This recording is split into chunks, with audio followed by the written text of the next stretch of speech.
that starts to take a hold, that's when I know there's going to be a bigger crisis. The anger, if he's voicing it, okay, this is good. But absolutely, I'm wondering if this is going to take him, just like Betsy said, into the ER at some point in time. Corinne, can you express how he feels about it? Is he worried about those left behind and that those Afghans that helped the U.S. soldiers that were there? Or is it more of a feeling of, what was it all about? What was it all for? What is the meaning here?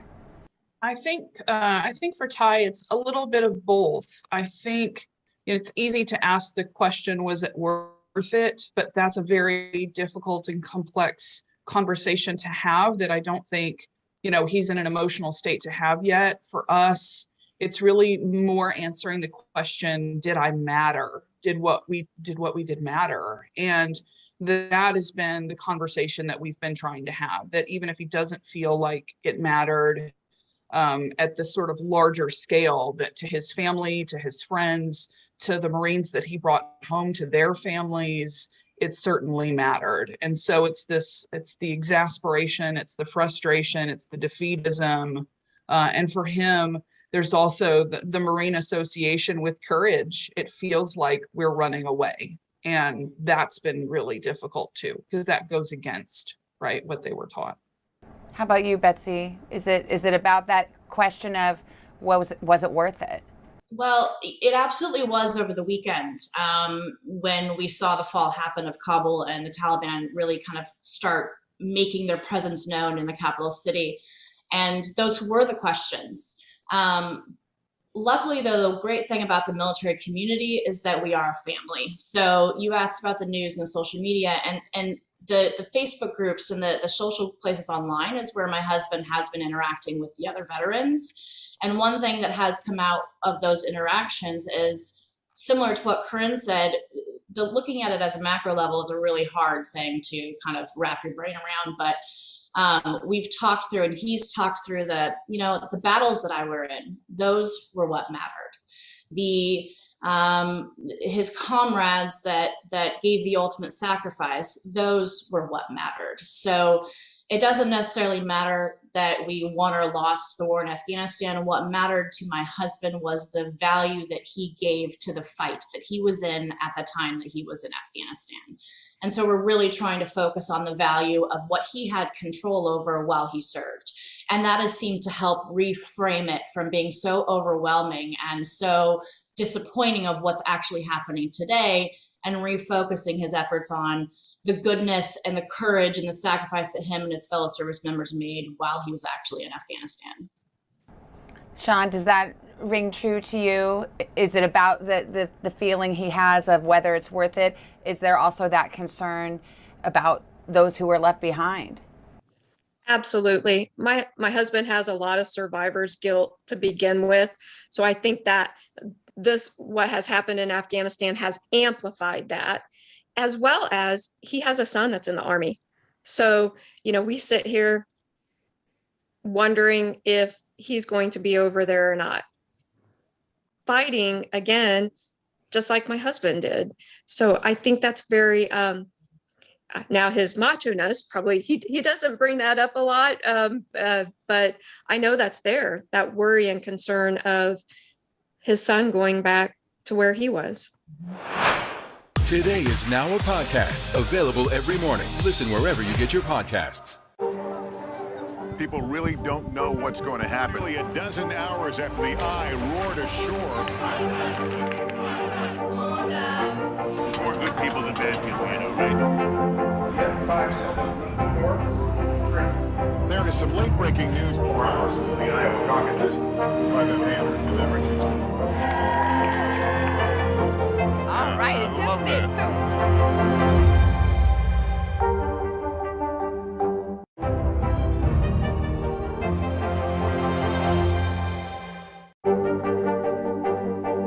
What are you doing for teachers who feel that they're being stretched too thin? Did you understand how prevalent hunger was in your own community?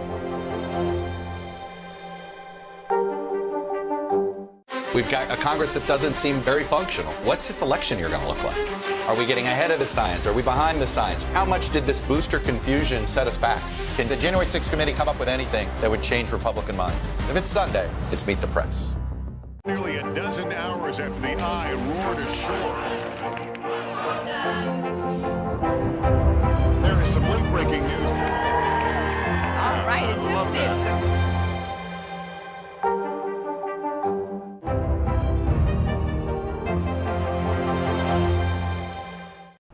I want to ask all of you how you're doing, because we know that caregivers are truly on the front lines, and it's not easy to be in your position and be the ones who have to watch and be vigilant and worry and be on the receiving end of some of these really hard emotions. So, Betsy, how are you handling this? Well, I've been asked that several times, Savannah, but I've been kind of numb through this all because I'm in caregiver mode. I'm in survival mode because my husband is in crisis mode dealing with this. So for me, I don't have time to think about how I'm doing. I have time to think about how he's doing. So in that, I am okay. I am thankful for my caregiver friends like Kern and Sean and the Elizabeth Dole Foundation for rallying around us and supporting us. But this is where we thrive, to be honest, as caregivers, especially as Dole Foundation fellows. And we're in our element here. So we're good right now, at least I am.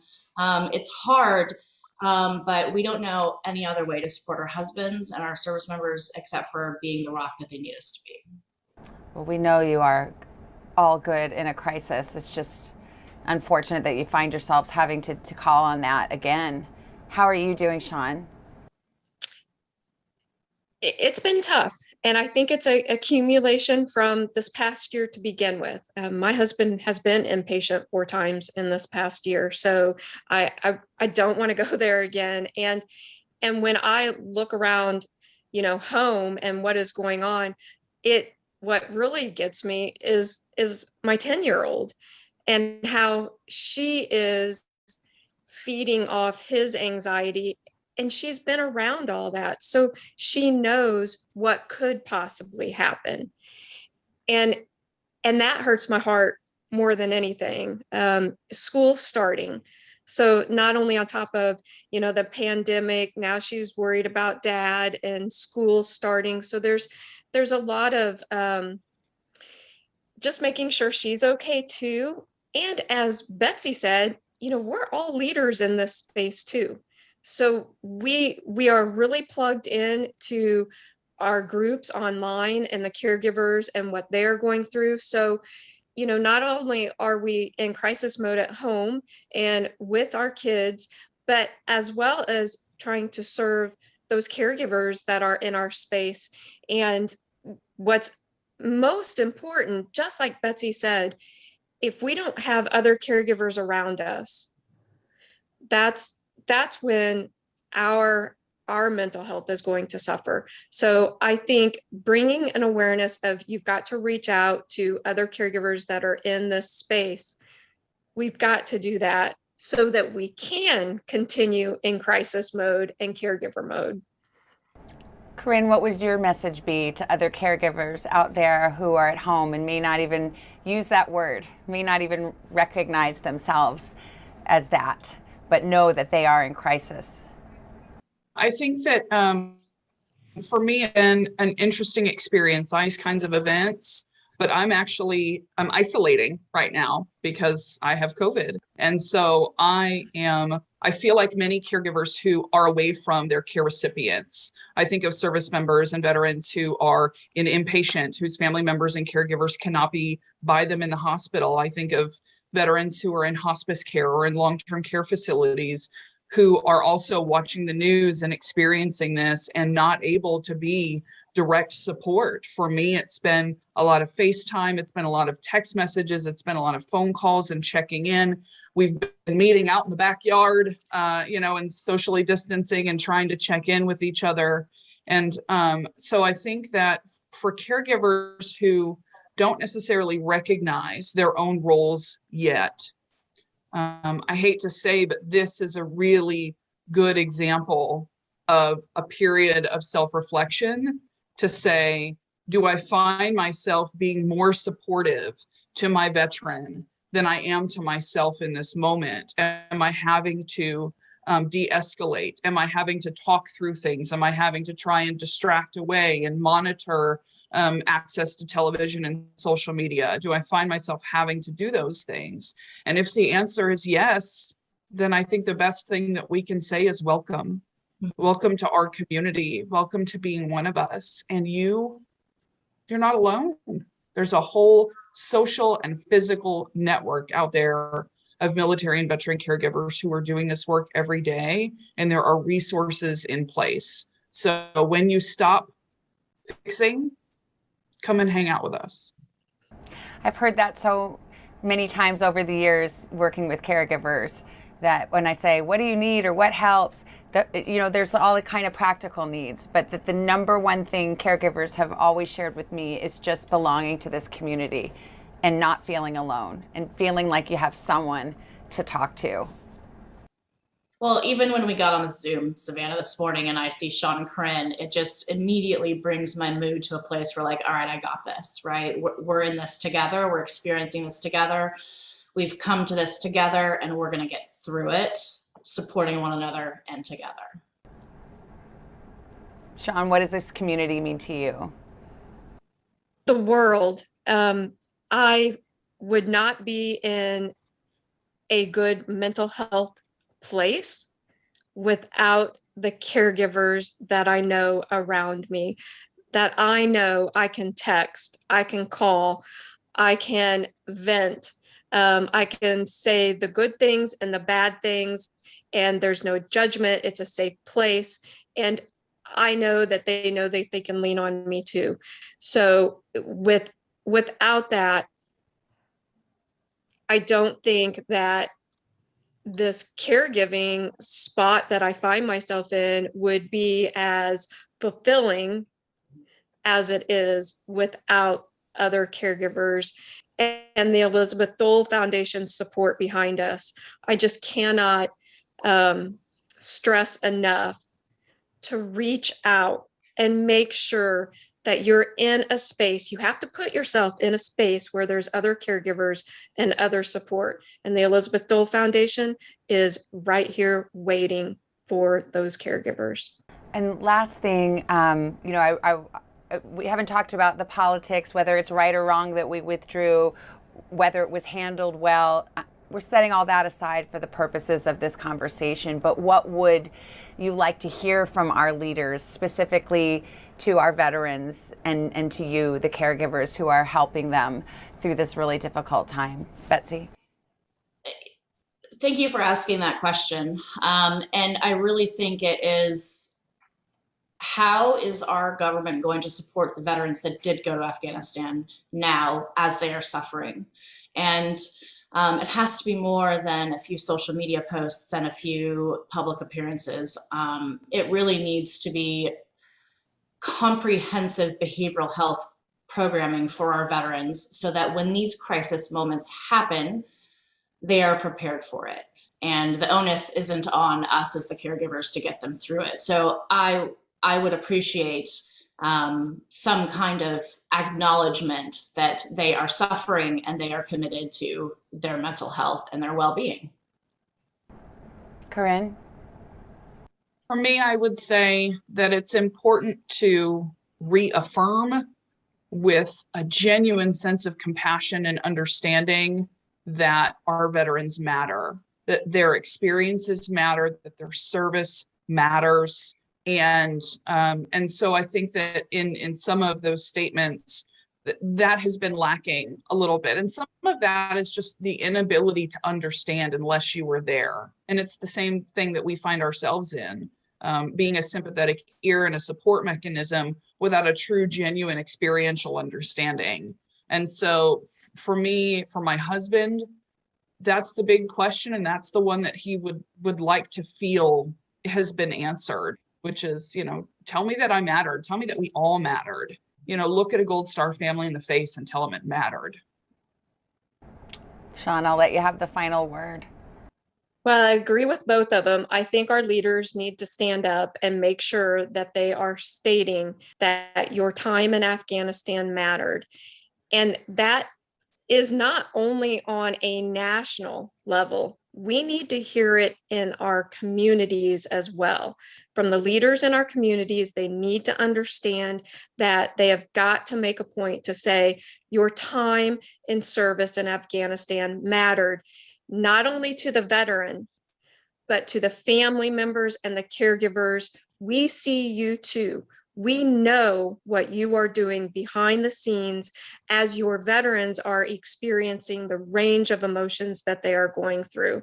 So it has to be that as these veterans are seeking out help, that we make sure that those professionals that they are going to also look past the veteran and look into the family and how that they can support in a holistic way the entire family, because the entire family needs support right now. Well, I hope we are shining a light on all of you. You're my heroes. I wish I could wrap my arms around you, but thank you for your service, because I think caregivers give service to our country every bit as our veterans. So thank you so much for your time. I really appreciate it. Nearly a dozen hours after the eye roared ashore. There is some late-breaking news. All right, We've got a Congress that doesn't seem very functional. What's this election year going to look like? Are we getting ahead of the science? Are we behind the science? How much did this booster confusion set us back? Can the January 6th committee come up with anything that would change Republican minds? If it's Sunday, it's Meet the Press. Today is now a podcast available every morning. Listen wherever you get your podcasts. Nearly a dozen hours after the eye roared ashore. There is some late-breaking news. All right,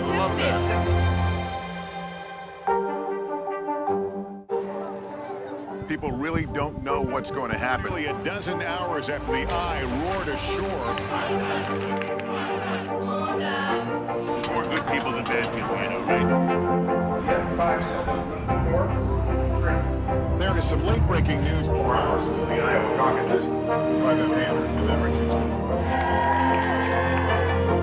all right,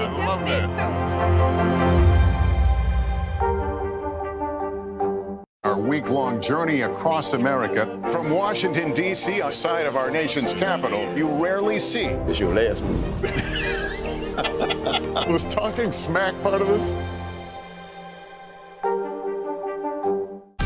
Make the most of your day with Today in 30. We give you a mix of everything you love about our show In a mere 30 minutes.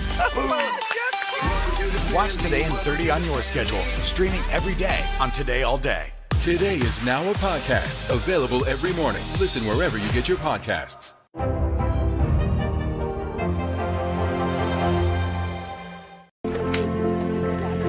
There's kind of this life to caregiving. Sometimes it feels like a constant game of curveballs.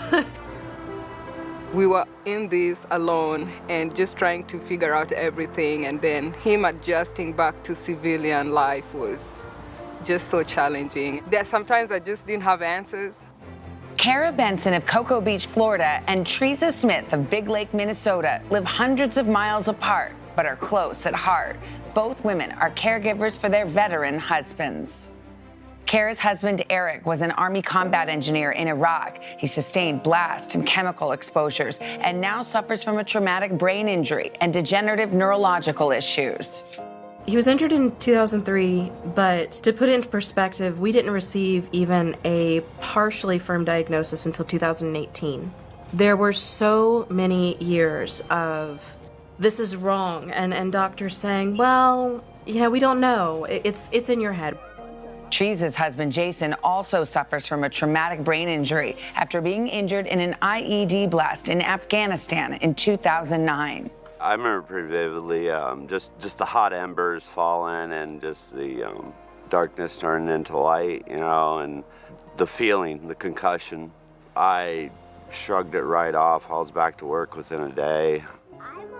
Their husbands returned from deployment changed men, while their wives tried to pick up the pieces, suffering in silence themselves as the stress of their new roles as caregivers took a toll. It was very isolating and very infuriating. And at that point in time, we didn't have a support network. We didn't have caregivers that I knew. I was just learning the system to help him out. And so it was so infuriating and so lonely to fight that fight. But 4 years ago, that fight got a little less lonely with the creation of the Hidden Heroes campaign by the Elizabeth Dole Foundation, providing veteran caregivers with the help and recognition they so deserve. Hidden Heroes connects caregivers to helpful resources and each other. Hidden Heroes has given me a voice, a sense of belonging. For me, it's been life-changing. There is a camaraderie that comes in the darkest hours. Really. And now both Teresa and Kara want to help light the way for other struggling caregivers. They have been selected to be Hidden Heroes Fellows, an honor for 225 caregivers around the country to serve as allies for other caregivers and give a voice to the voiceless. I'm not gonna sugarcoat it. It's not gonna be easy, you know. But that doesn't mean because you fail sometimes doesn't mean that, you know, you give up. Don't give up. Even if you have to take it minute by minute, step by step, even if you cannot see the finish line, and know that you don't have to do it alone. We'll be there to help you along when you need it. The answers come when you need them most. Ooh, let it go. The Today Show's newest fan. A little Al Roker. What am I doing here?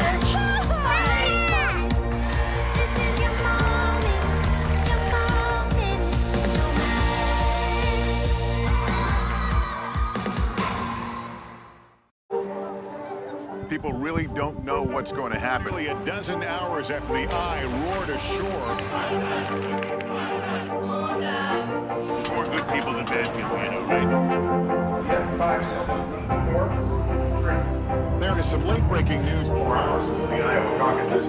Private Hammer delivers. All right, it just did too.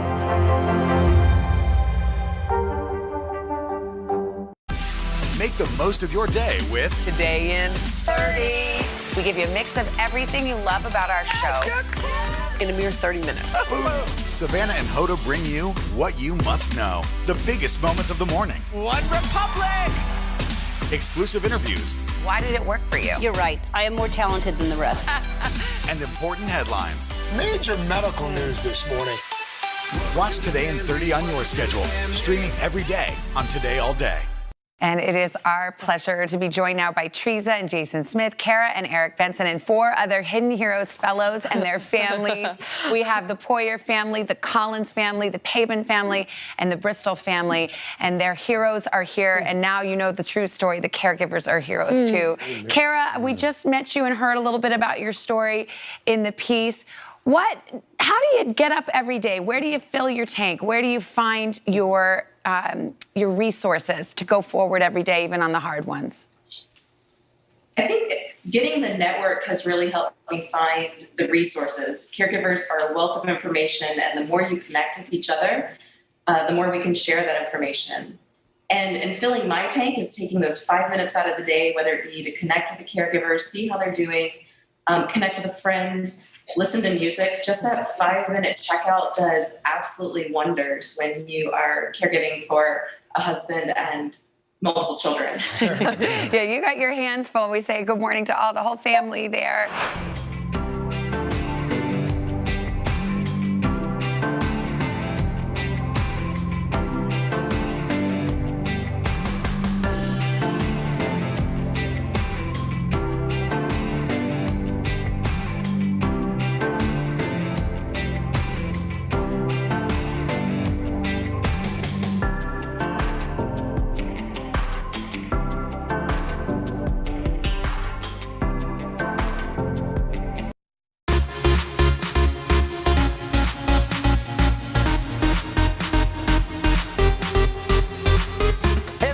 new day, a new Pop Star Plus. Thanks for being here. Coming up on today's show, the woman behind the voice of Bart Simpson. She's sharing memories more than 30 years of The Simpsons. Plus, we're going to catch up with the legendary Goldie Hawn, and we're going to honor a music icon's birthday today, the one and only Dolly Parton. But first, check out today's Pop Star. We're going to start this morning, however, with Britney Spears. Her legal battle with her father is intensifying as she continues to speak out about her growing feud with her mother and her sister. Pop Star correspondent Miguel Almaguer now joins us with the latest. Hey, Miguel. Hey, Carson. Good morning. Yes, Britney Spears has been much more outspoken since being released from her conservatorship, and now she is fighting with her family members in court and online. This morning, Britney Spears free, but still fighting.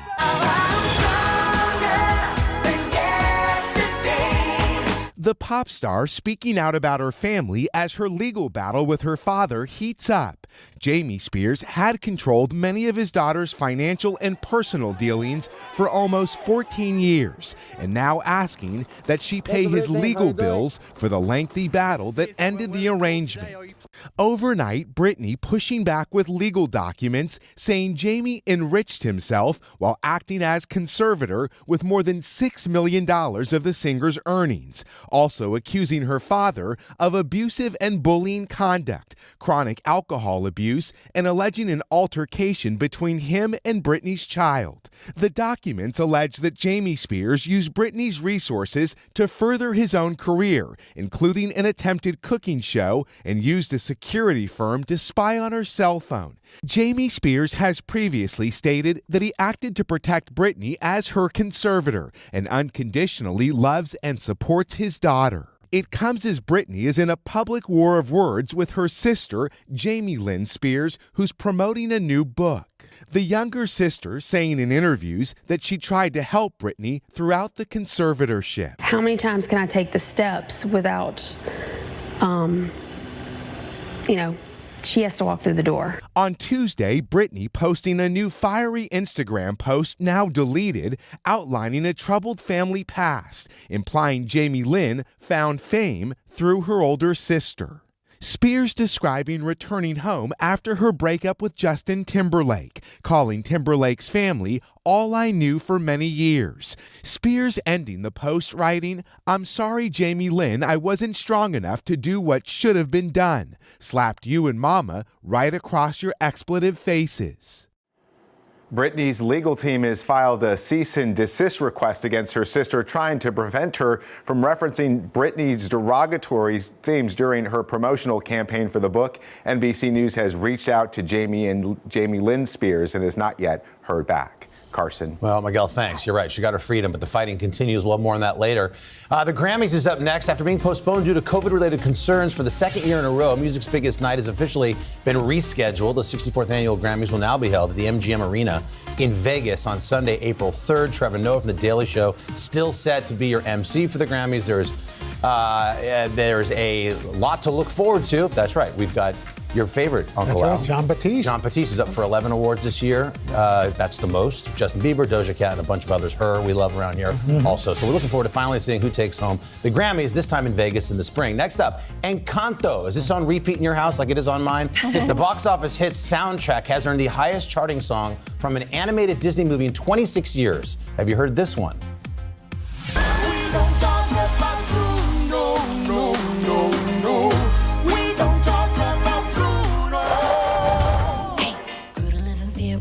That is We Don't Talk About Bruno, that plays in my head constantly. Performed by Carolina Guyton, Muro Castillo, and the entire cast of Lin-Manuel Miranda's latest musical masterpiece. Believe it or not, that track has actually surpassed Let It Go from Frozen on the Billboard Hot 100. We Don't Talk About Bruno. Bruno, by the way, John Leguizamo, the voice of that. Coming in at number 4 on this week's chart, thanks to 29 million streams, 28 of those in the Daily household, 8,000 downloads. The last song from an animated Disney movie to rank at number 4 was Vanessa Williams' Colors of the Wind. That goes back to Pocahontas.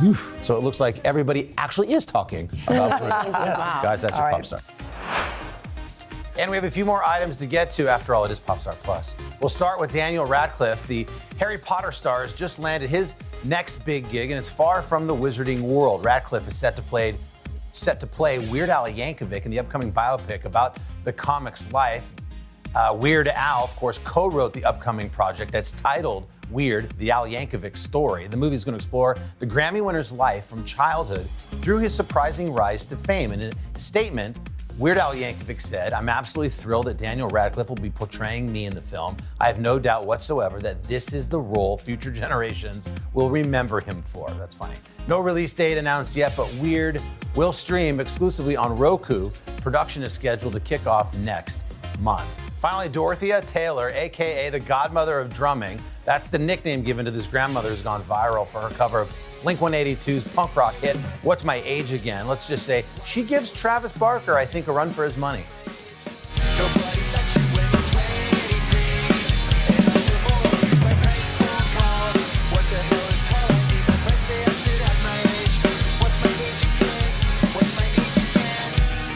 You should see her. She's got tattoos all. No, she doesn't. That video is almost 800,000 views on YouTube and Instagram. Rock on. I love that, man. That's awesome to see. Well, those are your headlines. When we come back, what are some of your favorite Simpson episodes of all time? Well, the actor who's provided the voice of Bart Simpson on The Simpsons for more than 3 decades is revealing hers. That's next. Our week-long journey across America from Washington, D.C., outside of our nation's capital, you rarely see. It's your last one. Was talking smack part of this? We've got a Congress that doesn't seem very functional. What's this election year going to look like? Are we getting ahead of the science? Are we behind the science? How much did this booster confusion set us back? Can the January 6th committee come up with anything that would change Republican minds? If it's Sunday, it's Meet the Press. For breaking news in our changing world, download the NBC News app. Make the most of your day with Today in 30. We give you a mix of everything you love about our show In a mere 30 minutes. Watch Today in 30 on your schedule, streaming every day on Today All Day. For breaking news in our changing world, download the NBC News app. We began our across-America journey tonight, St. Louis, Austin, here in Nashville. From Washington, D.C., the site of our nation's capital, you rarely see. It's your last one. Was talking smack part of this? What are you doing for teachers who feel that they're being stretched too thin? Did you understand how prevalent hunger was in your own community?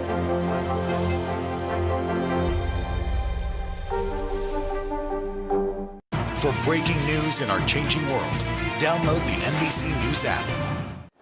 Welcome back to Popstar Plus. Nancy Cartwright is best known for her voice, giving life to the naughty and rebellious but lovable Bart on The Simpsons for more than 30 years. Well, now she's out with a new audiobook where she reveals what it's like to be part of one of the most iconic shows of all time.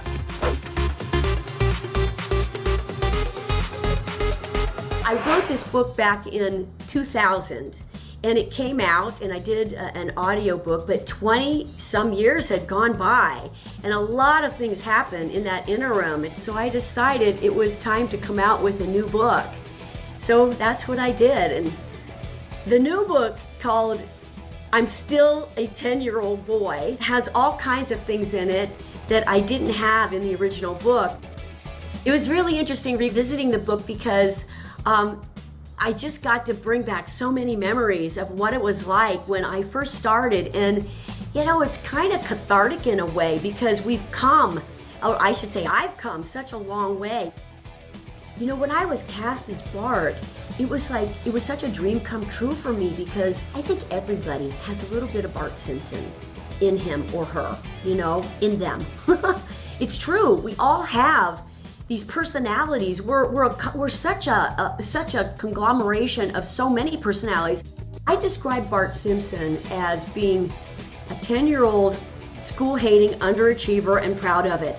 That was the description that I read in the original audition when I went. And I was supposed to go in for Lisa, but I decided I wanted to do Bart, and he just seemed more interesting than an 8-year-old middle child. His description was so much more clear. So I went in, and Matt Groening was there, and I had an idea in mind, and I said, blah, blah, blah, blah, blah, blah, blah, blah, blah. He's like, oh my God, that's him, that's Bart. And I was hired, boom, on the spot. Eat my shorts. Eat my shorts. I'm Bart Simpson. Who the hell are you? I'm Bart Simpson. Who the hell are you? I think Bart Simpson has probably got the most catchphrases of anyone. It's I'm Bart Simpson. Who the hell are you? Eat my shorts. Get bent. No way, man. Cowabunga! Whoa, mama. I mean, all these things are like, whoa! Score! It's such a hard question to answer about like what's my favorite. I don't really, it's kind of like asking who's your favorite kid. There's a good handful of episodes that definitely rank up there. Some of my favorites are the musicals.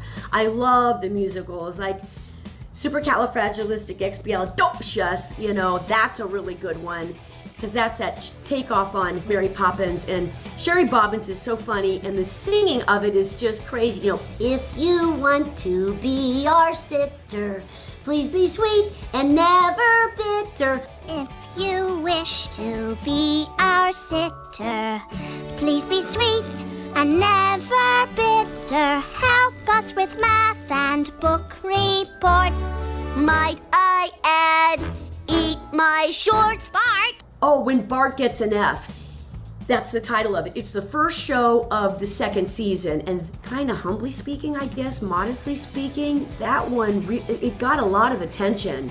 And it takes Bart, it turns him into, from the first 13 that we did the first season, that episode really shows you a level of Bart Simpson that you had never seen before. And he goes into, he just gets really, really sad, and he's super sincere about how he tried to study, and he starts to cry because he feels like he's going to flunk the 4th grade, and that stands out in my mind. What's the matter? Well, I would think you'd be used to failing by now. No, you don't understand. I really tried this time. I mean, I really tried. Early on in the show, it was made very clear to us that the actors are not the stars of the show, that the characters are the stars of the show, and nobody had any problem with that. I don't think anybody had any idea that the show was going to go on, 33 plus years and turn into the icon that it is. But instead, we're all like armpit to armpit, elbow to elbow in one little tiny booth that was not meant for recording in. So we had like moving carpets up on the walls because one big wall was all glass, and when we spoke it would vibrate, so they had to put a carpet in front of it, and we would all share the same microphone, armpit check, and here I am very pregnant. It was a lot of give and take from all of us actors, but it was, I look at that and like, that is such a humble, modest beginning for what came to be, it's pretty cool. When I meet fans, it's like, it's pretty cool because most of the time I'm not recognized. Most of the time I'm just this anonymous celebrity, and it doesn't matter where I am, nobody, because I don't look like him, my skin's not yellow, 9 spikes, I'm not a 10-year-old boy, but I can have more causation over revealing who I really am. And so if it's just a spontaneous thing and I'm talking to somebody and I ask them, so what's your name? And they say, oh, my name's Katie. And I'll say, oh, hi, Katie, I'm Bart Simpson. Who the hell are you?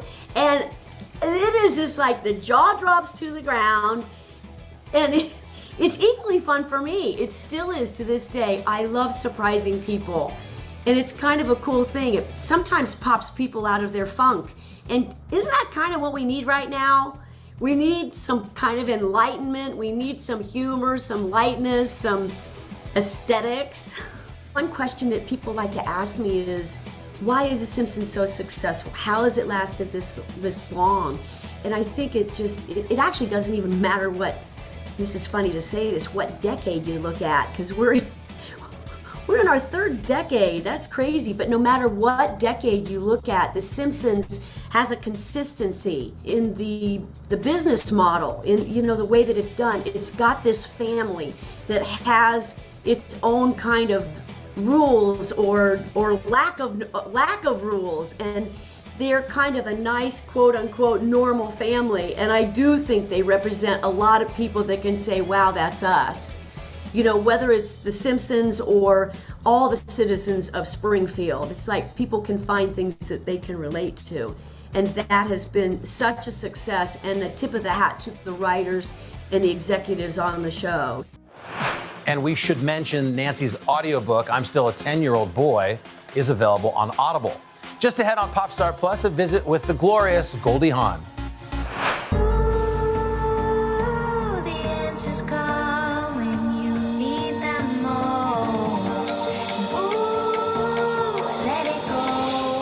The Today Show's newest fan. Little Al Roker. What am I doing here?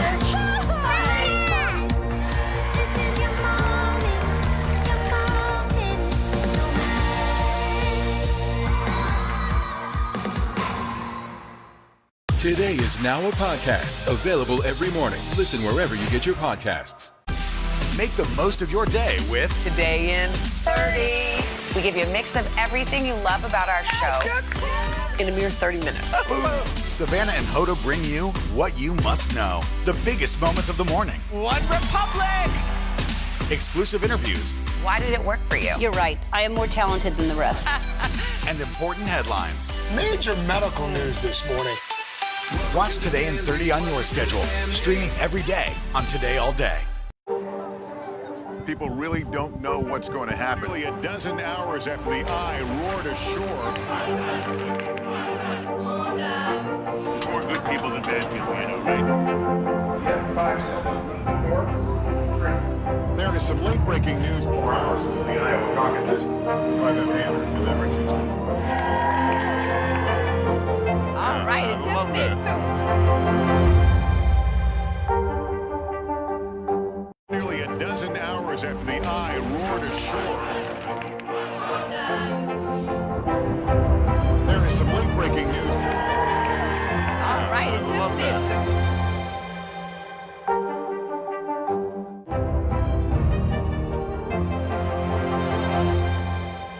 Today is now a podcast available every morning. Listen wherever you get your podcasts. And we're back. Goldie Hawn is an absolute legend in Hollywood with an Oscar and all kinds of hit movies under her belt. She's also the driving force behind a cool program that focuses on the mental well-being of kids. And Goldie, who's very passionate about the project, told us all about it. Our next guest is an actress, producer, director, philanthropist, mother, grandmother, and the list goes on, but we're running out of time. So we're talking about the one and only Goldie Hawn. Just add legend to it. She starred as Helen Sharp in the hilarious dark comedy Death Becomes Her. She kept us in stitches in the beloved movie Overboard, both films celebrating milestone anniversaries this year, actually. But Goldie's most recent role is one that's very close to her heart, and that is mental health advocate. She launched Mind Up for Life back in 2003, a program that teaches children skills that they can use to regulate stress and other emotions. Well, it has recently gone digital, and Goldie joins us now to tell us all about it. Hi, Goldie. Good morning. Good morning, everybody. I'm still got frogs in my throat. It's so early here in LA. I know you're nice to wake up so early on the West Coast, but I know it's because this cause is so dear to you. You've been at this for a long time, and this is, explain to people what this project is, because it's not mental health counseling. This is really education about mental health. Yeah, I mean, I do think that if we're going to teach children, and this was in 2003 that I started this, we should teach children, let them understand how their brain works. So Mind Up is really neuroscience based, and it's there so our children can actually understand their brain, how it works, how to access it, and also how to regulate their emotions. Because once they understand how their brains work, then they can access a way to control it. So managing your brain and understanding it is vitally important for our children's well-being and also for their mental health. And, you know, when I created this program and basically produced it and pulled neuroscientists together and positive psychologists and so forth and put everything into one program, which basically goes into the classroom. And that program actually helps them learn and feel better and understand these tools of how to manage their stress. I mean, it's so simple, and yet it should be put in every classroom. And so that's what we're launching today. And it's the first digital learning platform that we have had. And now we have 27 countries coming. We're working with parents again. We're working with families. as well as in the school. Yeah. So teachers can take the program and put it into their classroom. And this is needed, Very, obviously, very important. Goldie, it's needed now, as you know, more than ever with the pandemic and isolation. But, you know, you started this program back in 2003. You've had your own mental health journey began when you were 19 years old. How have you noticed how society is talking about mental health then versus now? It's a big difference. People now are really recognizing that our brain is a muscle, and it actually can be affected and offended in many ways, and enlightened, of course, by our surroundings. And it's especially being shown with our children right now. It's an epidemic, guys. We're really in trouble. Our children need us. They need programs that should be in schools, every school in America, every school in the world. You know, America's not the only one who's suffering from children's mental destabilization.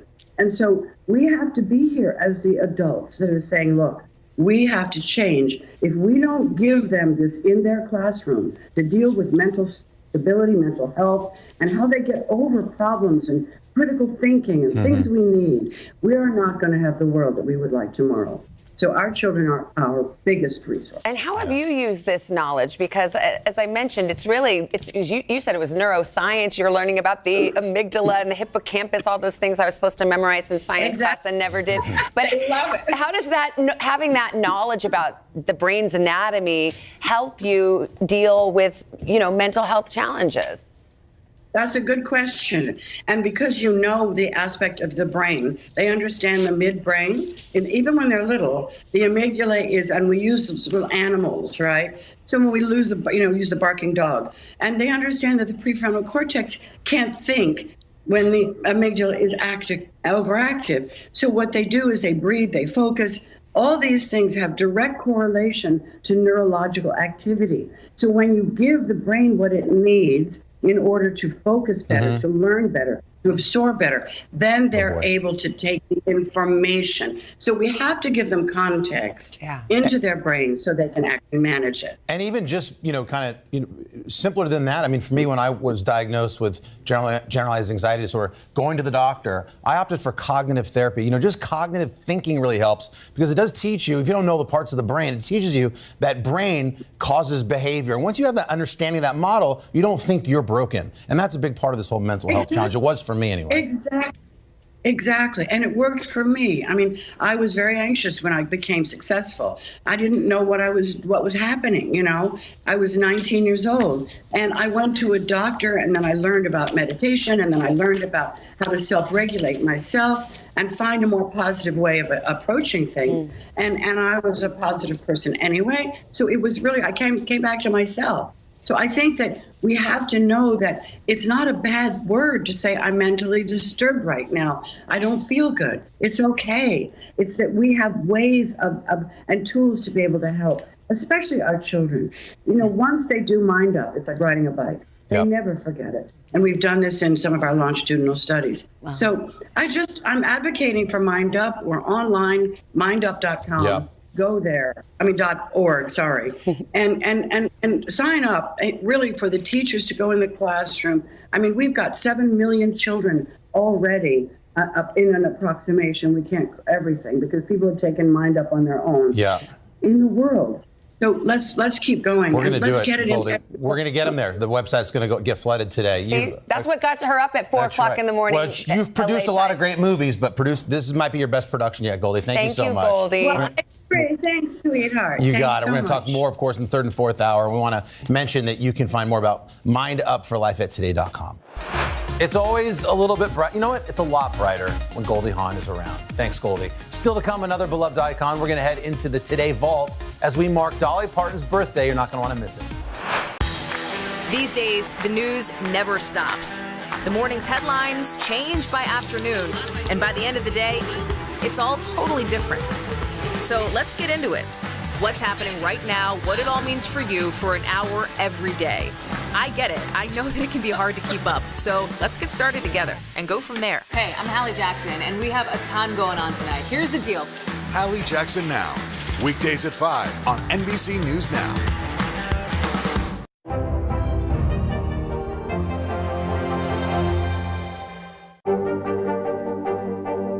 What are you doing for teachers who feel that they're being stretched too thin? Did you understand how prevalent hunger was in your own community?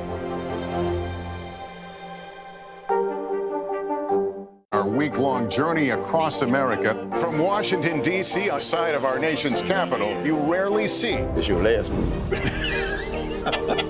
Was talking smack part of this? Nearly a dozen hours after the Eye roared ashore. There is some late-breaking news. All right, it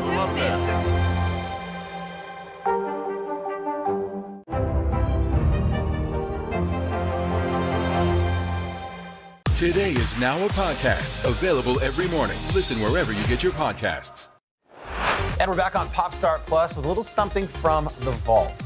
The delightful and talented American icon that is Dolly Parton turned 76 today. And in her honor, here she is speaking about her beloved film back in 1989, Steel Magnolias, right here on Today.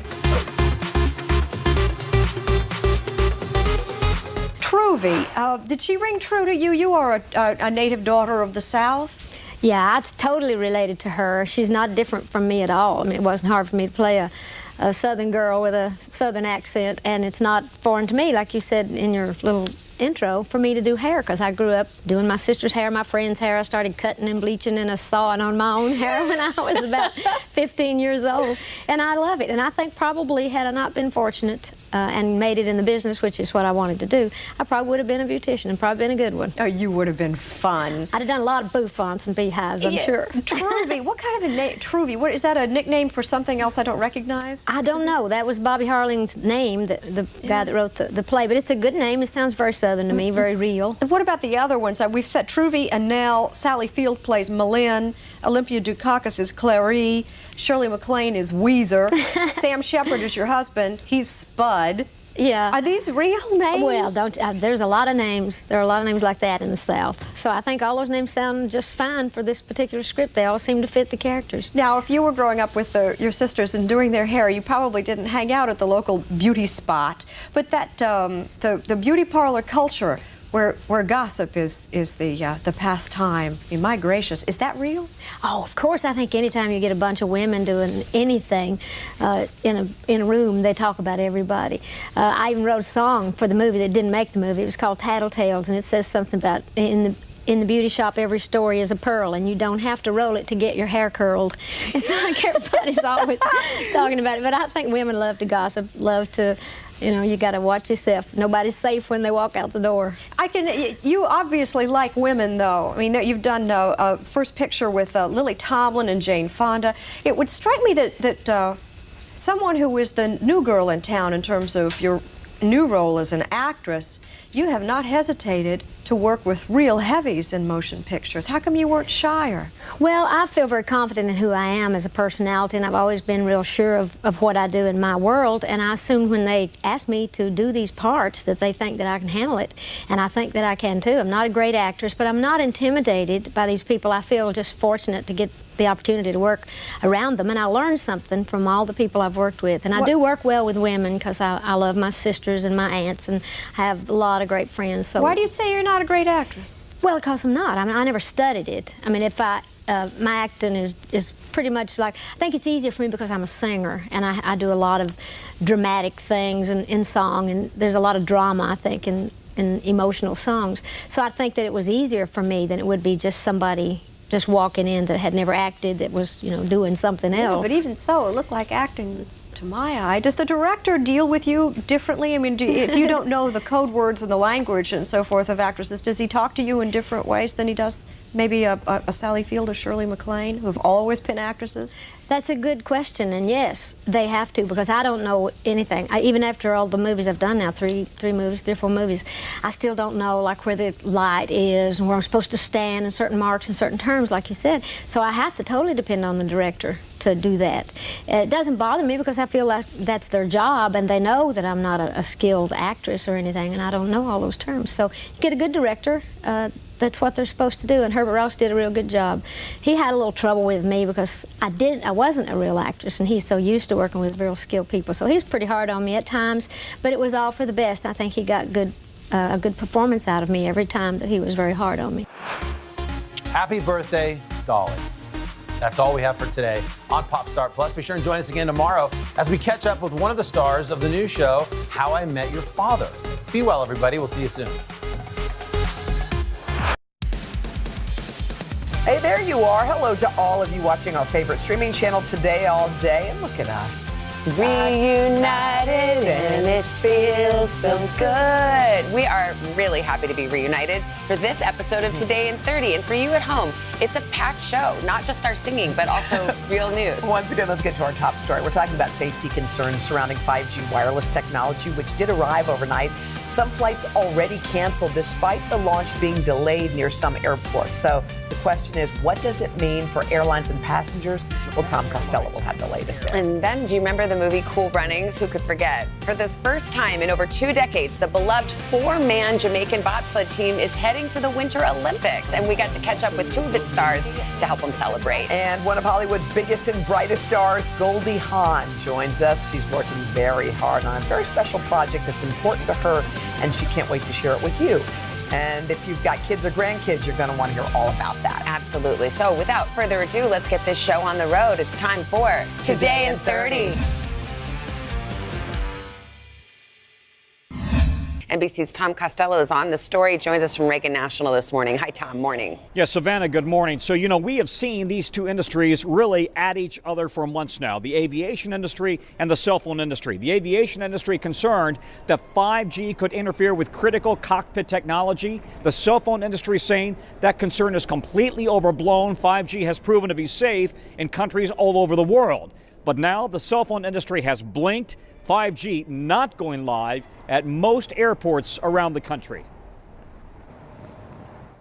5th generation or 5G cell service is officially here this morning for millions of Americans, with AT&T and Verizon launching their ultra high-speed networks overnight after reaching a last-minute deal with the nation's airline industry. Both companies say they'll temporarily limit or delay their 5G towers that are located near some airports. So there's still a lot of work to be done, and I think as we work together, we'll get to the right place.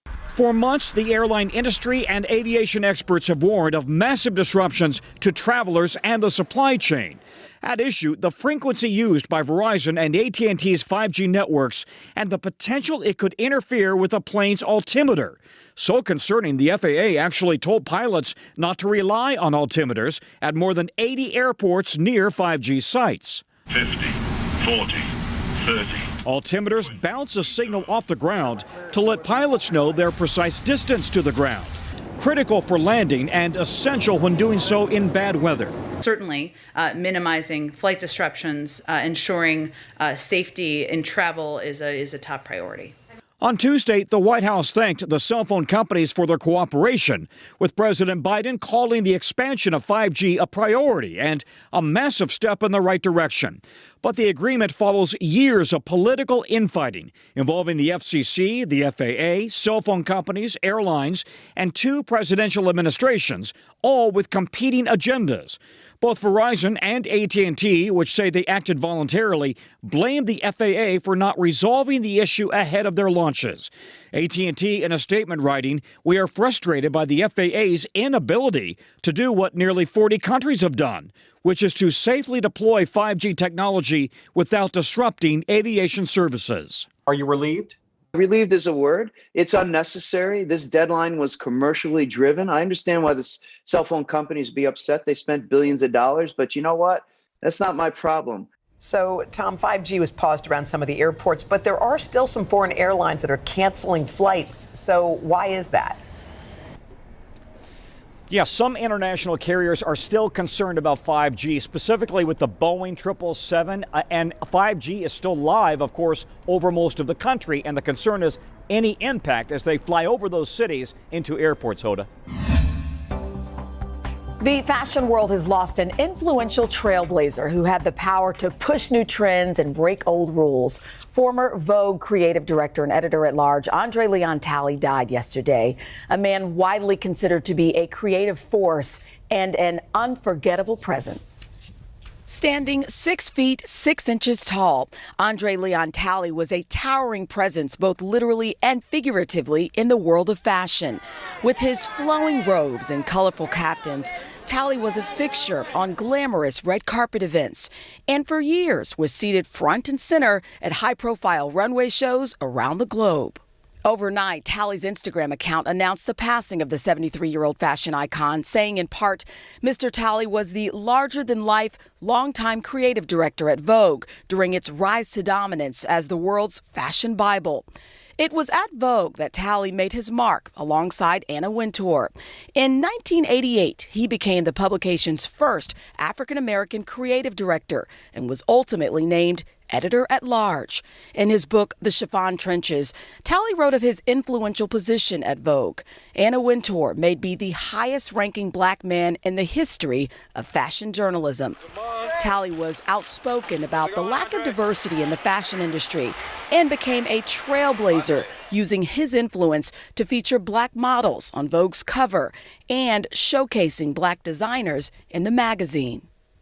Raised by his grandmother in the Jim Crow South and reaching the highest ranks of the fashion world was no easy task, as he told Al on Today.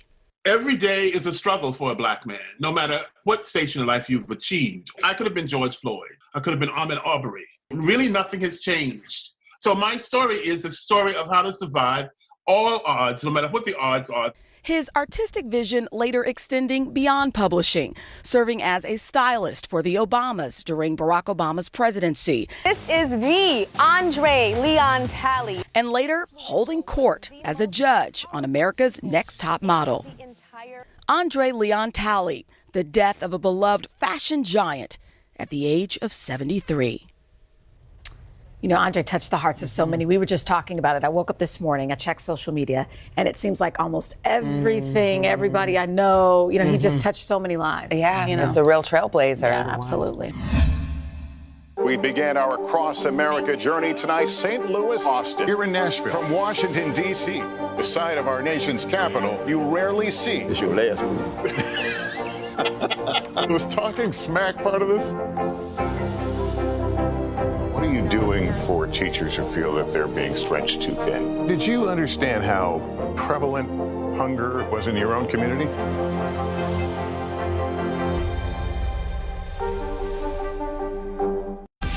Make the most of your day with Today in 30. We give you a mix of everything you love about our show in a mere 30 minutes.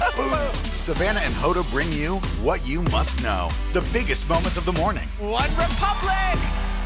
Exclusive interviews. Why did it work for you? You're right. I am more talented than the rest. And important headlines. Major medical news this morning. Watch Today in 30 on your schedule. Streaming every day on Today All Day. People really don't know what's going to happen. Nearly a dozen hours after the eye roared ashore. More good people than bad people, you know, right? Yeah, 5 seconds. 4, 3. There is some late-breaking news 4 hours into the Iowa caucuses. By the hand delivery. All right, it just needs to.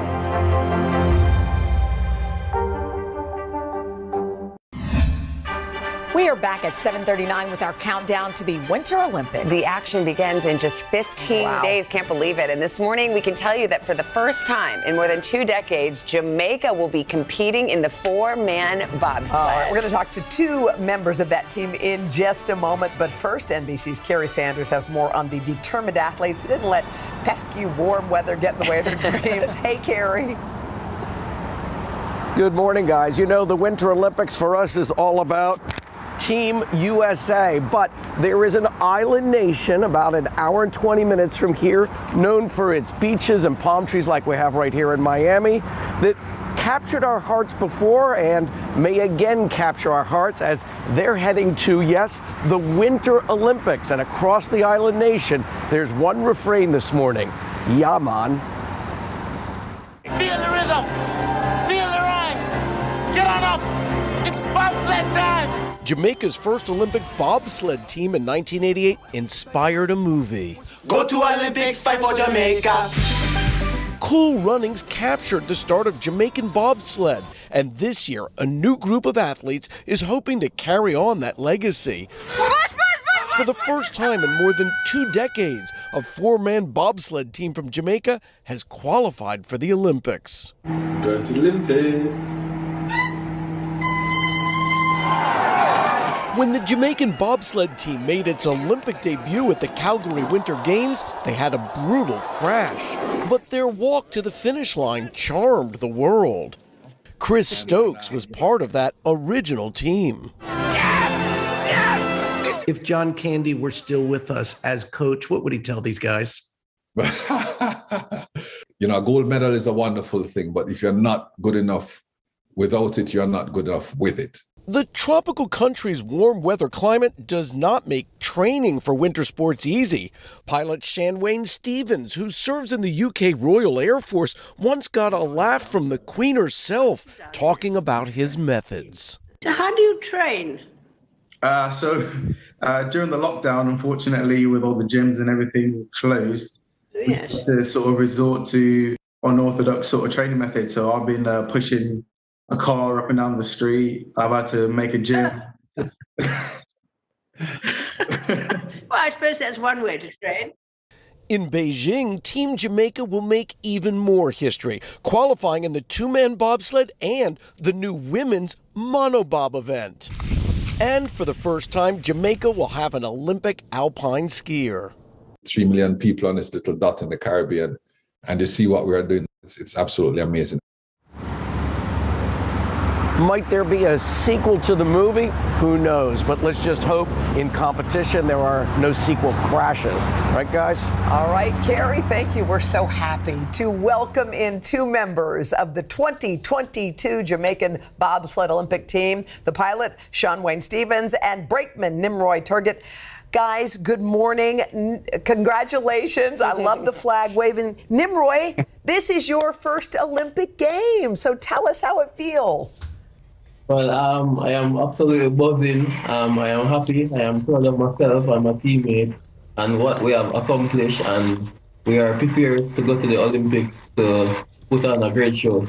Shanwayne, you guys have worked so hard. You're the pilot for the team. You've got the 2-man, the 4-man, and you guys have really been a force. So, you know, this isn't a surprise, at least not to you, right? No, absolutely not. We've put in a lot of hard work the last 4 years to achieve what we've achieved. And like it said in the VT, over the lockdown, we've even come up with our own ways of getting the training done because we didn't want to leave any stone unturned when it came to qualifying for the game. So we can now look back and say, look, we did absolutely everything that we could have done to achieve our goal, and we've achieved it. Well, we loved how you were talking to the Queen and you told her about pushing that car and you got a giggle out of her. What was that moment like for you? No, that was amazing. Just to be able to tell the Queen about our sport and how we train and stuff like that, and for her to actually react the way she reacted, it was an awesome feeling. Well, Nimroy, you know, when you're on the Jamaican bobsled team, you don't just have Jamaica rooting for you. Yeah. You really have the whole world rooting for you. What does it mean to the country and to the Olympic effort? Definitely, it means a lot to Jamaica, knowing that we are a tropical country with no snow, no proper training facility to train for winter sport, and what we have accomplished, it's really amazing. Well, you know, a lot of people are familiar with the movie Cool Runnings, and we know it's based on that true story. Did you guys get a chance to talk to the other 4-man bobsled team? Did they have any advice for you? Yeah, so the original driver, Dudley Stokes, he used to be my driver coach. Unfortunately, he's not a part of the program anymore, but he used to be our driver coach, and we had countless hours where he was tell us stories of how they used to race and stuff like that back in the day. So he's passed on a lot of knowledge on to me, and then hopefully I can pass on some of my knowledge that I've learned myself to the next generation of Jamaica bobsleigh pilots and athletes as well. Well, you're part of a great legacy. Yeah. We're so proud of you, happy for you, all your hard work. Thank you for being with us this morning. Congrats, guys. Thank you very much. Smile. Go Jamaica. I love it. Get So you pumped good. up. By the way, join us again tomorrow. We're going to mark 2 weeks to go until the Winter Olympics. 16-year-old figure skater Alyssa Liu and hockey star Hilary Knight will be our live guests. Plus, we've got a first look at Team USA's opening ceremony outfits. Love I to always see like the to outfits. see that. Want to see what those are going to be like. And a reminder, you can catch the games. Of course, they start February 3rd right here on NBC, streaming on Peacock. Make the most of your day with Today in 30. We give you a mix of everything you love about our show in a mere 30 minutes. Savannah and Hoda bring you what you must know. The biggest moments of the morning. One Republic! Exclusive interviews. Why did it work for you? You're right. I am more talented than the rest. And important headlines. Major medical news this morning. Watch Today in 30 on your schedule. Streaming every day on Today All Day. These days, the news never stops. The morning's headlines change by afternoon, and by the end of the day, it's all totally different. So let's get into it. What's happening right now, what it all means for you for an hour every day. I get it. I know that it can be hard to keep up. So let's get started together and go from there. Hey, I'm Hallie Jackson, and we have a ton going on tonight. Here's the deal. Hallie Jackson Now. Weekdays at 5 on NBC News Now.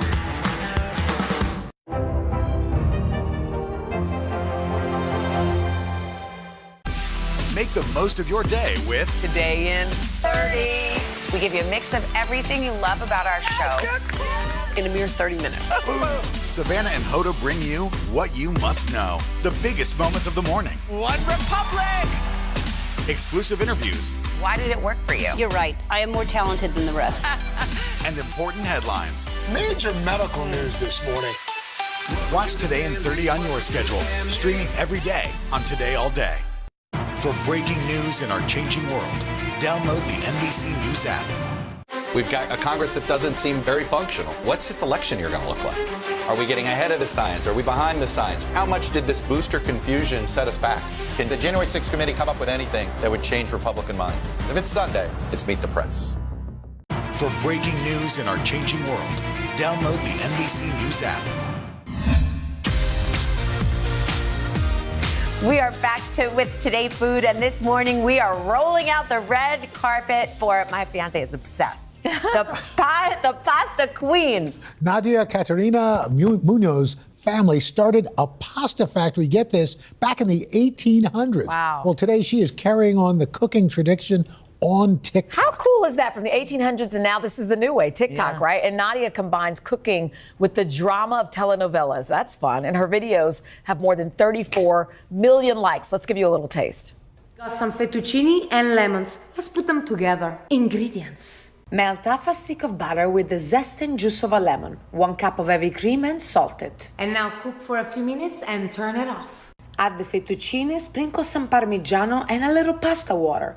Mix with the passion of an Italian. Just gorgeous. Oh my goodness, I want to eat right now. Good morning. She joins us now, the pasta queen. How are you, Nadia? Hi, all. I'm so happy you're with us this morning. Buongiorno. So let's get right to it so we have enough time here. You're making 2 recipes, okay? So we're starting off with your cacao e pepe. I hope I'm saying that right. What ingredient is your secret to make this dish special? So it's cashew peppers, cheese and pepper pasta. You have to use a young pecorino romano, not aged too long, and then pasta water and freshly ground peppercorn. So let's get right into it. Okay, great. First of all, look gorgeous. That's what you need for It's pasta. so funny. Most of the time we do that off camera. I love how you're like. And the first step I could actually handle, but then you have to actually boil water. So what's your tip on how much to put on the stove? Okay, so you have to use less water for this pasta because you want the spaghetti to be really starchy and the pasta water to be super starchy. So you use half the amount you will usually use to do the pasta. Okay. And first thing we do is toast the pepper ground. So you have them on. I'm gonna splash a little bit of pasta water, and that's gonna be the base foundation for this rich dish. Okay. And then doing straight the pecorino romano, ground black peppercorns, pasta water, which is super starchy, which I'm going to whisk in, and we're going to create a perfect cream base for the cacio e pepe. This recipe is so underrated. 2 ingredients, and it's one of the classic. That's it? I bet you that's sauce. Yeah, TikTok, you get like a minute to tell the whole thing, so she's able to do a recipe. Well, no, because wait, we have another recipe, but before, so you really just mix that and that's it for the first one? That's it. So what we're doing right now is putting the spaghetti al dente. It's we're that going sauce. to put them straight into the pan where we have the toasted pepper, and we're going to add the cream, you see? It's easy. So let's squeeze in that next one. Yeah, let's get to that. Let's jump to the next one so we have time, because that looks delicious. The lemon and ricotta. So how do we get started with this?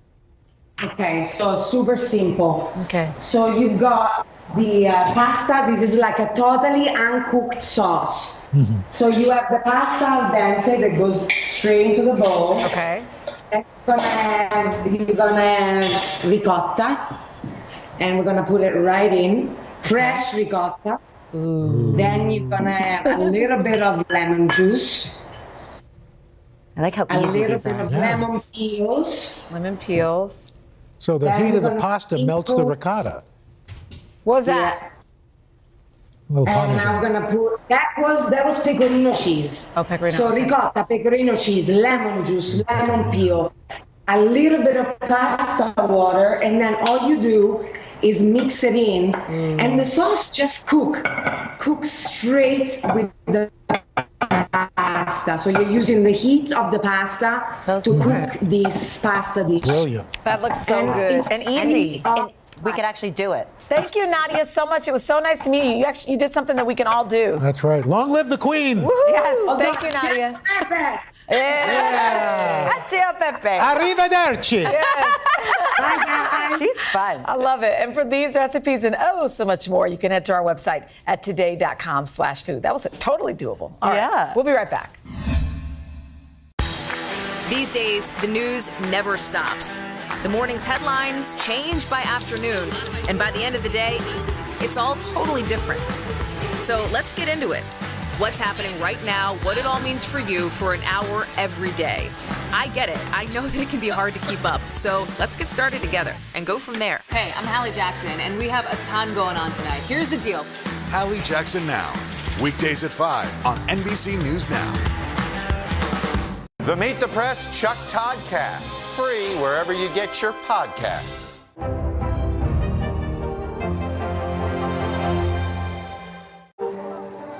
People really don't know what's going to happen. Nearly a dozen hours after the Eye roared ashore. More good people than bad people, I know, right? 5 seconds, 4, 3. There is some late-breaking news 4 hours into the Iowa caucuses by the Andrew deliberations. All right, it just me too. Today is now a podcast, available every morning. Listen wherever you get your podcasts.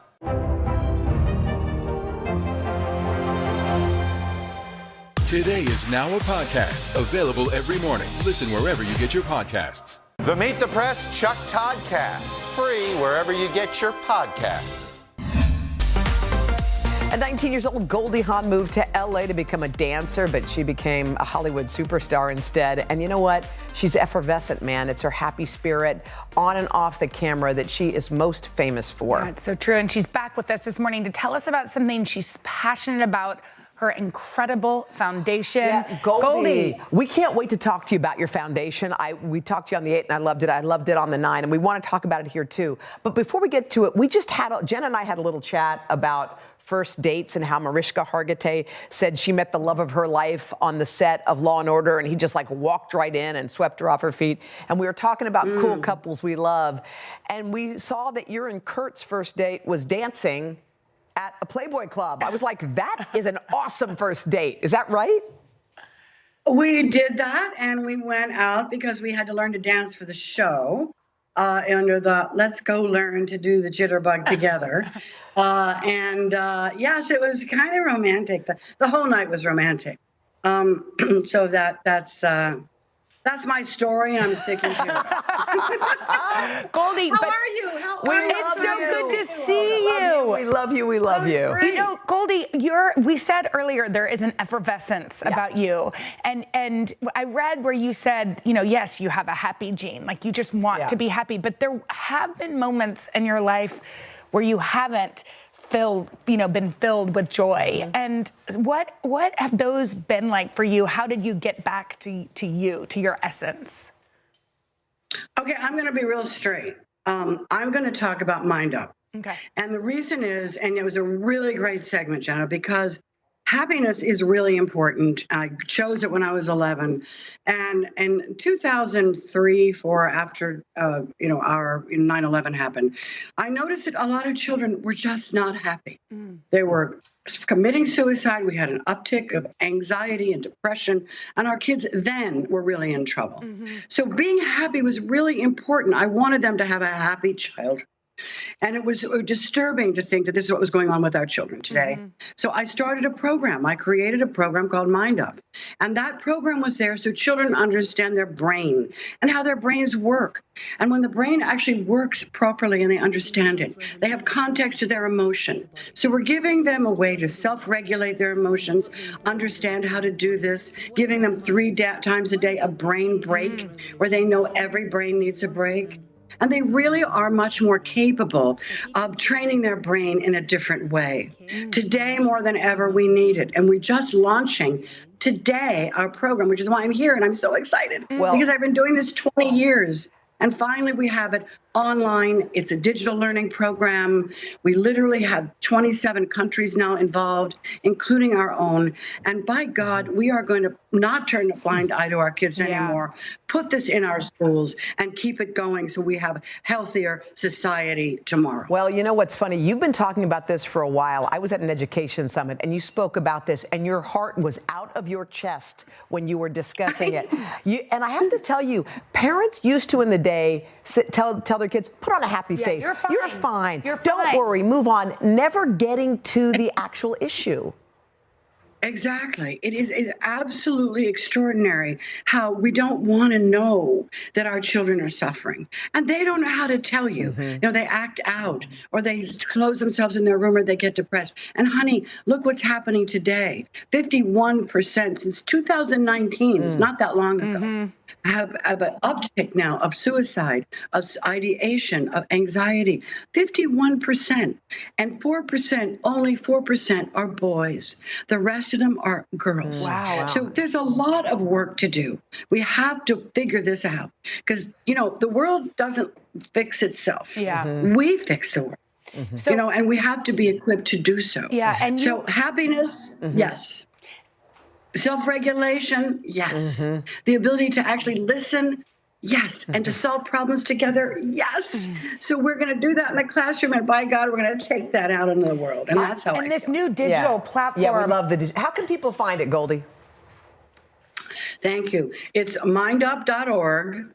Go on. It's for teachers, and they learn it. They get their certificate. They become a partner of ours and part of our family, and they take it into their schools. So it goes into schools all over the world. Wow. And it's really exciting. And by the way, this has been going on for 20 years. So we've already trained probably 7 million children globally. But now any child, anywhere, any teacher, any school, any parent can literally learn and actually take it in any part of the world. We have translations going on, and it's really about how we bring the world together, being mindful and having brain fitness. The work that you're doing is so important. Thank you. We love you. Thank you. I love you too. We love you. Honey, that is delicious coffee. Just for you for today. Hope you're with us for another big morning tomorrow on Today. Vice President Kamala Harris will join us. Plus, we'll be sitting down with Bob Saget's wife, Kelly Rizzo, as she opens up to honor her late husband. We'll see you then.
Today All Day, if you can't live without coffee, trust us, you're not alone. But up next on Saucy, Anthony Contrino is sharing his favorite ways to use espresso with 4 recipes that will get you buzzing, including a show-stopping tiramisu and an espresso martini with a twist. Italians love their coffee, and I am no exception. Whenever I'm in Italy, my first stop every day is to a coffee bar. In the mornings, it's for a cappuccino, and then later on in the day, a shakerato. And of course, I love coffee-flavored desserts. First, I'm going to show you how to make the perfect pot of espresso using a mocha pot. Then we'll shake up my favorite coffee beverage, a shakerato. For dessert, an Italian's favorite pick-me-up, tiramisu. And then a delicious cocktail that you can't live without, an espresso martini. So if you love coffee as much as I do, come along and let's get buzzed.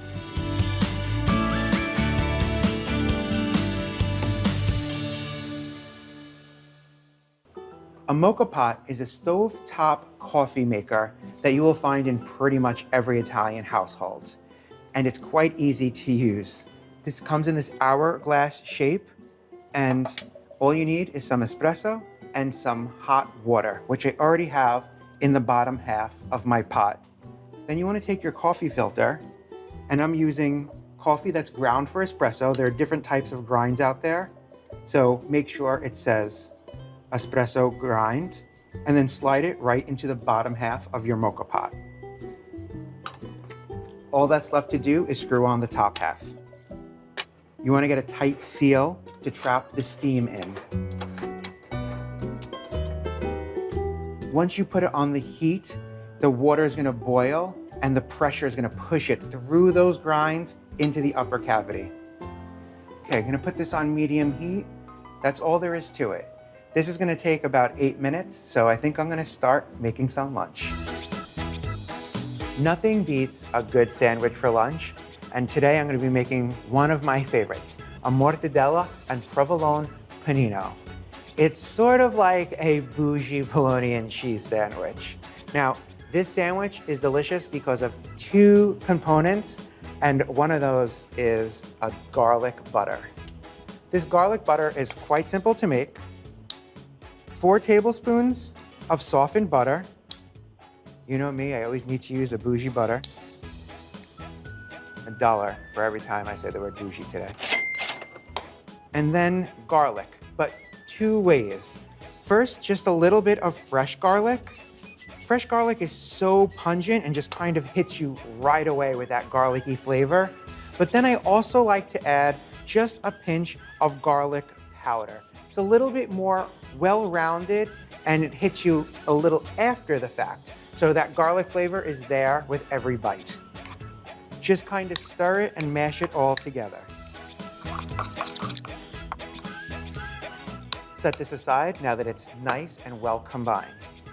Next, the other thing that really adds a little extra something special to this panino is an artichoke spread. It adds this creaminess, this freshness to the sandwich that I think you're really gonna enjoy. It all starts with just a can of artichoke hearts.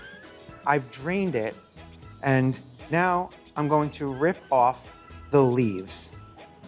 I just want the creamy heart for this recipe.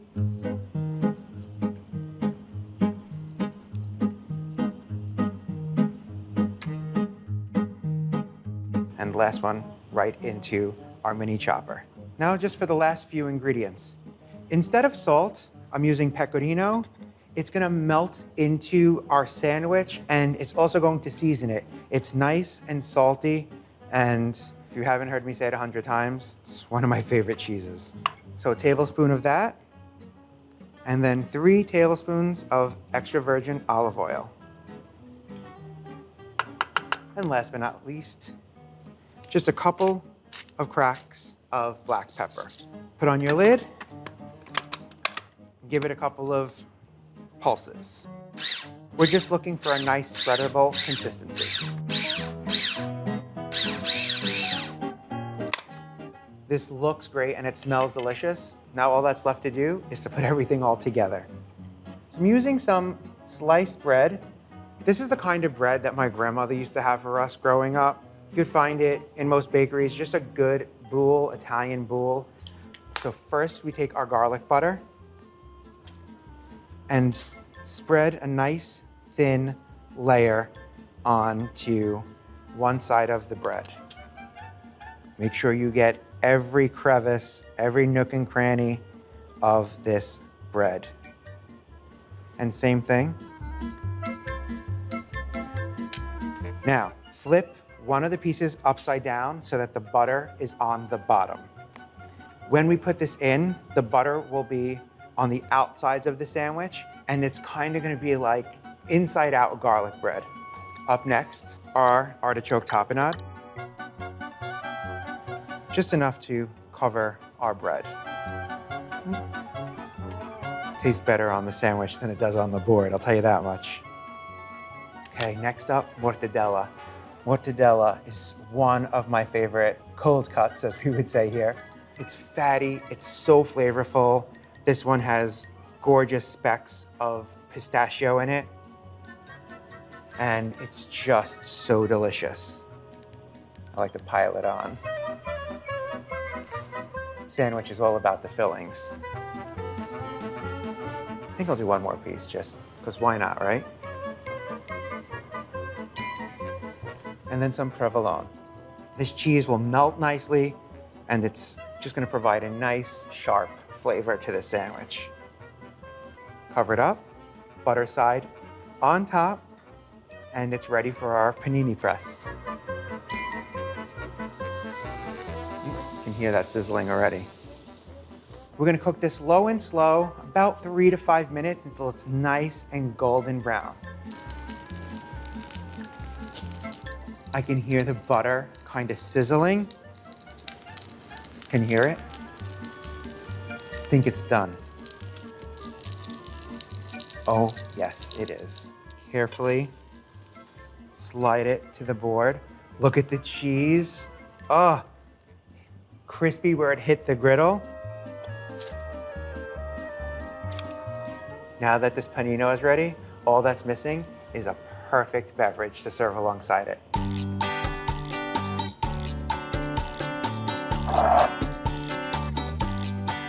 I'm going to show you how to make my favorite coffee beverage, a shakerato. It is not very popular here, but I think you'll love it. I usually drink coffee with a lot of milk or creamer in it, and this has none of that, but it doesn't need it. It's so delicious. I'm gonna take a shaker, I'm gonna fill it generously with ice. No need for bougie ice here. Then our Demerara sugar.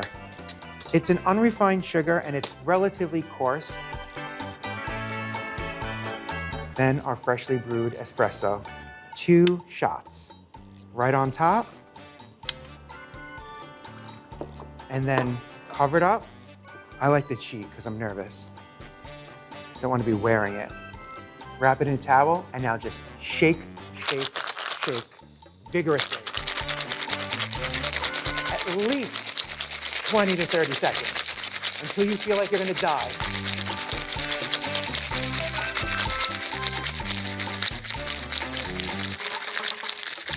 Don't give up.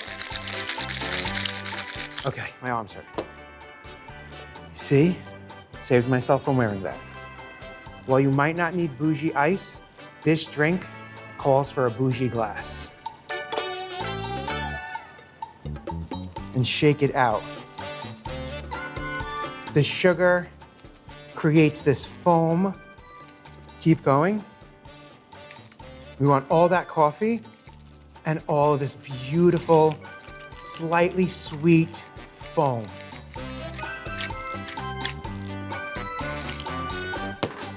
And that's all there is to it. I can't wait to dig in.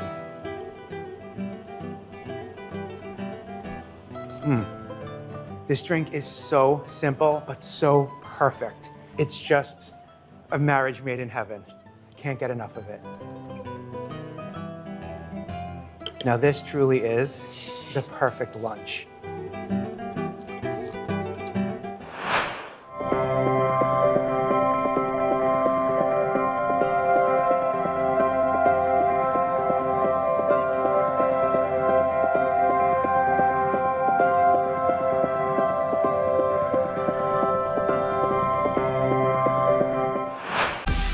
Make the most of your day with Today in 30.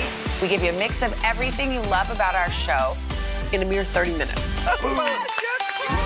Watch Today in 30 on your schedule, streaming every day on Today All Day. We began our cross-America journey tonight, St. Louis, Austin, here in Nashville. From Washington, D.C., the site of our nation's capital, you rarely see. It's your last one.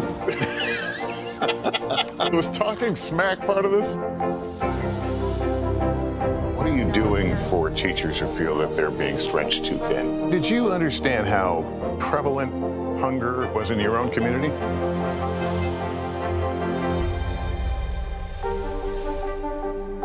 Sometimes the news can be difficult and overwhelming for kids to understand. Will coronavirus come back next year? So to help make sense of it all, we've created a newscast just for them. Man, you know a lot. We hope your family will watch Nightly News Kids Edition. Make the most of your day with Today in 30. We give you a mix of everything you love about our show in a mere 30 minutes. Watch Today in 30 on your schedule, streaming every day on Today All Day. Sometimes the news can be difficult and overwhelming for kids to understand. Will coronavirus come back next year? So to help make sense of it all, we've created a newscast just for them. Man, you know a lot. We hope your family will watch Nightly News Kids Edition.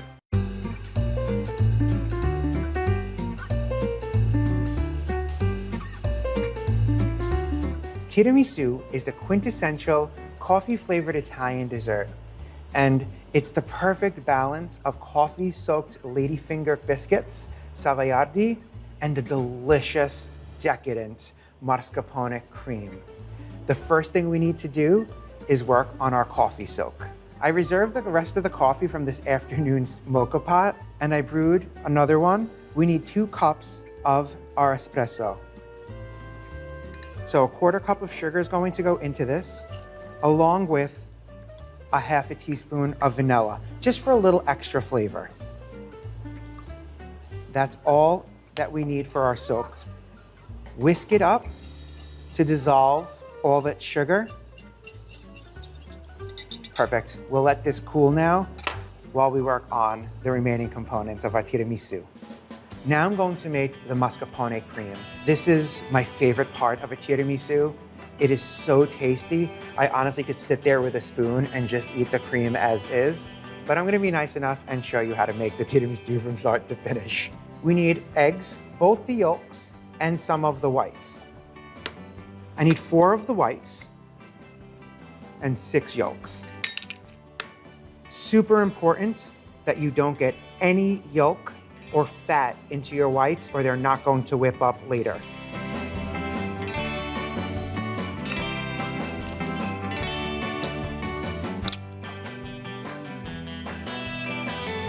First, we're gonna start with our egg yolks. And I'm making what's called in the French pastry kitchen a pâte à bombe, which is simply egg yolks, some sugar, and flavoring.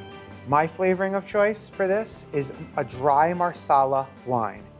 Not sweet. We have enough sweetness going on with all the sugar that we're adding, and our savoiardi biscuits. Going to add 2 tablespoons of this. Then some sugar. We'll add a 1/4 cup to this. Some salt. 1/2 teaspoon of that. And we'll throw a 1/2 teaspoon of vanilla in as well. When baking, I like to add like flavors to separate components to kind of tie them all together. Now, grab a whisk. Give this a quick initial stir just to combine everything. And then I set up a double boiler situation where I have 1 inch of simmering, barely simmering water, and we're going to place this on top and whisk away to slowly begin to thicken this mixture, cook the eggs the slightest bit, and to dissolve the sugar. Carefully nestle this right on top. The bottom of your bowl should not be touching the water. And then just whisk away until it begins to thicken. It will lighten in color.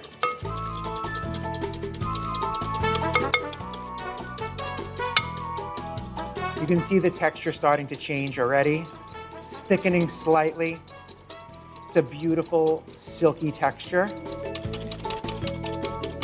You can really smell that masala coming out of this. You can see how much this is lightened in just a couple of minutes. I don't feel any granules of sugar, which means that it's ready to go. You want to transfer this straight to a stand mixer. I have it fitted with the whisk attachment. And now over medium, high. Let it go until it cools down. It will be cool to the touch, and this will thicken up even more.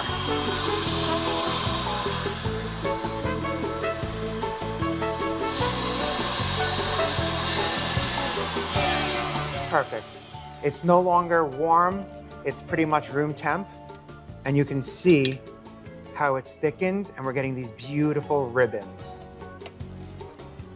Thank goodness for this machine, because I can't even imagine how hard it would be to do this by hand. Up next, one of our star ingredients, mascarpone cheese. It's basically the Italian version of cream cheese. It's the best way to describe it. And I'm using a full 16-ounce container. And just add that right into our yolk mixture. Get that all in there. Okay. Put that back on. And you want to mix this just until it's combined. If you over whip it, you can break this batter.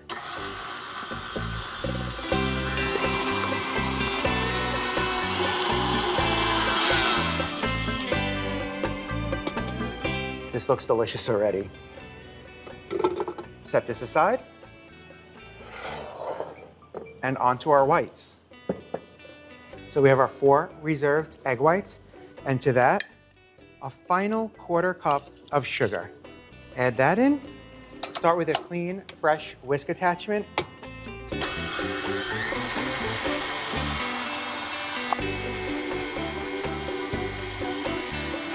Once you see it starting to form ribbons just like this, you can bump it up a notch.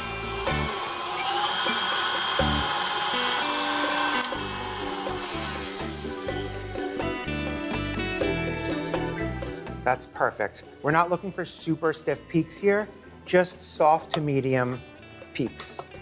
We're nearly there. All that's left to do is to combine our 2 egg mixtures, and we have our mascarpone cream all ready for assembly.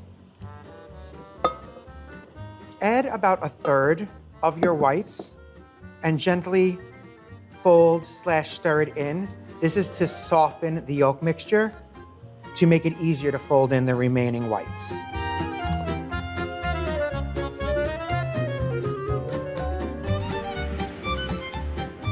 These egg whites are going to lighten the overall mascarpone cream and just give it this beautiful, airy, moussey consistency. Be very gentle, folding it over so that you don't deflate those egg whites. This looks great. Now that we have our 2 main components, our coffee soak and our mascarpone cream ready to go, I'm gonna do a little tidying up to make some room for the fun part, the assembly.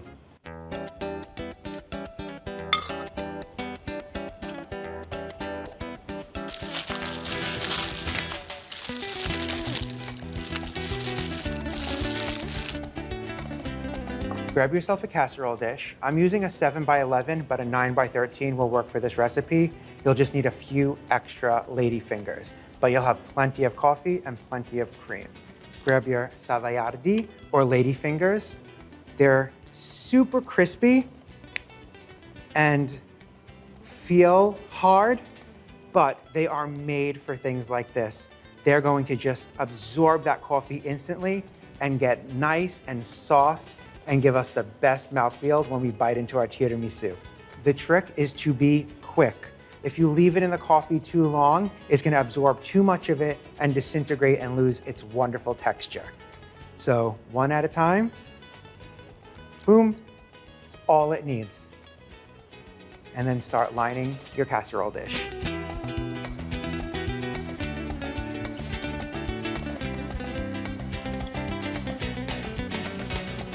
The first ones have already begun to soften, where I can kind of squish them down. Let's see if I can add 1 more savoiardi.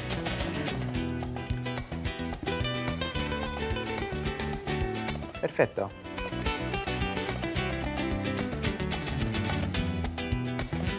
Now that our bottom layer of cookies are in, it's time for the layer of mascarpone cream. Scoop half of this cream right on top. That looks about right. Then with your offset spatula, gently caress it over our cookies, evenly spreading it from corner to corner. Okay, that looks great. Now for another layer of our Saviardi.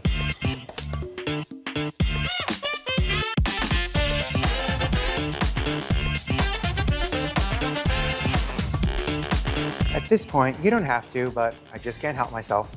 I'm gonna just put a little zigzag pattern on top just to make it the extra littlest bit prettier. Gorgeous.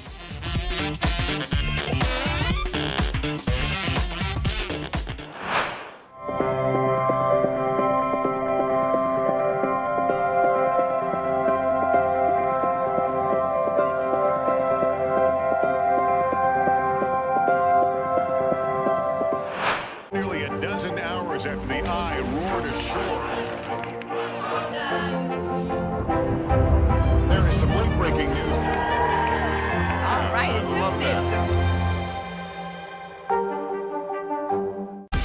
Make the most of your day with Today in 30. We give you a mix of everything you love about our show in a mere 30 minutes.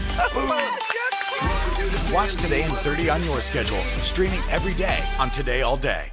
We've got a Congress that doesn't seem very functional. What's this election year going to look like? Are we getting ahead of the science? Are we behind the science? How much did this booster confusion set us back? Can the January 6th committee come up with anything that would change Republican minds? If it's Sunday, it's Meet the Press. We began our cross-America journey tonight, St. Louis, Austin, here in Nashville. From Washington, D.C., the site of our nation's capital, you rarely see. It's your last one. Was talking smack part of this? What are you doing for teachers who feel that they're being stretched too thin? Did you understand how prevalent hunger was in your own community?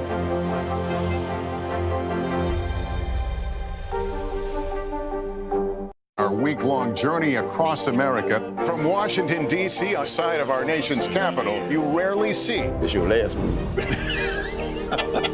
Was talking smack part of this?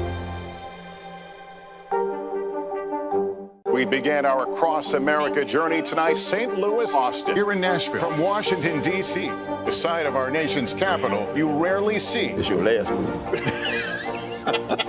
Was talking smack part of this?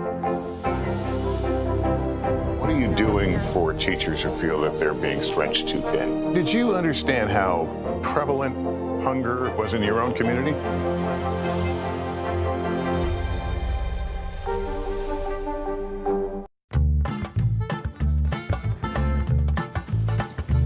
Let's get this bad boy unwrapped. You can see the cream has kind of set. All it's missing is just a little bit of a garnish, some cocoa powder. You want to be nice and delicate, gently tapping your strainer to get just wisps of this gorgeous cocoa powder. And finally, it's time to dig in. I think I want this corner piece. Glides right in there. Those lady fingers have softened beautifully. Can you see those layers? The lady fingers have truly absorbed all of that coffee, and there's very little of the actual cookie left. It's super soft, and those gorgeous layers of cream. I can't wait to take a bite.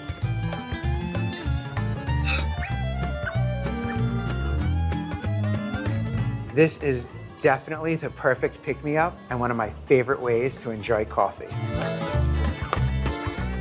Ooh, and it looks like I have a little bit of espresso left. Don't worry, I have another sweet trick up my sleeve.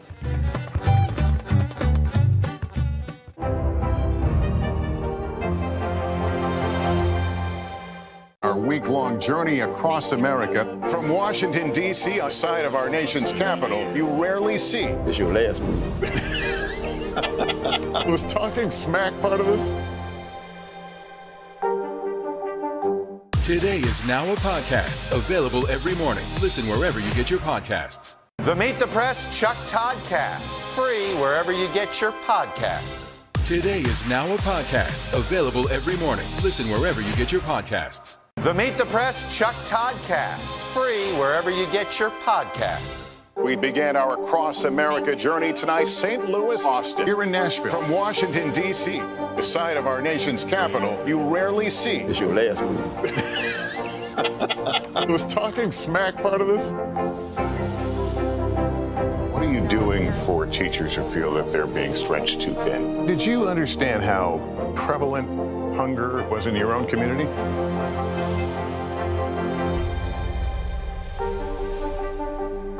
Nearly a dozen hours after the eye roared ashore. There is some late-breaking news. All right, it's For breaking news in our changing world, download the NBC News app.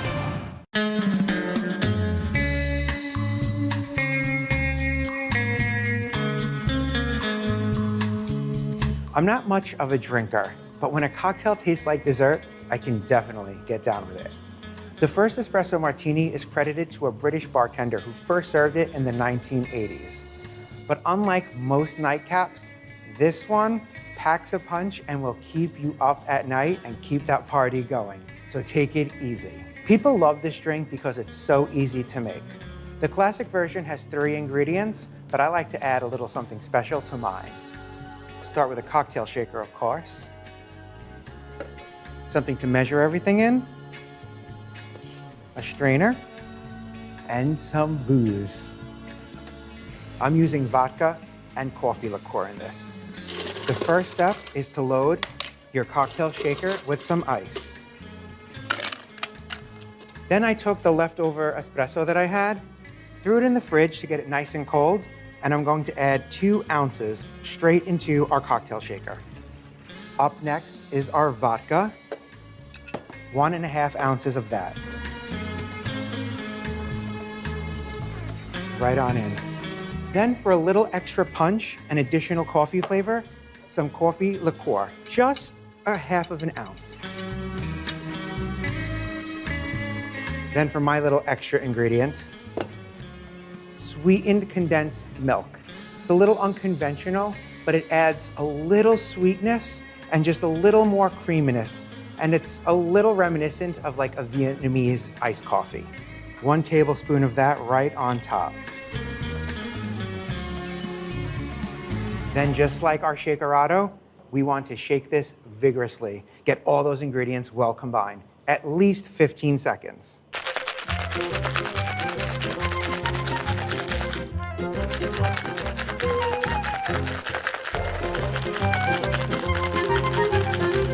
Okay, our shaker is super frosty. And if you thought my Shakerado glass was bougie, you ain't seen nothing yet. Look at that bad boy. Grab your strainer.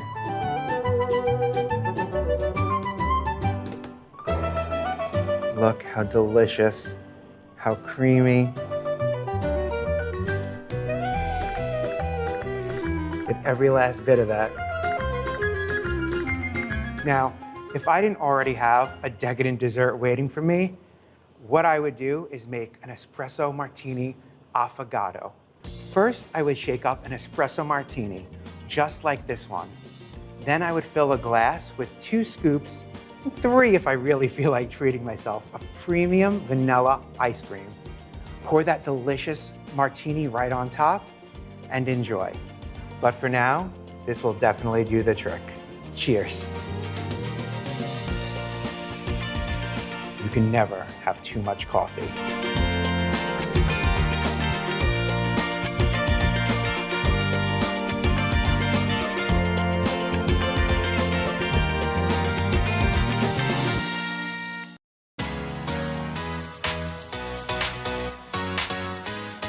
Hi there, I'm Jill Martin. For the past 12 years, I've been the lifestyle contributor for The Today Show, bringing you small investments that make a big difference in your life. Here on Shop Today, we bring you the biggest names, the hottest products, and the ultimate tips on how to use them. And we have new technology that helps you get these items home with just one click. It's an epic and fun shopping experience you can't find anywhere else. This is Shop Today with me, Jill Martin.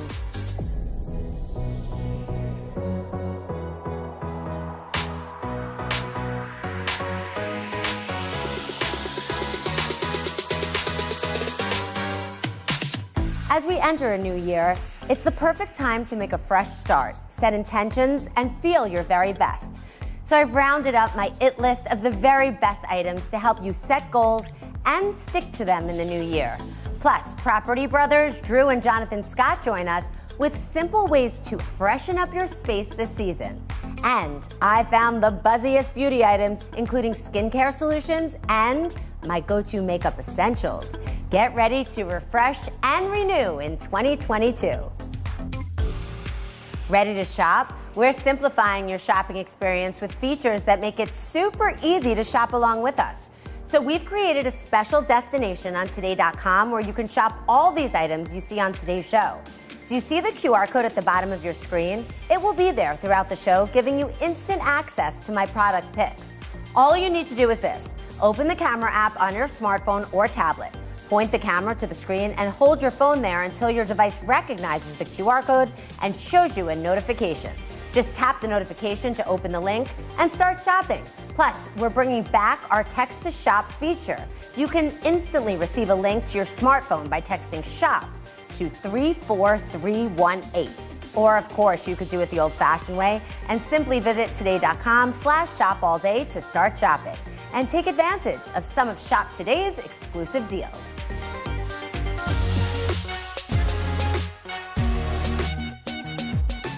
The new year is here. I can't believe it's 2022. And for many of us, it's a chance for a clean slate. It's so important. I'm big on setting intentions and following through with them. So whether you're looking to renew a fitness routine, organize your life, or get in a better headspace, I have the products to help you set your goals and stick to them, most importantly.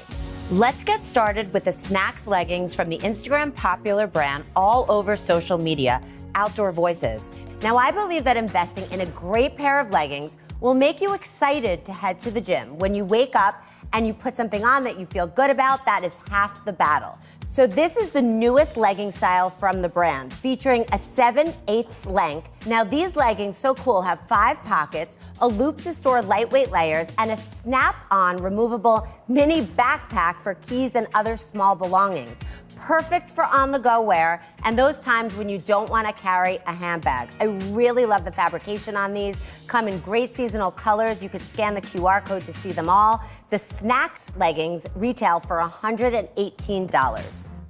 Next up, I can't wait to take off my heels and put these on. I own them. One of my favorite brands, Allbirds. Now, you've no doubt heard of their comfy, versatile sneakers. They've recently received a stylish update just in time for winter months. These are the Wool Runner Fluffs with a special fluffy exterior. These help you get in on the popular Sherpa trend you know I love, and also give you a chic boost to your everyday workout gear. Now that you've updated your athleisure for the new year, it's time to get moving and dancing, something I used during the pandemic. Obey Fitness is a digital fitness platform that offers 22 daily live classes and over 20 different types of workouts, including high-intensity interval training, sculpt, strength, Pilates, yoga, dance cardio, which is my favorite, and more. And just for our Shop Today viewers, we have a special discount. You can sign up for Obey today and receive 1 month free. Just try it out. What do you have to lose? You may find your favorite new workout. A monthly subscription to Obey goes for $27. Well, speaking of great habits, next up is a brand that will help you create goals and keep them up. I still love pen and paper, if you know me, and writing everything down. The Best Self-Habit Roadmap, Self-Journal, Win the Day pads, and Weekly Action pads are visual tools that help you keep organized, help establish good habits, and work towards success. Whether you want to read more, work out more, or stay focused at work, these products might be for you. I truly believe that writing things down helps you visualize your goals and achieve them faster. Just think of where you could be in 6 months. Visualize it.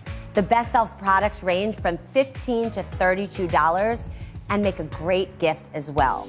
Well, now that you have what you need to organize your intentions in the new year, it's time to organize your life. Next, I have the Personalized Commuter Clutch by Mark & Graham. Say goodbye to all your items floating around, yes, you, at the bottom of your handbag. This beautiful leather clutch doubles as a super functional tech organizer. You have the zip around pouch, which features multiple interior open and zip pockets, leather tabs, card slots, and plenty of space for all your phone, your keys, a pen, makeup, credit card spaces. So I love this, and you could personalize it. You add a foil monogram for that special touch. Head to today.com/shopallday to check out all the options. The Mark & Graham clutch is $129. And last up on my IT list is an important one. After the past 2 years, we've really learned that we need to be ready for whatever life throws at us.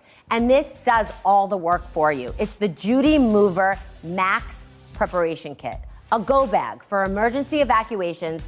The brand says the backpack is 100% waterproof and designed to support 4 people with critical safety supplies. Check out everything the kit includes. The brand has tons of options to choose from in a variety of price ranges. Head to our site to see them all and pick one that meets your family's needs. So important. The Judy Mover Max retails for $195. Well, that wraps up this edition of my IT List. Let's run through the products one more time. We have the Snacks leggings from Outdoor Voices, the Allbirds Wool Runner Fluffs, the subscription to Obey Fitness, the Best Self products, the clutch from Mark & Graham, and the Judy Mover Max Preparation Kit. To shop these products, scan the QR code in the lower left hand of your screen or text SHOP to 34318, or you can always head to today.com/shopallday. And just a reminder, Today may make a commission for purchases made through the QR code or our links at today.com. And don't go anywhere. Next up, it's time to refresh your winter beauty routine with a few of my favorites. And later, the Property Brothers join me for an inspiring conversation about rejuvenating your space and making your house feel like a home in the new year. All that and more coming up only on Shop Today.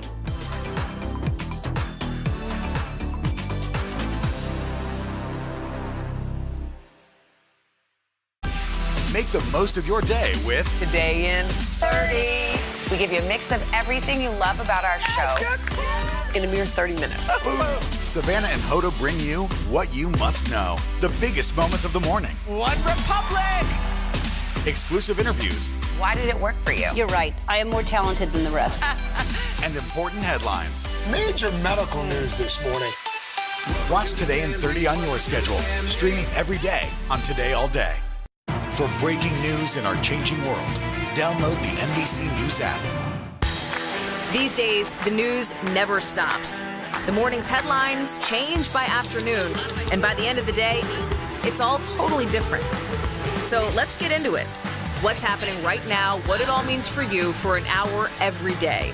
I get it. I know that it can be hard to keep up. So let's get started together and go from there. Hey, I'm Hallie Jackson, and we have a ton going on tonight. Here's the deal. Hallie Jackson Now. Weekdays at 5 on NBC News Now. For breaking news in our changing world, download the NBC News app. The Meet the Press Chuck Toddcast, free wherever you get your podcasts. For breaking news in our changing world, download the NBC News app. Today is now a podcast, available every morning. Listen wherever you get your podcasts. For breaking news in our changing world, download the NBC News app.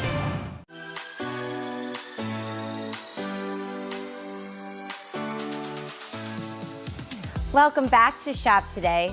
When it comes to beauty, it's so common, I know, to feel dry, dull, and a little bit out of sorts during the winter months. I personally find that refreshing my beauty routine this time of year gives me a little confidence boost. So I rounded up some of my favorite finds that will have you feeling pampered and put together despite the dreary weather. So everything in front of me are things that I am obsessed with. I want to get a big giant bag and put everything in because these will instantly make you feel better. Let's get started with the coolest new gadget, and it's making waves everywhere, the Hey Dewy wireless facial humidifier. Hey Dewy says this portable humidifier creates a refreshing cool mist that can replenish moisture to your skin that is lost throughout the day and in cold weather. This is the perfect device to begin your winter beauty routine, giving you that dewy looking radiant skin so many of us are looking for. Plus, this gadget does double duty. You can also place the humidifier on your bedside table to soothe your senses while you sleep. This is a really awesome investment. Comes in these colors. The Hey Dewy humidifier goes for around $50. You will not regret that purchase. Next up is a must-have in my own routine. That is the Rose Quartz Eye Mask from Sephora. This, to me, really helps me fall asleep, and the brand says the mask can help to relieve puffiness, dark circles, fine lines, and wrinkles. I love to place mine in the fridge and put it on as I'm falling asleep. It's slightly heavy, and the pressure creates a calming and cool feeling. It's part of my routine, and I literally cannot go to sleep without it. The Rose Quartz mask goes for $59, lasts a long time. Next up, I've rounded up a couple of finds from cult favorite Charlotte Tilbury, and I'm in the cult, to help revive your everyday beauty routine this season. First is the brand's Cryo Recovery Mask. Now, it looks a little silly, but it's inspired by the high-performance, high-tech of cryotherapy and the ancient art of facial acupressure to help promote refreshed skin. The mask is embedded with cooling gel beads that target the forehead, under eyes, cheekbones, and under the chin. It's super easy to use. After chilling the mask in the freezer for 30 minutes, remove it and place the gel side onto cleansed skin, securing it using the Velcro straps. Then, gently massage the metal beads into your pressure points on your face and just relax. It's as simple as that. Again, I know that when you put it on, you may feel silly, but it really refreshes your skin. The mask retails for $55. Next, from Charlotte Tilbury, I have a few of my go-to makeup products from the line. Once your skin is moisturized and ready for makeup, I like to begin with a lightweight powder that packs a punch. This is the brand's award-winning Genius Magic Powder, which is perfect to apply all over to conceal dark spots and dull imperfections. I love that it has a slightly creamy feel, so it's great on your skin. Now, if you put it under your eyes, it gives you a little glow as well. I follow up with the Charlotte Tilbury Airbrush Bronzer, which gives a much-needed sun-kissed flush to the skin during the winter months, brightening your face and bringing you back to life. The bronzer comes in 4 shades, so there's something for every skin tone. These Charlotte Tilbury makeup finds range from $45 to $56. I'm obsessed with these.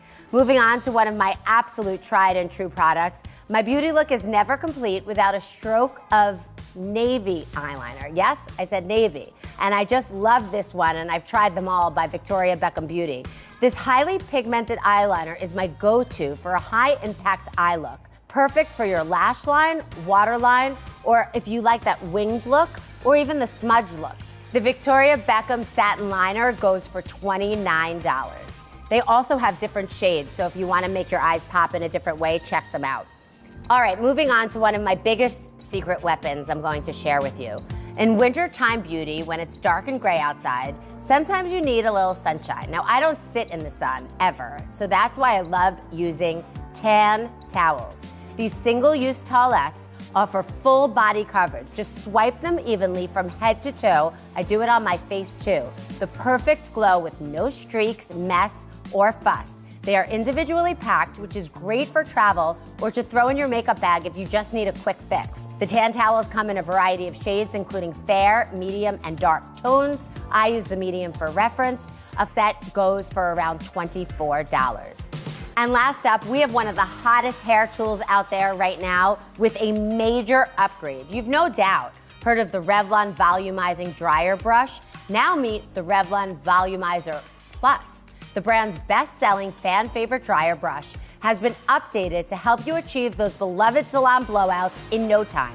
The new model offers more styling versatility with a new 2.4-inch oval head in a slimmer handle design, so it's much easier to manipulate.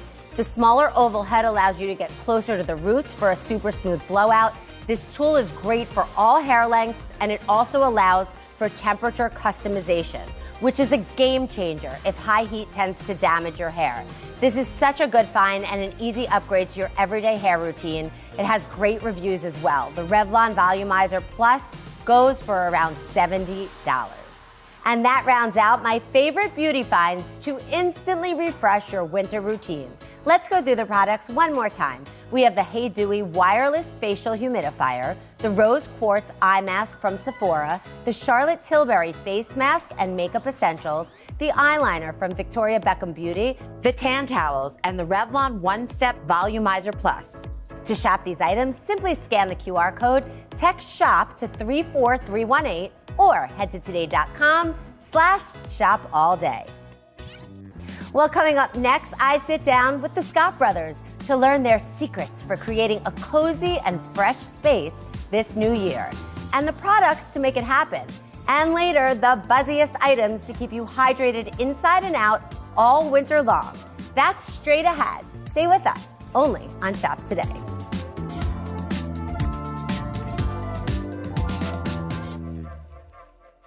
Nearly a dozen hours after the Eye roared ashore. There is some late-breaking news. All right, it just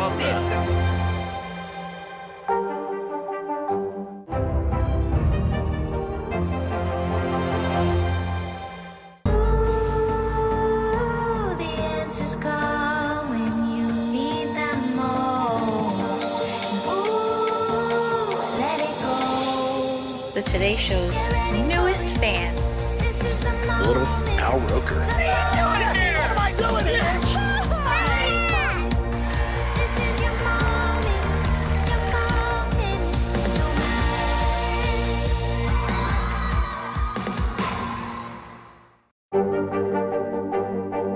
What are you doing for teachers who feel that they're being stretched too thin? Did you understand how prevalent hunger was in your own community? We began our Cross America journey tonight, St. Louis, Austin, here in Nashville. From Washington, D.C., the site of our nation's capital, you rarely see. It's your last Was talking smack part of this? What are you doing for teachers who feel that they're being stretched too thin? Did you understand how prevalent hunger was in your own community?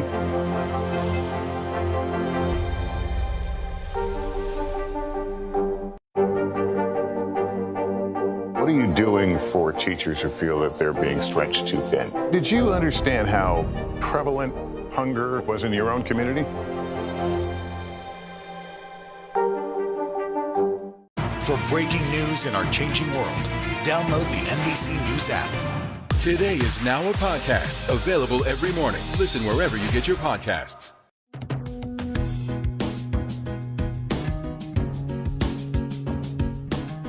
Welcome back to Shop Today. Each January, many of us focus on renewing a healthy lifestyle, setting long-term goals, or prioritizing self-care. But the energy surrounding you really impacts your daily life, mindset, and mood in big ways. I believe creating a home that's your happy place is just as important to your all-around well-being. And I know that taking on a home design project can be challenging. So who better to help us out than the Property Brothers, Drew and Jonathan Scott.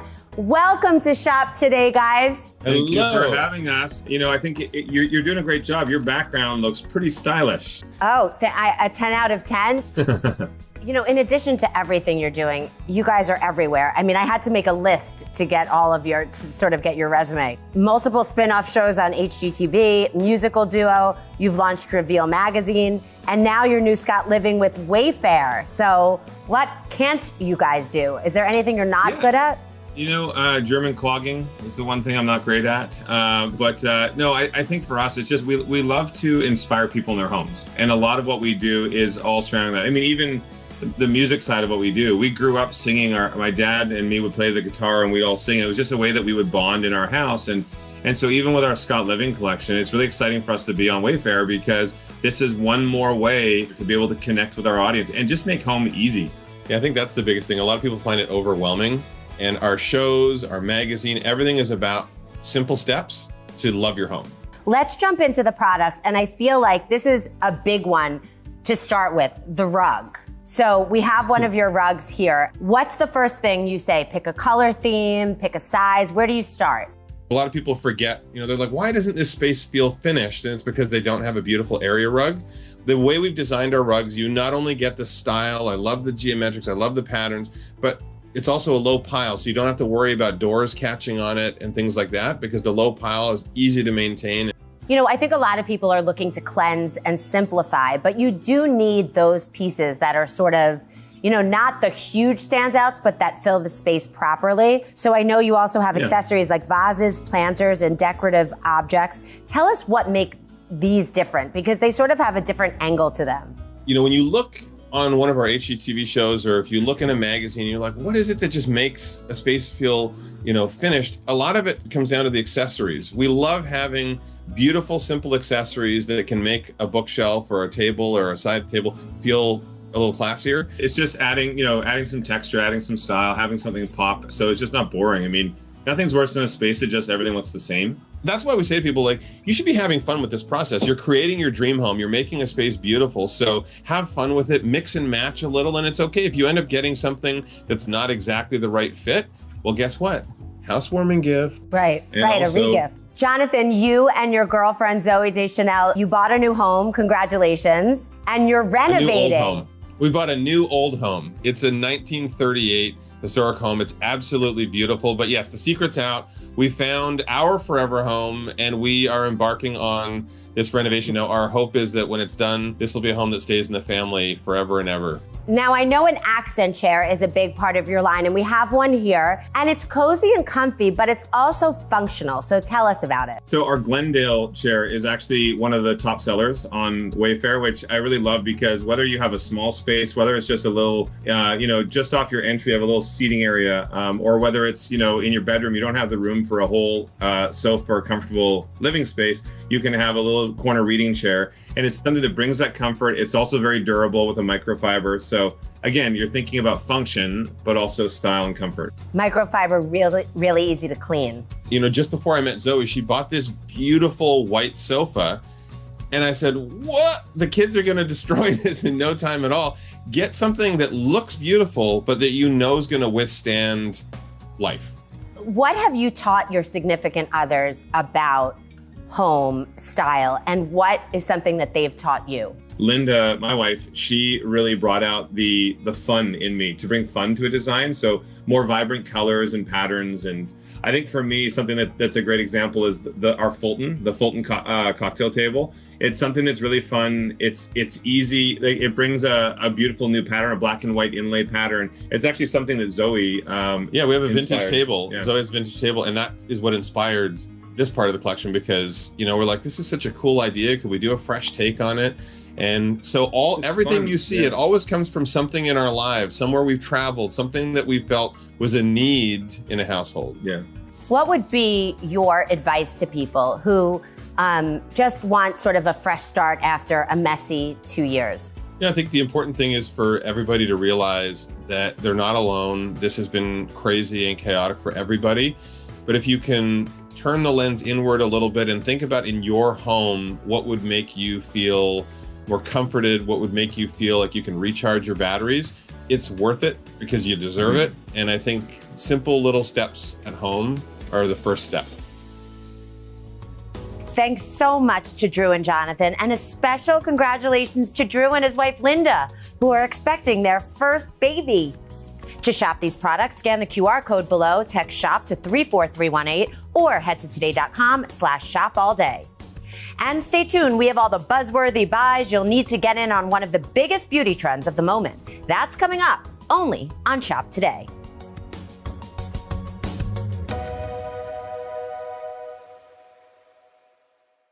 The answers come when you need them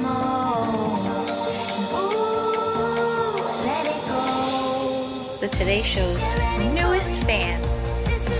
Little Al Roker. What am I doing here? This is your moment,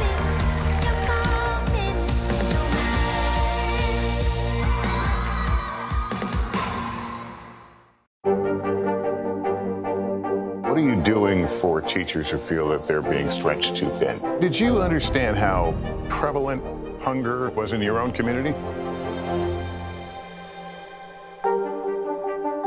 Nearly a dozen hours after the eye roared ashore. There is some late-breaking news. All right, The Meet the Press Chuck Toddcast, free wherever you get your podcasts. Sometimes the news can be difficult and overwhelming for kids to understand. Will coronavirus come back next year? So to help make sense of it all, we've created a newscast just for them. Man, you know a lot. We hope your family will watch Nightly News Kids Edition.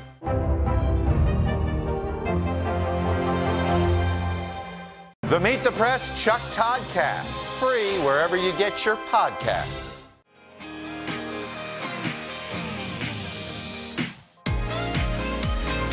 Welcome back. Well, this month we decided to bring you a new segment that introduces the buzziest topics from fashion to beauty to home and the key products to help you get in on the trend. This month's buzzworthy theme is all about hydration. We've all heard the phrase beauty begins from the inside out. But when it comes to staying hydrated, you truly can see the benefits in your complexion and how your body feels each and every day. Let's jump right in with the Hydros water bottle.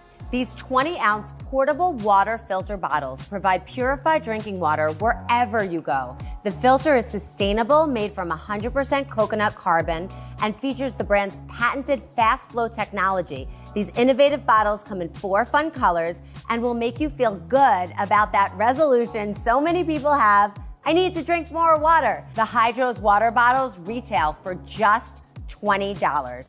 All right, next up, I'm sharing my favorite vitamin C product that adds a little hydration to your skincare routine. Everyone on the set is buzzing about it as well. This is Sunday Riley's CEO Glow Vitamin C and Turmeric Face Oil. This super absorbing face oil is infused with vitamin C, turmeric, and evening primrose oil, which can help brighten, hydrate, and leave your skin glowy and beautiful. You can apply it during the day or at night on clean skin for a burst of fresh moisture, or I sometimes like to mix it with a tinted moisturizer to create a dewy look if I'm feeling dry. The Sunday Riley facial oil goes for $80, but this little bottle will go a long way. Everyone's obsessing over it. Moving on, I know so many of us suffer from super dry hands and feet during the wintertime, so I have 2 products that can renew that moisture and leave your skin feeling super soft. First is the Gloves in a Bottle Shielding Lotion. Get this, the name literally says it all. This protective lotion is perfect to apply right before you head out the door into the cold. It aims to act as a buffer against the wind and cold, sort of like gloves, the brand says. The Gloves in a Bottle lotion goes for just under $15. And last up, something to treat your feet. This Works Perfect Heals Rescue Balm. It's called This Works because it does. This special cream is a soothing and refreshing treatment for your feet, featuring cotton thistle extract and lemon oil. The Foot and Heel Balm deeply moisturizes dry skin and repairs cracked heels.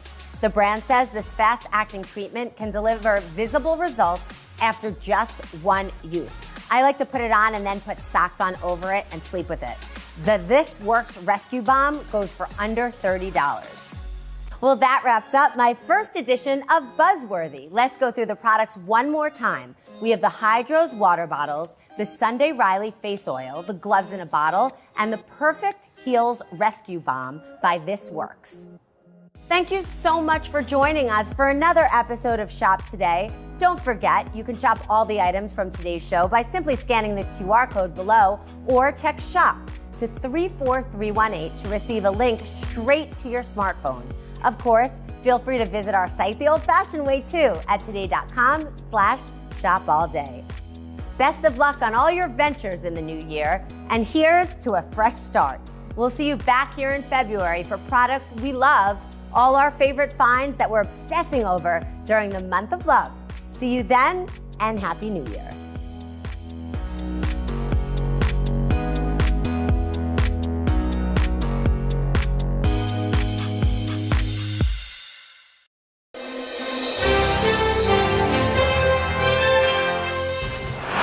Andy, good to see you, my friend. Hey, Willie. You are the #1 brand ambassador for this show, Sunday Today. Well, because I love my mug. You've got the mug. I almost brought it because we are close to my house and I walked over and I was going to bring it.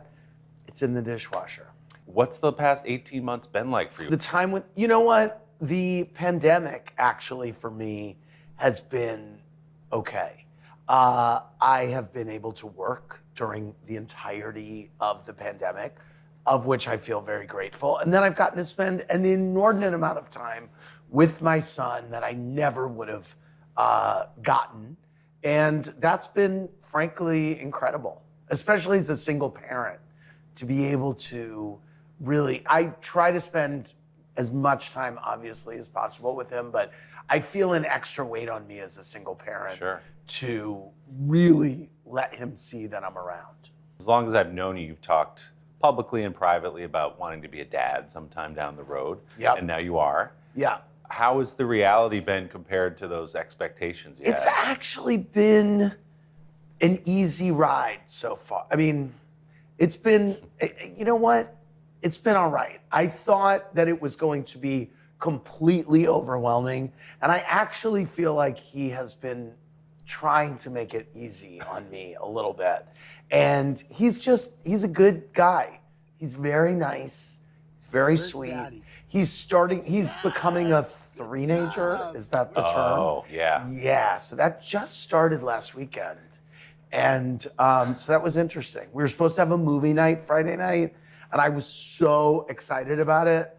But he then started to show his will, and I had to take the movie away. And guess who was the real loser in that?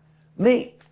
Because I was then screwed on a Friday night. I was like, what am I doing? Right, now you got 2 hours to fill. Exactly. I was actually more upset than him that I took the movie night away. So I'm not sure what lesson was taught. What's he into, like, in terms of movies, and what's his You know thing? what? He has not watched much TV or movies just until this summer. And so what he's really into right now is Sesame Street. Great. Which is great. And I let him watch it on the weekends. It's his treat. No TV during the week. And I will say, I screen an inordinate amount of Housewives, and he's always coming up to my desk while I'm watching, and I'm like, no, you are not watching this. You are not watching this. He saw me grilling Erica Jane on a Housewives reunion the other day. He's like, Daddy? I'm like, yes, but no. Yeah. So it sounds like you guys have had all this bonding time, and being a single parent, like you say, has its challenges. Yes. How do you navigate that part of it? Just one day at a time. And luckily I have several jobs, but all of them allow me to be in and out of my home all day. So weirdly, I am almost always around for breakfast, lunch, and dinner with him. So that to me is that's a great amount of continuity for him, where we get to see each other. Now, New York is thumping in a sense, and I'm anxious to be part of the thump.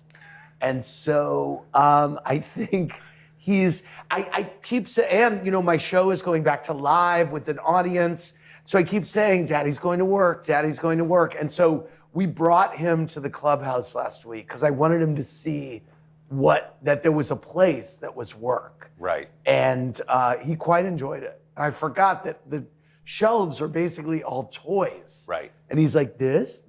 He wanted to take it. I'm like, that's taped down. You can't have that. It's not a toy. Don't touch Julie Andrews' tea bag. Yes, Is he that was still trying there? to get to Julie Andrews' tea bag. No. Funny that you say that. Yes. That's Tamra's implant he was trying to get to. Like, this is not a toy. This was in someone. Your parents are a big part of your private story, but also your public story, They where are. like they're on the show and the audience loves them. Yeah. They seem to be thoroughly enjoying this ride that you were on. They are, But the ride that they are most enjoying is the curveball that I threw them at 50 years old of giving them another grandchild. Yeah. Because this was the kid that no one saw coming. Even as the years went on, I would say, I still want to have a kid. And my mom would say, it's not happening. Like, really? Oh, okay. You're flying to LA for a party right now. When are you gonna have a kid? So I proved them all wrong. And it's one of the great joys of having my son is watching his relationship with his grandparents, who are well into their 80s and who FaceTime with him every night at dinner. And how lucky, I feel that way too about my parents, that your son will have a relationship with them. He'll know them. The grandparent-child relationship is so magical. And I remember great times with my grandparents and sleeping over there. And they give your kids something that you can't. And it's just so exciting. It's sweet. That to me has been an incredible side benefit from this entire journey. The Meet the Press Chuck Toddcast, free wherever you get your podcasts. Today is now a podcast, available every morning. Listen wherever you get your podcasts. Make the most of your day with Today in 30. We give you a mix of everything you love about our show in a mere 30 minutes. Savannah and Hoda bring you what you must know. The biggest moments of the morning. One Republic! Exclusive interviews. Why did it work for you? You're right. I am more talented than the rest. And important headlines. Major medical news this morning. Watch Today in 30 on your schedule. Streaming every day on Today All Day.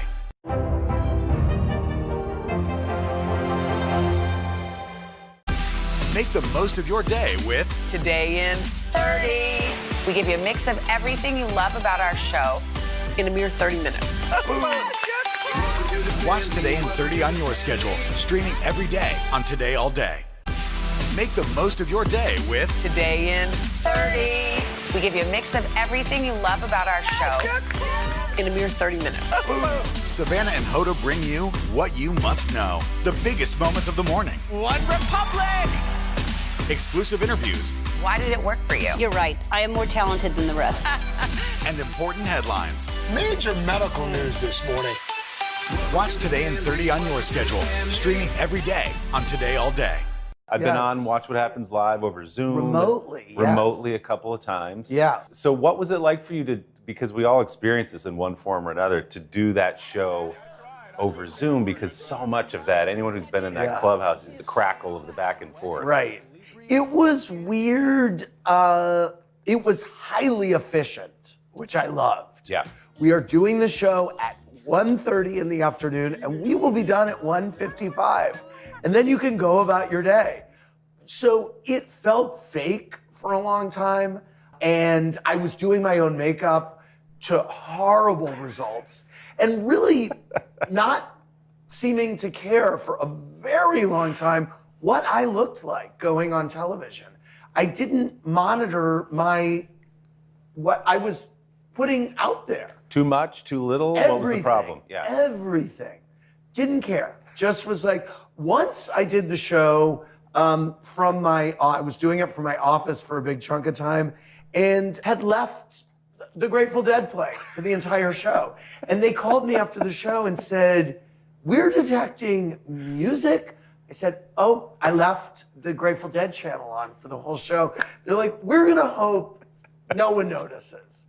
And I believe no one noticed. So there was my show is already homemade, as it were, but it was real Scotch tape. I think I sort of sympathize with that. We all got a little too comfortable with our home studios, what we're wearing on the bottom, what we look like. I stopped, Who was wearing anything on the bottom? Not a lot. Yeah, no. What'd you do, shorts and flip-flops? I was barefoot. I wore, Yeah. I did it out in the Hamptons for 4 months, and I would jump in the pool and then be in a wet bathing suit. I'm gonna skip the makeup today. It's fine. I was a runaway train. So I was a runaway train. When you're in that studio, you've created such a space. What is the magic of that show to you? Why do you think it's taken off the way it has? I think people respond to the authenticity of the show.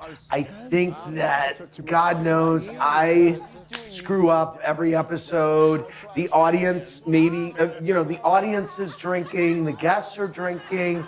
It's a loose atmosphere. It's Cake Justin! And thank you, Jimmy, for the shots. If we spill a cake on the floor, it's about the cake. We follow the action. And I think people respond to that idea that they don't know what's going to happen. The guests can wind up hating each other. Mm-hmm. We've had guests who literally, you can see them on the air that they hate each other. And the audience then starts, chiming in, and it's fun. You know what else is true about that show? It's a little like Howard Stern, where by stepping into that studio, you're agreeing to something. You are submitting to my tomfoolery Yeah. and my messiness, and you are now you are on the witness stand Right. about your life. Right. And so here we are. And the Yes. thing that where a publicist on another show would say you can't ask about that Right. does not seem to apply on your show. Well, we don't pre-interview our guests, which is great. Yeah. So then we can't, it's less trouble to get into. But I mean, there are times when people come in and say, listen, Yeah. I don't want to talk about the fact that I hate X, Y, or Z. But one of the genius moves you have is you can put it off on the audience. So-and-so Yes, writes. well, that's true. But Yeah. we try, listen, I don't want anyone to leave unhappy. Yeah. So. Casting is huge. You often put me on with a housewife. Yes, we like And it's great. high and low. We like big and tall, small and big. I don't know. We like, yes. Yeah. It's amazing. It's it's the most fun you can have on TV. Getting the audience back was a big deal. And now that the audience is back and the guests are there, it's what we're supposed to be doing. Yeah. I'm like, oh, this is why we do it. So I'm very happy to be back. We began our Cross America journey tonight, St. Louis, Austin, here in Nashville. From Washington, D.C., the site of our nation's capital, you rarely see. It's your last one. Was talking smack part of this? What are you doing for teachers who feel that they're being stretched too thin? Did you understand how prevalent hunger was in your own community?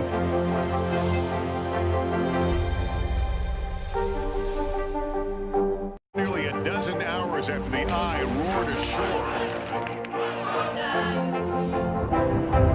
There is some late-breaking news. All right, For breaking news in our changing world, download the NBC News app. We began our Cross America journey tonight, St. Louis, Austin, here in Nashville. From Washington, D.C., the site of our nation's capital, you rarely see. It's your last one. Was talking smack part of this? What are you doing for teachers who feel that they're being stretched too thin? Did you understand how prevalent hunger was in your own community?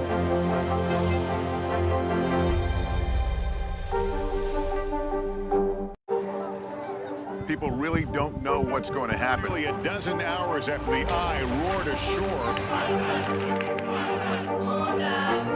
More good people than bad people, I know, right? 5 seconds.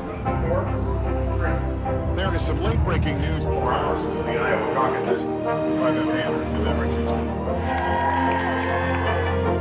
All right, it just did too. The Meet the Press Chuck Toddcast, free wherever you get your podcasts. For breaking news in our changing world, download the NBC News app. Speaking of fun, let's talk about Glitter Every Day. 365 quotes from women I love. Yes. What's the idea behind it? The idea is just basically in the title. This is a book that you can look at every day, have a little splash of glitter thrown on you every day. Women have shaped me for my entire life. From my mom to mentors to the housewives to divas and icons. And so this is a quote a day by a woman that I love. I love a lot of women, and they've said, a lot of things. And talk about high and low. We've got Madonna to Malala, Dorinda Medley to Kamala Harris. I mean, it's all over the place. It's funny you say that. I'm going to jump ahead because I thought this captured you perfectly. On one page, we have a quote from Anne Frank. Yes. As I turn the page, Countess Luann. Thank you. That's Andy Cohen in a nutshell. It absolutely is. Two women that I respect immensely and who have different things to offer the culture, but valid nonetheless, Willie. This is the world that we live in, by the way. We lead off the book with a quote from the great Evelyn Cohen. My mom. Her quote is, "Get a hold of yourself, Andy." Yes. What was the context of that? Well, that is a quote that my mom has used over the years that renders me slapped in the face. Get a hold of yourself, Andy. And I will quite literally get a hold of myself and come back to earth. It is it's in her arsenal of, you're a runaway train, you gotta get it together, basically. It's a very simple sentiment from Evelyn Cohen, but one that I respond to. It feels like it's something you've heard for a long time. I have. Yeah. I have. Yeah. She doesn't, she whips it out when she needs it. So Evelyn Cohen's the biggest star in this book. I She think we is. agree. Yes. Some huge names in here. Dolly Parton, Madonna. What's the thrust of the kind of person you want? How did you put this list together? You know what? It's just women I love. Yeah. Strong, powerful women with something to say. So that could be anyone that has touched me in my life. I mean, I have a quote from my friend Liza in there that I love that is only go, oh no, when you're a hammer, everything's a nail. So there are quotes in here to live by, and there are quotes in here to laugh by. Yes. And I put a little commentary on every page of my own relationship with the women or the quote or just some thought I'm having. Yeah, I mean, I just love there's too many to list, but you go from Jack Hay to Jill Biden on the same page, you know? Absolutely. Like, that's Jack the beauty. Hay to Jill Biden. That's the beauty. Two of our beacons of inspiration. There you go. Yes. There you go. Yeah. And is it true that Hoda Kotb gave you the idea for this book, or at least she encouraged you to write it? Hodes didn't just give me the idea. I basically just stole the idea from her. She had come out with 2 quote-a-day books. Yep. And I happened to be co-hosting with her during the publication of both books, I believe. So I spent a fair amount of time shilling Hode's books.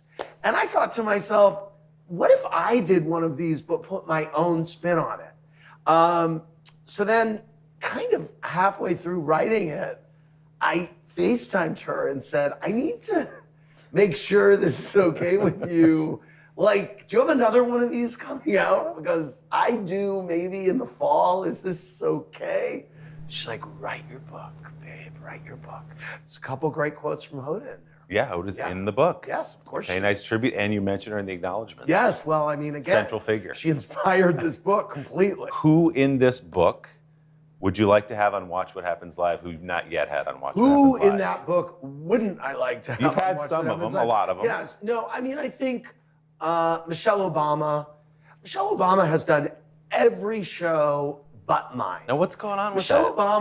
Obama did The Chew when it was on. I think Michelle Obama has been on CSI. I'm not kidding. Really? I think so, or NCIS or something like that. Truly, there almost isn't a show that she hasn't been on except mine. So maybe I should feel good about that. Okay, so Michelle is the big get. She's one of them. Who else is on there? Madonna's never been on. I've She hasn't interviewed been on? Madonna. She's never been in the clubhouse. Oh. No, she. Sometimes the news can be difficult and overwhelming for kids to understand. Will coronavirus come back next year? So to help make sense of it all, we've created a newscast just for them. Man, you know a lot. We hope your family will watch Nightly News Kids Edition. For breaking news in our changing world, download the NBC News app. Nearly a dozen hours after the eye roared ashore. breaking news. All right, and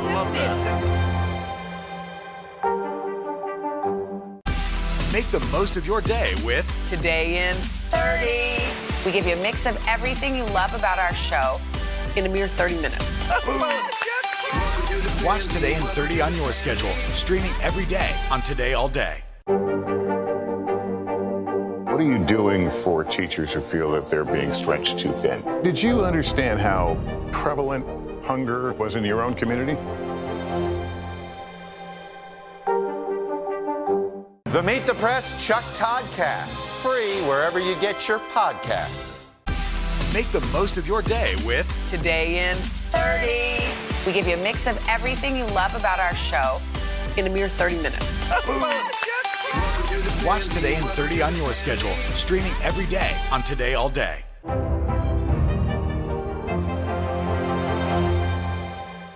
Yeah. So many. Because Madonna is a North Star for you, is that fair to say? Yes, yeah. she is. Yeah. Yes. Yeah. I love my ladies. So let's talk about Housewives. Okay. 15 years. You know what? Can you believe that? Just watched season 16 premiere of Orange County. And how do we feel? It's fantastic. Yeah. They got the assignment.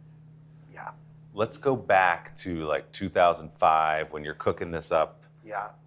You never could have imagined what it was going to become, but what did you think it would be back then? Well, in the best, when it started, it seemed like a sociological time capsule of this group of women who were kind of nouveau riche in a gated community in Orange County, who spoke to their children in a way that none of us had ever seen, and they were just different. And it was while Desperate Housewives was airing, which is how we got the name Real Housewives, because these were the real housewives. And it was a play on real, because of course, much of them wasn't. Now, season 2 of the Housewives of Orange County, we found that Gina Keogh was getting separated. And that was when I leaned in and said, oh my God, this is now a soap opera. Mm-hmm. This is Knots Landing. And this could go on forever. Did I think I would be sitting with you 16 years later talking about it? Absolutely not. Am I thrilled by it? Yes. They have given me and many others inordinate amounts of pleasure. I would not be here where I am today without them. And that's one of the reasons why I thought it was important to include them in this book, and why it is a mix of high and low, because there are things that they've said that really ring true to me and a lot of other people that I think are worthy of a closer look. And I don't think we can even call it a guilty pleasure anymore. So many people watch it across. It's just a pleasure for a lot of people across the spectrum. Yes. So how has the show, Andy, evolved over the years? So you got Orange County, here comes New York and New Jersey, and you've grown and shown different people and different cultures and different cities. Yeah, I mean, you know, it has evolved. I have another book out on my imprint called Not All Diamonds and Rosé, which is a oral history of the Real Housewives in its entirety. It comes out in like 2 weeks. And it's great. And you see the evolution of it. I think there was an evolution when, I think there was a moment where people started to really realize they were on TV and they could make a moment. And there are some moments that were made that were incredible on television that we thought, how authentic is it that this woman is taking her leg off in Le Cirque and throwing it to make a point? Here, go ahead. Go ahead, Heather. Take it. Oh my God. Maybe not an incredible finale for season, I think, 6 of New York Housewives. But we didn't bring Aviva back the next year because we kind of thought, where do we go from here? Right. You've thrown your leg in Le Cirque. Where does the story take us that we could possibly go? We've been to the mountaintop. We've been to the mountaintop. So I think that we try to lean into the real, and we try to, go away from the performative. But this is a show now, all these years later, where people know they're on television. we're in the middle of two incredible moments. You know, Beverly Hills, something happened with Erica Girardi, one of our housewives, before, you know, as the cameras were rolling, her husband was implicated in a horrible crime. And so we're watching that unfold now and watching the women relate to that and react to that. And you've expanded your audience by the cities you've chosen and the Yes. groups of women you've chosen, right? It's true. I mean, Salt Lake City, man. Yeah. Who would have thought? Another curveball. Mormon housewives. Look into it. People want to know, to the extent you can talk about it, behind the scenes, I'm sure it must just be, your phone is texts and phone calls from various housewives who have an issue with something that was in the show, how they were portrayed. How do you manage this universe that you've created? I think that my senses have been dulled over the years a bit. Maybe I'm a little more, you know, I used to look at my dad and think, how does he exist amidst the chaos, the cacophony of this group of overmodulated, loud talkers that exists in my nuclear family? Myself, my mother, and my sister. But, you know, there's something to be said. There's actually a great quote from Ruth Bader Ginsburg in the book, where she said, sometimes we all have to be a little bit deaf, and we choose to hear what we want to hear. And I thought that was such a great quote, because it's like, you know, some things matter that you hear, some things don't. Maybe, you know, some critiques that you get, tune it out. Something that someone's yelling about, you think, you know what, they're going to be over it tomorrow. I mean, I'm not going to take this on. Right. So, RBG. So it's a little bit of psychiatrist, a little social work, a little of that, Yeah. right? Just hear them out and Yeah. let it flush its way through the system. Yeah. There are some moments, though, where you can't do that. And I'm thinking about the reunions. Yes. Because you are physically in that room. Absolutely. And sometimes under assault. Yes, that is true. But I control the narrative. I mean, we're in the midst of, I really had my toughest interview yet with the whole Erica Girardi, Beverly Hills. It's unfolding right now. Unprecedented 4-part reunion that's happening right now. Yep. Because there were that many questions that needed to be answered by Erica. Isn't it amazing that you've created this universe where it's not just the show itself, but there have to be interviews and Yes. debriefs. There's a news cycle about There the is. shows you've created. It's incredible. I opened the New York Post, and I am amazed at the amount of coverage that these women get. It's really dominant. People who don't know, you started in journalism. Yes. At CBS News. I You were remain in journalism. You do remain, in, Yes. as you just described. Yes. But you were a hard news producer. I was. Working at CBS News, you interned there, you wrote for your Yes. school paper at BU. Yeah. Do you ever take a minute and say, wow, look how my life has turned. I love that part of my life, but look how things worked out. I do. I think it evolved as TV news evolved. I mean, TV news became a little softer over the years. And so I think people started to become more interested in personalities. And I think that the definition of what is news has evolved as well. So I walk into a Housewives reunion and my attitude is, this is news for a lot of people. I mean, I got to get answers it's from these people. meaningless, of course, but it's a form of news nonetheless. It truly affects no one's daily life. And yet, as like the Facebook hearings might. right. But I recognize that it is important to people, and people want me to do a good job. Thanks, Andy. Thanks, Willie. Great to see you. Happy anniversary. Thank you.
to Popstar Plus here on Today All Day. As you can see, I'm rocking the Team USA Olympic gear. Beijing just a few weeks away. Psyched for today's show. Everyone loved How I Met Your Mother, the show, and now people are starting to talk about the spin-off. It's called How I Met Your Father. Well, we're going to hear from one of its stars today. Plus, the multi-talented Kristen Bell swings by Popstar Plus, and we're going to take a fun look back at the beloved movie A League of Their Own. More on Gina Davis in a bit, but first, here's today's Popstar News. Who's ready for Super Bowl? Yeah! All right, we are only a few weeks away from the big game, and this morning we have an exclusive first look. It's actually a trailer. I didn't know they had one of these for the Pepsi Super Bowl 56 halftime show. Features, now this is at SoFi in Los Angeles, so this makes sense. All LA artists. We got Dr. Dre, Eminem, well, he's from Detroit, that's different, Mary J., Kendrick Lamar, and Snoop Dogg, the legendary artists answering the call to unite at SoFi Stadium next month for the performance. Take a look.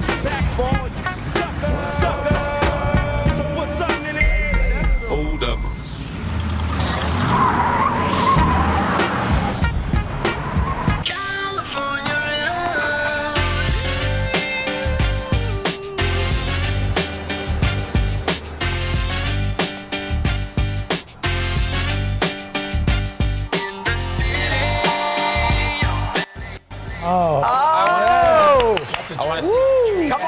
This is going to be the first time those 5 artists have performed together on stage. We cannot wait to see what they have in store. The full halftime show trailer, there's a full version of that titled The Call. It is out today, and I'm sure it'll be buzzing on social media. And of course, you can catch the Super Bowl February 13th. We are busy. Who's going to be in the February game? here Who's gonna be in the game? on NBC. Who's going to be in? I like Buffalo and Green Bay. I think that's going to be hard to Tampa and the Rams, but who knows? Okay. All right, next up, Bridgerton. Anticipation is building for the return of Netflix's hit series. On Wednesday, the streaming service teasing fans with this series of new photos from the upcoming season, although the next chapter will be missing Regé-Jean Page's fan favorite character, the Duke of Hastings. Season 2 is set to bring in a whole new cast of characters with the Sharma family. The images revealing brother Anthony Bridgerton's new love interest, Hoda, is played by Simone Ashley. I've never seen the show, so saying these names is funny. Bridgerton Season 2 starts streaming on March 25th. Wow. Next up, Law & Order SVU. All right, guys, we need to talk about Captain Olivia Benson and Detective Elliot Stabler for a second, because this week, Mariska Hargitay, our buddy, stopped by the Drew Barrymore show and had this to say about her character's relationship with Stabler. He is free. He in the show. And I think he's got eyes for me. I mean, this is literally. But Olivia Benson is hurt. I mean, he left me in a lurch. Energy is there. Olivia's been in love with him for many a year. Wait, what does all this mean?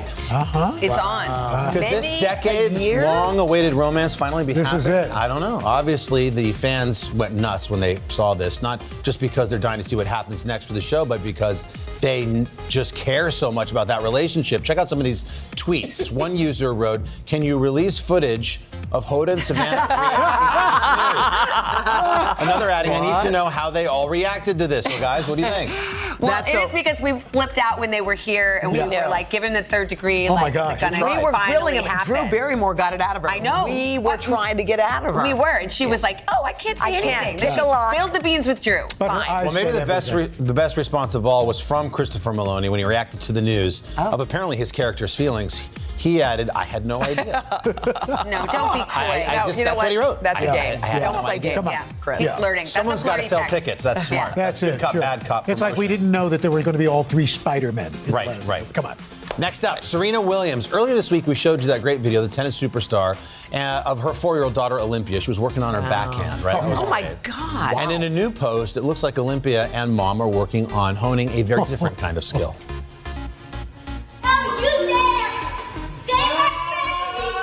Wow. That's what the umpire does. That's cute. Empire striking back there. Isn't that good? That's actually a tennis See, drill. you got to play hard and work hard with the kid. Get them out there, work on the backhand for 6 hours, and then you do like 10 minutes of lightsaber work. Yeah. Finally, our friend Noodle the Pug. You remember Noodle the Pug? Sure. Well, No Bones? yeah, he was the beloved. Yeah, Bones or No Bones TikTok pup. It's come a long way since he visited us here in Studio 1A last year. Noodle now is coming out with his very own picture book. It's titled Noodle and the No Bones Day. The story is written by, and what a personality, on Noodle's owner, Jonathan Graziano. He was so great. Illustration is done by Dan Tavis. Here's a quick message from our friends Noodle and Jonathan about this exciting new project. Good morning, Today Show. It's Jonathan and Noodle here, and we are so excited to tell you about Noodle's new book coming out. It's called Noodle and the No Bones Day, and it's a sweet little picture book, and it's a fictional day where it's all about Noodle having his very first No Bones Day, and me sort of figuring out that is not a bad thing, that everyone is allowed to have a no bones day, and days where you need to just kind of slow down and be alone are still good days, because it really is such a sweet story, and we're so excited to get to share it with so many people. Sweet. I'm living a no bones life. Yeah. I wonder what Noodles has to say about that. Wow. And we've got even more news for you. After all, it is Popstart Plus. So we'll start with Charlie Puth. After teasing new music for months on TikTok, today Puth finally dropped his latest single. It's called Light Switch, and here's a quick peek. Oh, no, I don't wanna fight this. You know how to just make me want you to turn me on like a light switch. When you're moving your body around and around, you got me in a tight grip. You know how to just make me want you, baby. Well, it sounds like classic Puth to me. Nice falsetto, up-tempo pop. Light Switch is the name of it, is the first single off Charlie's third album, simply called Charlie. Next up, and finally, speaking of singers, how about Bill Murray? That's true. The Golden Globe winner can sing, and this week he surprised unsuspecting New Yorkers with an impromptu performance of West Side Story's I Feel Pretty in Washington Square Park, of course. Check it out. I feel stunning and entrancing. I feel like running and dancing for joy, for I'm loved by a pretty, wonderful boy. Makes you wonder why Bill Murray would do something. Is he doing it for fun? Is that you going to see that later? Maybe he just wanted to be creative and he went to Washington Square Park, but he can do it all. We know that. Those are your headlines for today. Still to come, everything you need to know about the new How I Met Your Mother spinoff coming up. Make the most of your day with Today in 30. We give you a mix of everything you love about our show in a mere 30 minutes. Savannah and Hoda bring you what you must know. The biggest moments of the morning. One Republic! Exclusive interviews. Why did it work for you? You're right. I am more talented than the rest. And important headlines. Major medical news this morning. Watch Today in 30 on your schedule. Streaming every day on Today All Day. The Meet the Press Chuck Toddcast, free wherever you get your podcasts. Today is now a podcast, available every morning. Listen wherever you get your podcasts. We've got a Congress that doesn't seem very functional. What's this election year going to look like? Are we getting ahead of the science? Are we behind the science? How much did this booster confusion set us back? Can the January 6th committee come up with anything that would change Republican minds? If it's Sunday, it's Meet the Press. For breaking news in our changing world, download the NBC News app.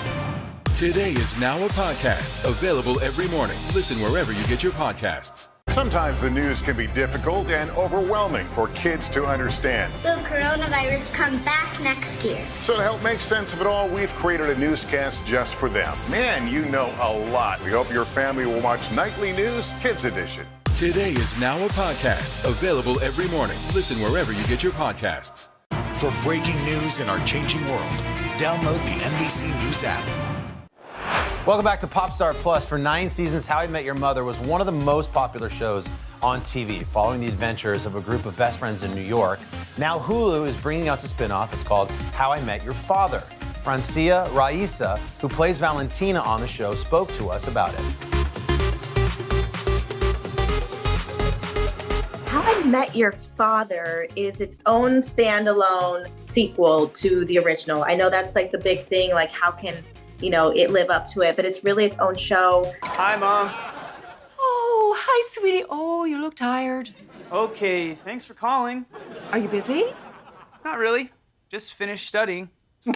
Good, because I want to tell you the story of how I met your father. 2005 and 2022 are two different worlds, especially when it comes to dating.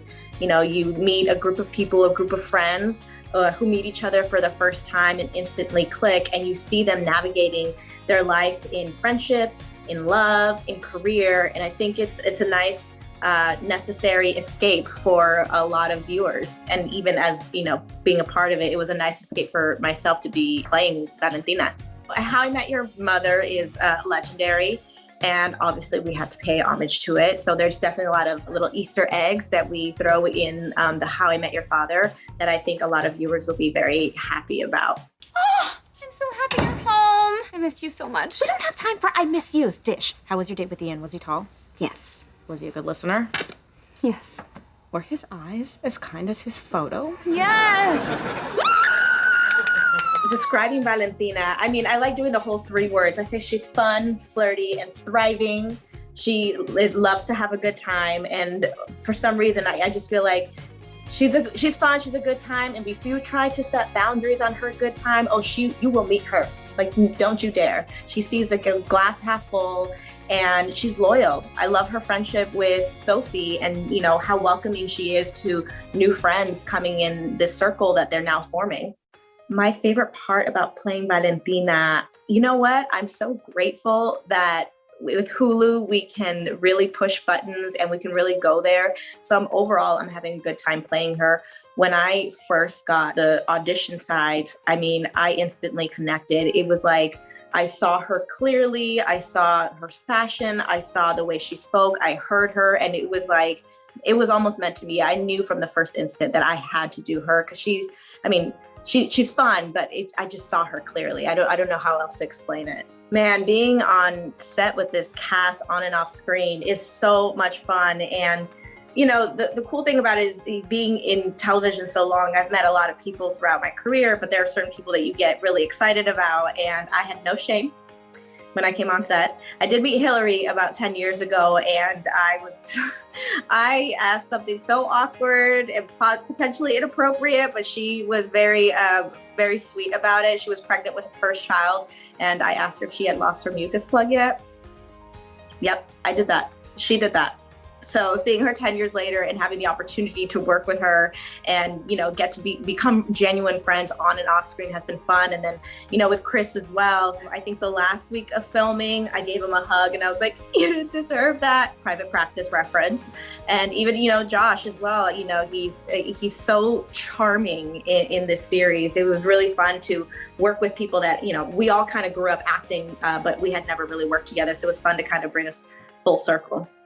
I'm most excited for viewers just to watch the show. I am also a fan of the original. And of course, when you hear about a sequel to something that you love so much, you're like, please don't ruin it. But as an OG fan myself, not just because I'm in it, I think you guys will be very, very happy. And we create our own world. There's going to be quotes that you guys love from us, gags that you guys love from us. It's so different and it's so fun. And it's very much, you know, today, 2022. So, and it's also nostalgic. One of the things that I love about it, you know, growing up in the era that I did is we make a lot of references, like in, you know, the birthday episode when, you know, Sid drops a keg and he goes, we're going to take this to the grave. I know what you did last summer style. That was so funny to me because I grew up in that era and there's more nuggets like that we say throughout the series that I think a lot of millennials will appreciate. And again, big thanks to Francia. And again, you can find How I Met Your Father on Hulu. Coming up, our buddy Kristen Bell gives us the inside scoop on her new Netflix series. Make the most of your day with Today in 30. We give you a mix of everything you love about our show in a mere 30 minutes.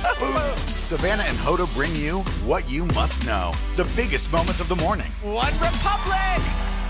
Exclusive interviews. Why did it work for you? You're right. I am more talented than the rest. And important headlines. Major medical news this morning. Watch Today in 30 on your schedule. Streaming every day on Today All Day. For breaking news in our changing world, download the NBC News app. Our week-long journey across America from Washington, D.C., outside of our nation's capital, you rarely see. It's your last one. Was talking smack part of this? The Meet the Press Chuck Toddcast, free wherever you get your podcasts. We've got a Congress that doesn't seem very functional. What's this election year going to look like? Are we getting ahead of the science? Are we behind the science? How much did this booster confusion set us back? Can the January 6th committee come up with anything that would change Republican minds? If it's Sunday, it's Meet the Press. What are you doing for teachers who feel that they're being stretched too thin? Did you understand how prevalent hunger was in your own community?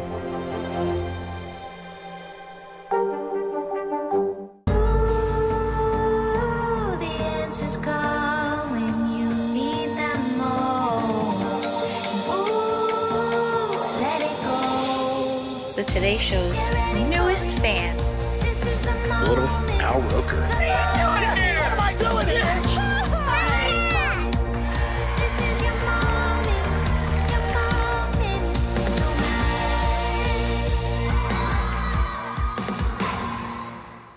Today is now a podcast available every morning. Listen wherever you get your podcasts. Welcome back. Kristen Bell's adding something new to her lengthy list of projects. It's really good, too. It's a mini-series. It has a very long title. Here's the title. The Woman in the House Across the Street from the Girl in the Window. That's the name of the show on Netflix. Kristen joined today to tell us all about it.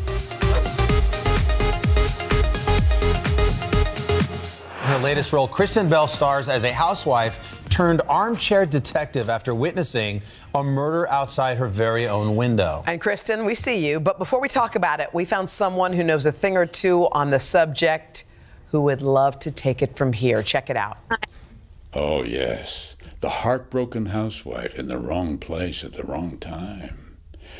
That's what happens to Kristen Bell in Netflix's new series, The Woman in the House Across the Street from the Girl in the Window. And now everyone's a suspect, even Kristen. Let's take a look. You paint flowers, how come? Seriously, that's what you want to talk about right now? I saw the paintings in your house. They're beautiful. You're very talented. Thank you. You don't want to tell me? Okay, It already Kristen. got me. I want to see it. We're hooked. But by the way, Miss Dateline superfan, Keith Morrison has got your number. First of all, I was not expecting to have Keith Morrison. You know, it's 5 a.m. here in Los Angeles. I was not expecting to see one of my favorite people on the planet, but I just got so excited. What do you love about that guy? What is it? I mean, everything. He's just such a morbid poet. I mean, no one has pipes like him. And also, when he interviews people, he's so genuinely invested in them. He really cares. Mm-hmm. And he's done thousands of those, but he really cares. But you're really, Kristen, your obsession with this, the Dateline thing, the murder mystery, the whodunit is on full display here because, you got the script from your friends who are also equally as obsessed in that genre as you are. Mm-hmm. So you go to Netflix and now you have the show. But the title of the show, Hoda, is very long. Let's read it. It's 18 words. The woman in the house across the street from the girl in the window. Now, Netflix wanted to shorten that up, but Kristen, you fought for that long title. Why?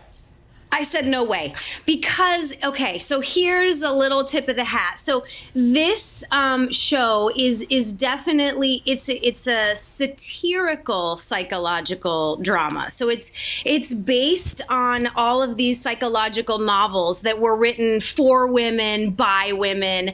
And, the formula is always the same. She drinks too much. She might be mixing it with pills. She thinks she sees a murder. No one believes her. There's so much formula to it that we thought it was about time that somebody poked fun at it. So we're hoping that the title will tip you to the fact that we are making fun of the genre the entire time. And I didn't know I've been waiting to do my best sort of bad acting my whole career for this show. Well, you know what? Some people, when they watch these kind of Datelines, or even like yours, because this is a murder mystery, people still have to figure out who done it. Some people can figure it out like Law and Order from the first beginning. You're like, that's the one. That's the person. Yeah. Are you the person who can crack that nut quickly?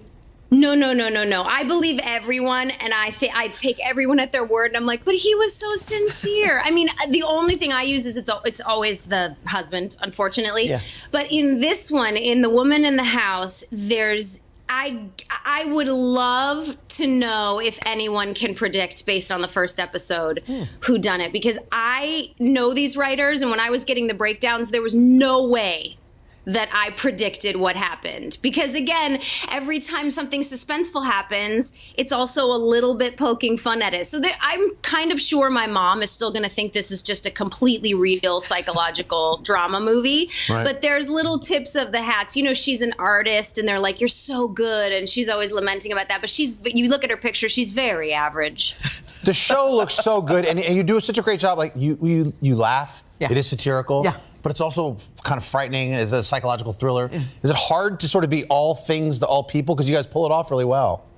Yeah, that was one of my main problems is I was like, but is it, I'm trying to play it sincere, but is it funny? And then they kept telling me like, yes, just play it completely straight. Everything around us is funny. Like when she pours her wine, the prop department filled the bottles that were opaque to the exact surface tension line. So I never looked when I was pouring the wine.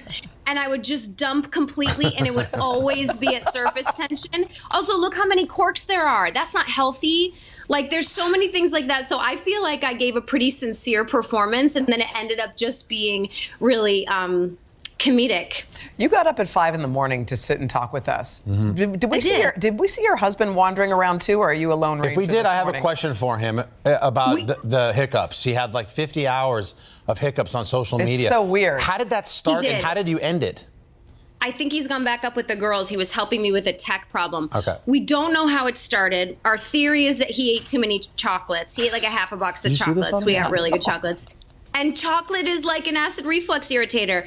We don't know how it ended either. We tried everything. I had him like shooting cups of apple cider vinegar, taking a tablespoon of sugar, drinking water upside down, holding his breath, breathing into a bag, meditating.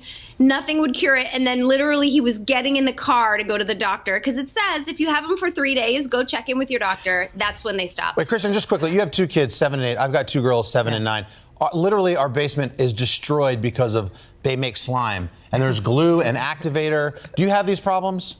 Slime and glitter were created by the devil. Yes, I fully agree. Okay, I don't know why. We have a hard enough time as parents. Why do they do that to us? Yeah, the other day, they took a ball of slime and they popped it right on one of our rescues. Whiskey, that dog in that picture, right on his forehead. Yeah. So he had this big clump of slime. He's also 3-legged and he's Kristen, a trauma rescue. I'm sorry, we got to run. love We love you. We got to go. Netflix will be you watching too. January 28th. Yeah. She's the best. She's so great. Kristen Bell, such a joy. Coming up, there's no crying in baseball. It's a famous line from a famous movie, League of Their Own. We'll have a little throwback fun right after this. Make the most of your day with Today in 30. We give you a mix of everything you love about our show in a mere 30 minutes. Savannah and Hoda bring you what you must know. The biggest moments of the morning. One Republic! Exclusive interviews. Why did it work for you? You're right. I am more talented than the rest. And important headlines. Major medical news this morning. Watch Today in 30 on your schedule. Streaming every day on Today All Day. For breaking news in our changing world, download the NBC News app. Today is now a podcast available every morning. Listen wherever you get your podcasts. These days, the news never stops. The morning's headlines change by afternoon, and by the end of the day, it's all totally different. So let's get into it. What's happening right now, what it all means for you for an hour every day. I get it. I know that it can be hard to keep up. So let's get started together and go from there. Hey, I'm Hallie Jackson, and we have a ton going on tonight. Here's the deal. Hallie Jackson Now. Weekdays at 5 on NBC News Now. Sometimes the news can be difficult and overwhelming for kids to understand. Will coronavirus come back next year? So to help make sense of it all, we've created a newscast just for them. Man, you know a lot. We hope your family will watch Nightly News Kids Edition. For breaking news in our changing world, download the NBC News app. Welcome back to Popstar Plus. Gina Davis turns 66 tomorrow, so we thought it'd be fun to pull something from the vault to celebrate. Now check out this conversation about an absolute classic movie, A League of Their Own. We take you back to 1992. He may not be a movie star, but recently our correspondent at large, Joe Garagiola, has been spending time with plenty of them. All the stars of the new movie, A League of Their Own. Today, Joe's talking with the woman who plays the catcher for the Rockford Peaches, actress Gina Davis. We begin with the prettier of the two catchers, explaining to the seasoned veteran why she wanted the role of Dottie Hinson. I like that she's sort of real strong and self-possessed and talented, and I've never played an athlete before. Well, you didn't have an athletic background outside of you were a hurdler and a high jumper. Mm-hmm. Yeah, you didn't play baseball. No, didn't. No, I was on the track team in high school, but I never played any real ball sports much. The challenge for you then was really the character. Well, yeah. I thought it was a really interesting character. You know, you know everything about baseball, obviously, but the catcher is sort of the leader in the team, or has a lot of leadership qualities, and that's a lot Keep it up, like Gina. what You're doing great. what my character is like. So, and I hadn't played a character like that before. So You had to learn how to throw the ball. You had to learn how to bat. How tough was that? it was really the most fun part, I think. The part of just learning baseball before we started shooting it or anything, just training every day and going out on the field and having batting and hitting and throwing. And practice every day was the most fun. I like that. I like to be sort of focused on one thing. You had to know that at certain times, a dropped third strike, you tagged the batter. Did you have to learn all that in addition to your parts? Right, yeah, we did. We had, Penny gave us Xerox copies of baseball rule books and things, and we also had to learn sort of period style baseball playing, because catching was different then. You know, the glove was different; it wasn't hinged, and so there was a lot to learn. You know, some of the plays you had were very physical. Did you end up with bruises from? Oh man! Oh yeah, I was the queen of bruises on this movie. I had bruises all over, really round, perfectly baseball-shaped bruises all over my body. And then I learned that the glove is actually much more effective to catch with than any other part of your body. So, so I started using that. On the set, Tom Hanks said you were loose. You were the ringleader of looseness. Right. Well, what did you do?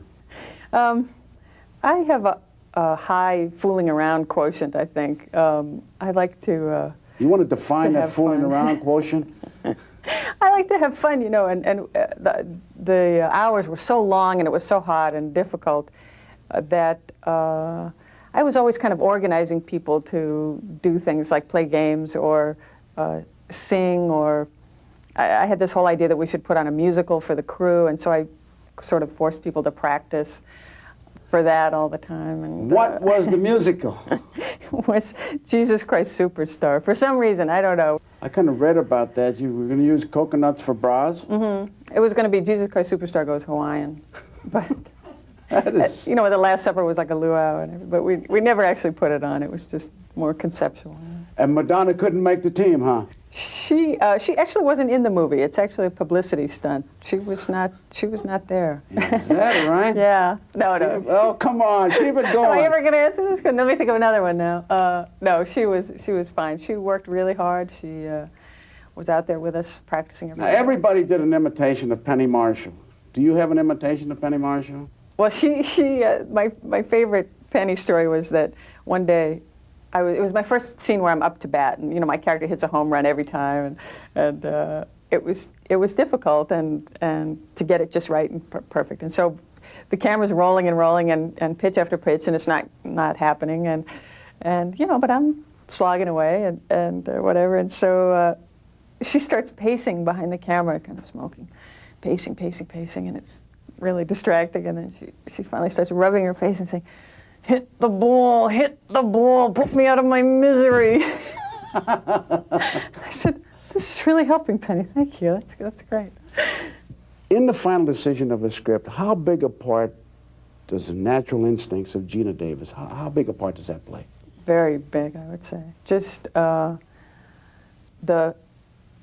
feeling I get when I read something and it just clicks for me is the most important factor, you know, when it's just that sort of intuition thing.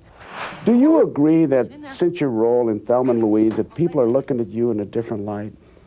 Yes, yeah, I think so, definitely. And in some ways it feels like this film is cementing it, you know, because it is another film where women have the big parts and it's sort of about women's adventures and things like that. And I think it's great. I love that. Do you feel extra pressure from that? There's a pressure I put on myself, gladly. And a quick happy early birthday to Miss Geena Davis. Thanks for watching, everybody. Another star-packed edition of Pop Star Plus comes to an end. Have a great day. We'll see you soon.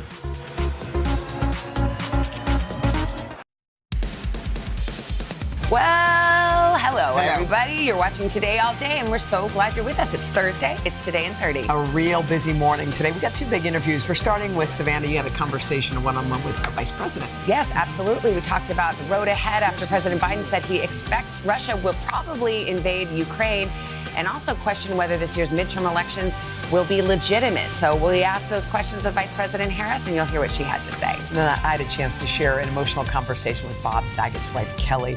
She opened up about the sudden loss of her husband, the love that Bob showed everyone in his life, and how she plans on carrying on his legacy. It was a really touching conversation. And then Hoda and Jenna sharing some laughs with the breakout star of a new show that is getting rave reviews, Somebody Somewhere. Hot show. We've got a packed show. It's time for Today in 30.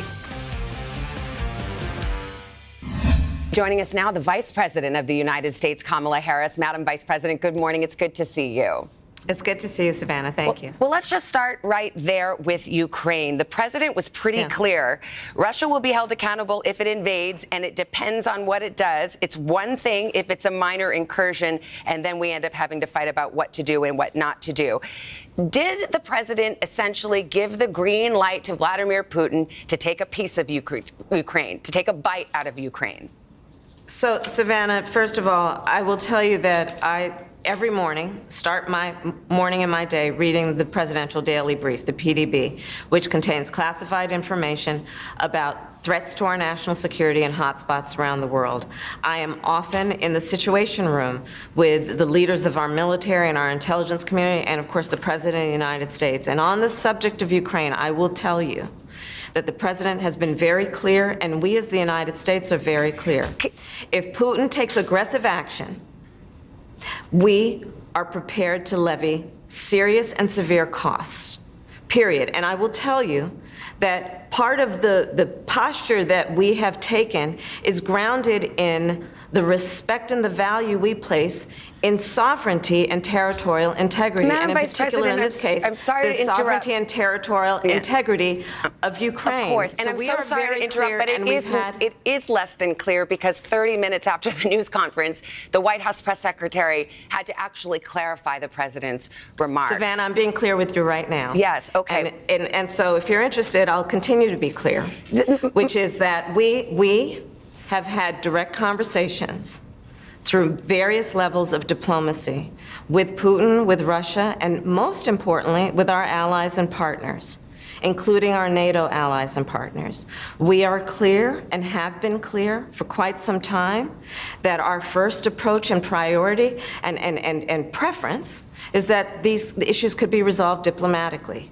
We have also been clear and continue to be clear that if Russia takes aggressive action, it will be met with severe costs. Is aggressive action, just to be, let's be clear, because there are 100,000 Russian troops amassed at the border with Ukraine, and people there are hanging on the president's every word. Is there any amount of land that Russia could take that the president would allow, turn a blind eye to, not issue those, quote, severe sanctions he's been threatening for that massive full-scale invasion? Our interpretation of any country, in this case Russia and Vladimir Putin, denying or violating the sovereignty and territorial integrity of Ukraine will be interpreted as aggressive action, and it will be met with a cost, a severe cost, period. The president said yesterday, among other things, that he thinks that Putin probably will invade Ukraine. Later he said he wasn't sure, but he said he probably will go in. Is that, for all intents and purposes, acknowledging that this threat of severe sanctions that the administration has made is having no effect on Putin, that he's actually not deterred by it? Well, I'm not going to psychoanalyze President Putin of Russia, but I will tell you this. It is clear to us that the decision is probably in his hands, and we are prepared to take appropriate action based on whatever he decides to do. The president also openly talked about division within NATO countries and NATO allies about what to do in the event of a Russian incursion. How damaging is that when the message that's being preached overseas at this moment by our Secretary of State and others is that NATO stands united?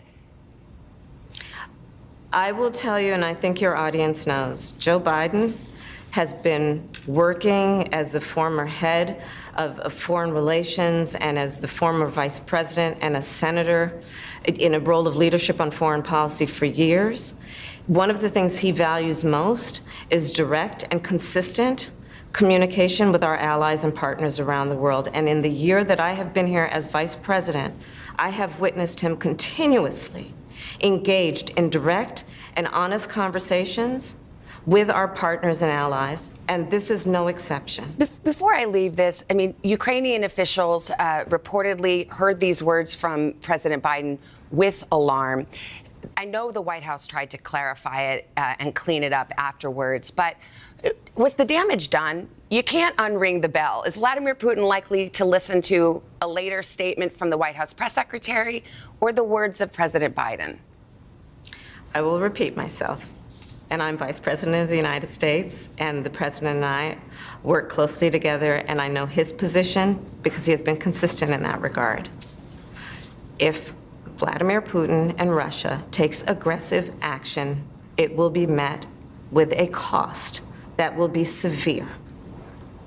Let's talk about another comment the president made. He openly cast doubt on whether the 2022 midterm elections would be legitimate. He said it all depends, which is astonishing to hear a president question whether our elections will be legitimate. We've heard it before, but not from this president. Is he really concerned that we may not have fair and free elections? The president has been consistent on this issue. And the issue at hand, I was there last night in the chamber of the Senate, and the issue is that there are two bills, the John Lewis Voting Rights Act and the Freedom to Vote Act, that have been the solution that has been offered to address the fact that around our country, states have put in place laws that are purposely making it more difficult for the American people to vote. Laws which will be felt by at least 55 million Americans, regardless of their party affiliation, their race, their gender, or their geographic location. Well, to the point, though, because those bills were debated. The bills were debated and they didn't pass. If I may finish, if I may finish. But the specific question, if you don't mind, does he think, now that these bills haven't been passed, that the 22 midterms won't be legitimate or fair or free? Let's not conflate issues. So what we are looking at, and the topic of so much debate last night, was that we as America cannot afford to allow this blatant erosion of our democracy, and in particular, the right of all Americans who are eligible to vote to have access to the ballot unfettered. That is the topic of the conversation, and let's not be distracted by the political gamesmanship when what is truly at stake are issues like whether Americans with disability have the opportunity to vote by mail, whether a single parent has the opportunity with 3 kids in the back seat to vote by dropping off their ballot in a drop box instead of having to stand in line with those 3 kids for hours. These are the issues that are at stake. And the president laid a lot of and pivotal issues in terms of our democracy. We had an extensive conversation about foreign policy, Savannah. Well, I've met with prime ministers and presidents from around the globe, both partners and allies of ours. They are asking what is going on with voting rights in America, because they look to us as a role model of what it means to be a democracy, and they are monitoring to wonder and question whether there is an erosion of our democracy and therefore an erosion of one of the best role models of what a democracy does and can do. Speaking of democracy and politics, the president put a lot of blame yesterday on Republicans for failure to get some of these key initiatives passed. But, you know, you have a 50-50 tie in the United States Senate, as you are well aware. Did the administration fail to temper its initiatives to meet political reality? In other words, should you have been more willing to compromise to try to get all Democrats on board? These initiatives failed because Democrats weren't united, let alone Republicans. Was that an error as you look back on this year? Well, when I look back on this year, I think about things like the bipartisan infrastructure law. Administrations, both Democrat and Republican, have tried for years. Well, doesn't that show Republicans were willing to help if the initiatives were good? But they tried for years to do what the American people want, and what the American people know is not an issue that should be thought of through a political lens. Things like upgrading our roads and bridges, things like cleaning out the lead pipes of America, because over 50% of children under the age of 6 are exposed to lead. These are the things that are part of the accomplishments that occur through a process of compromise, yes. But what ends up happening is that the American people benefit. Broadband in that law is going to be now more accessible and affordable to Americans around the country, from rural areas to urban areas. Well, Vice President Kamala Harris, I am way out of time. Next time they got to give us an hour so I don't have to interrupt and you can go as long as you want, but we are out of time. I so appreciate the back and forth and you answering the questions. Thank you. Thank you. What are you doing for teachers who feel that they're being stretched too thin? Did you understand how prevalent hunger was in your own community? Our week-long journey across America, from Washington, D.C., outside of our nation's capital, you rarely see. It's your last one. Was talking smack part of this?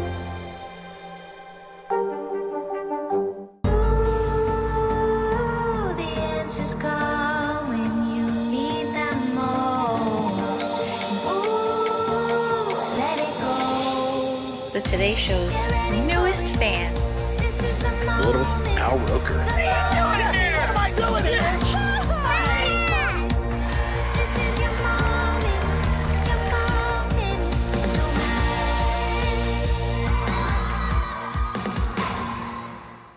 Sometimes the news can be difficult and overwhelming for kids to understand. Will coronavirus come back next year? So to help make sense of it all, we've created a newscast just for them. Man, you know a lot. We hope your family will watch Nightly News Kids Edition. Our week-long journey across America, from Washington, D.C., outside of our nation's capital, you rarely see. It's your last one. Was talking smack part of this?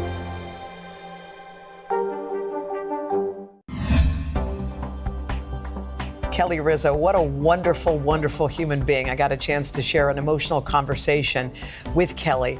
While she says this is the most difficult time in her life, she also says it's also easy to know what her mission will be moving forward. She says it's spreading Bob's legacy of love and laughter. Kelly, first of all, I just want to say the entire country feels like we're holding your hands, your collective hands. I want to know just how you're doing today. Well, I was just telling some of my family that today's there's a little bit more of a sense of calm. I think you get to a point where your body will just physically not let you cry anymore, or at least all day. Still, every second is horrible, but you start to come to terms with it a little bit. 6 years ago, Bob Saget and Kelly Rizzo, a food and travel blogger from Chicago, met after connecting on Instagram. Married since 2018, friends say they had a love for the ages. I'm watching you, and you're sitting in your home that you shared with Bob, and I just wondered if you're remembering all the little things, if that pops up. Well, it's impossible here not to, but the support has been that has been the one silver lining from this, is the incredible outpouring of love and support, not only from just everybody that loved Bob, but also for me and just from his friends and family. It's been, I don't know how else I'd be getting through this right now. The number of people, Kel, who loved Bob is just, I can't even quantify. I heard someone say that Bob was an I love you guy. He put it all out there. He told everyone that he loved. And I mean, quite frankly, anyone he met and even spent any time with at all, he told them he loved them endlessly and tirelessly. And that was his entire message. If you knew Bob and he loved you, you knew it. There was never, ever a doubt in your mind. I mean, even at his memorial, there were a lot of people there, and every single person was pretty much like, oh, I talked to Bob last week. I'm like, how did he have the time talk to everybody and tell everybody that he loved them all the time. It was just amazing. We had an interview with Mike Young, who's, a comedian and dear friend of Bob's. He said something, Kel, that struck me. He said most comedians, after a stand-up gig, they catch the last flight home. He said, not Bob. Bob wanted to catch the first flight home. He wanted to be with you, Kelly. And he said that their love was perfect. Yeah. Sorry. That was what was always so special, is every time he would be out of town, he would always he would work so hard, and he'd love to sleep in, but when he was away, he would always he would still wake up at, go to bed at 2 and then wake up at 4 so he could be on the 6 a.m. flight so we could come home just so we could spend time together. So, he valued every single second that we had together. So that's why it's, this is so heartbreaking. But at the same time, I know that we, every second that we had together was just maximized to the fullest, and we absolutely there was nothing left unsaid and nothing left on the table. So those are the things that I'm just trying to hold on to. I feel like everyone felt like they knew Bob because everyone grew up watching him, or even young kids now were watching him again on TV. But Kel, who was the Bob Saget like at dinner when there was no audience? It was still the same, and he just tried to make everybody feel special and happy and comfortable. And it's funny, like our dry cleaners, I always joke that he had a deeper relationship with them than he had with anybody. Like they loved him and he loved them. And his constant message was just treat everybody with kindness, because, he'd gone through so much in his life and he knew how hard life could be. And so he always was just so kind and loving to everybody. And he was just he was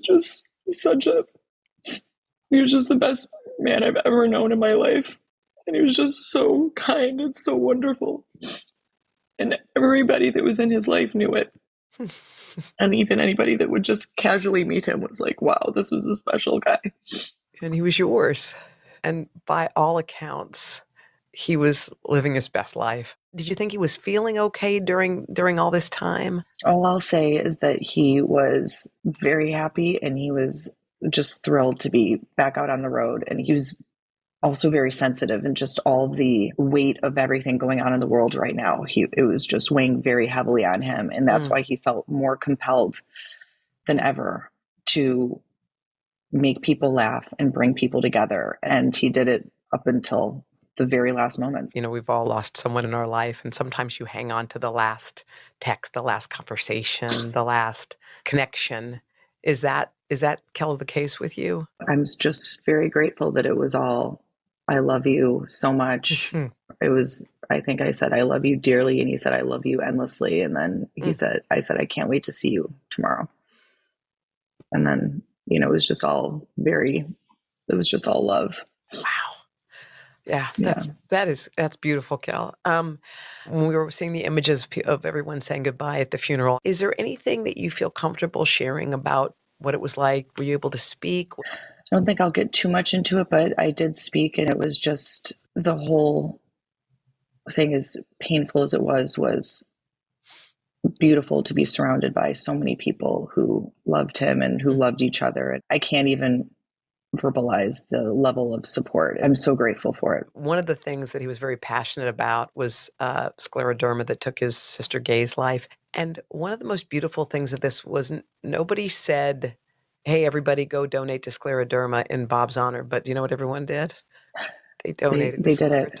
Bob was dedicated to finding a cure for scleroderma, an autoimmune disease that took his sister's life. The Scleroderma Research Foundation estimates that Bob raised more than $26 million for the SRF in his lifetime. He had 3 life's works. One was his children, next was comedy, and then the SRF. He spent over 30 years tirelessly working so hard to try to find a cure for scleroderma. So that's why anything that I can do to help keep that legacy going and just help with the SRF, because it meant so much to him. As I'm sitting here reflecting and sitting with you, is that Bob spent his life and he sort of united people just by being himself. He wasn't trying. And in his passing, he's doing it again. I've never seen anything like this. It's unbelievable. Just the outpouring, but the consensus overall of what an amazing person he was, whether people knew him or didn't know him, because one way or another, he was in your living room since the 80s, or, you went to shows. I mean, whatever it is, it was, he felt like he was everyone's, dear friend. Nobody will ever be like Bob. Just call when you need them most. Ooh, let it go. The Today Show's newest fan. Little Al Roker. What am I doing here? This is your moment.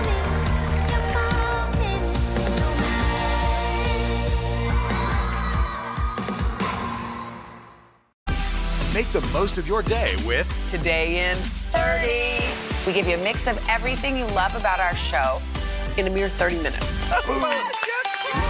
Watch Today in 30 on your schedule, streaming every day on Today All Day. Nearly a dozen hours after the eye roared ashore.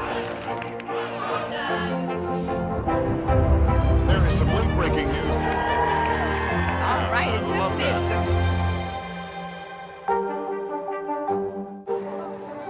People really don't know what's going to happen. Nearly a dozen hours after the eye roared ashore. More good people than bad people, right? 5 seconds.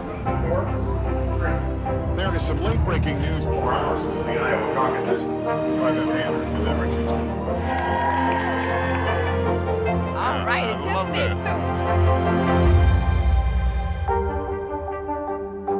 Today is now a podcast available every morning. Listen wherever you get your podcasts. The Meet the Press Chuck Toddcast, free wherever you get your podcasts. For breaking news in our changing world, download the NBC News app. Today is now a podcast available every morning. Listen wherever you get your podcasts. For breaking news in our changing world, download the NBC News app. Today is now a podcast available every morning. Listen wherever you get your podcasts. Okay, if you have ever seen her perform cabaret here in New York City, you know Bridget Everett is something special. Now the comedian, the singer, the actress finally has a lead. Yes. It is her own comedy series. It's called Somebody Somewhere. It's about a girl from Kansas. She moves back home to take care of her dying sister, and she struggles to fit in after her passing. Take a look. I'm so sorry about Holly. She was a few years ahead of us, right? No, I knew I recognized you. No, you didn't. I didn't. No, you didn't. Bridget, before we get to our interview with you, and we're so excited, please tell us what side of the fence you're on when it comes to a bologna sandwich. She doesn't like we it. did a Twitter I can poll. guarantee you. Either you like bologna or you don't. Come on, Are you a Bridget. bologna? Look, Give it. I'm the youngest of 6 kids, so I've had my share of bologna, and I do not care for it. I did my time. She did her time. But I'll try the mask. I'll wear the. Oh, there they are. Oh my God! Wait, Bridget, which one's you? The little one on the bottom trying to be noticed. I'm the little one. Look at my mom. She's like, that's what it's like having 6 kids. And there's 6 of us. It's Bridget, Brock, Brian, Brick, Brad, Britton. Isn't that? Wait, no. Oh my goodness! Wow, Say I that love again, that. please. Say it again. Who is it? It's Bridget, Brock, Brian, Brooke, Brad, Britton. My sister goes by Alice, but there's there were 6 of us, and my mom, I was like, how did that happen? She's like, I don't know, it just did. I'm like, nobody names 6 kids BR names with on accident.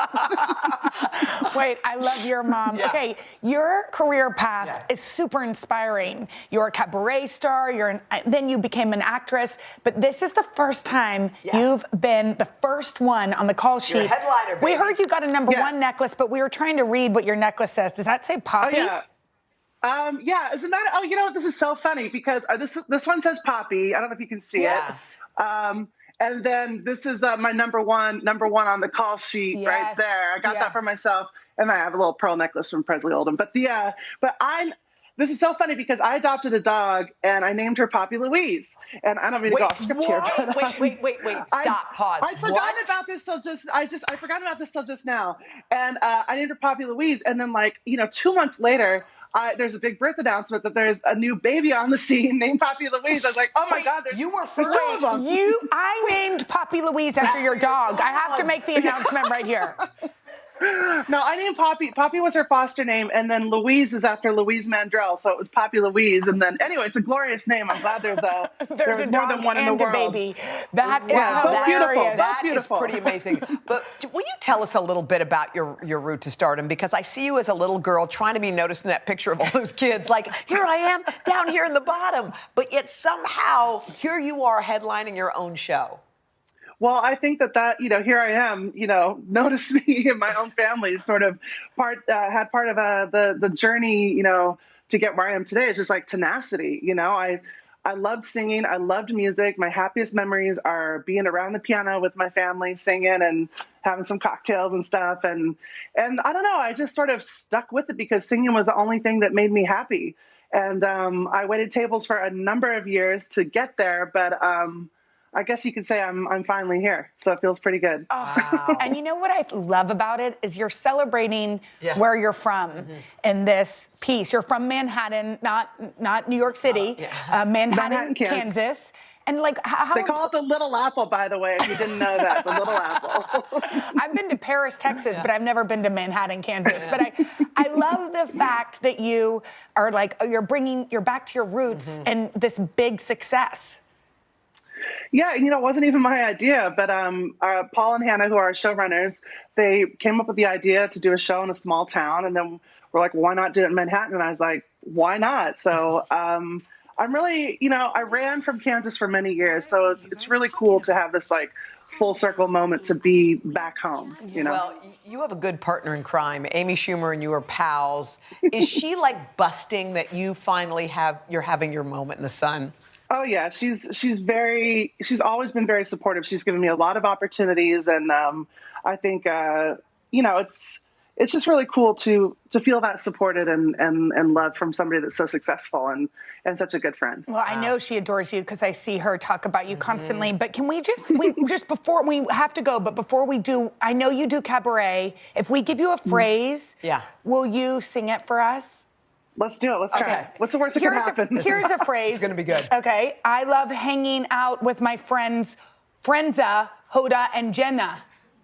I love hanging out with my friends, Hoda and Jenna. Yes! I feel like that should be a commercial for our show. Or our open of our show. Thank you so much, Bridget. Thank you so much. Congratulations on everything. And tell that Poppy Louise that I think that's hilarious. Says, hey. That's crazy. Today is now a podcast available every morning. Listen wherever you get your podcasts. Make the most of your day with Today in 30. We give you a mix of everything you love about our show in a mere 30 minutes. Watch Today in 30 on your schedule, streaming every day on Today All Day. The Meet the Press Chuck Toddcast, free wherever you get your podcasts. Today is now a podcast available every morning. Listen wherever you get your podcasts. Make the most of your day with Today in 30. We give you a mix of everything you love about our show in a mere 30 minutes. Watch Today in 30 on your schedule, streaming every day on Today All Day. Today is now a podcast available every morning. Listen wherever you get your podcasts.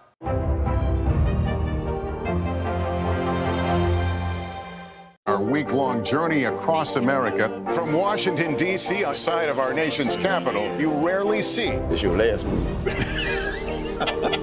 Was talking smack part of this? Make the most of your day with Today in 30. We give you a mix of everything you love about our show in a mere 30 minutes.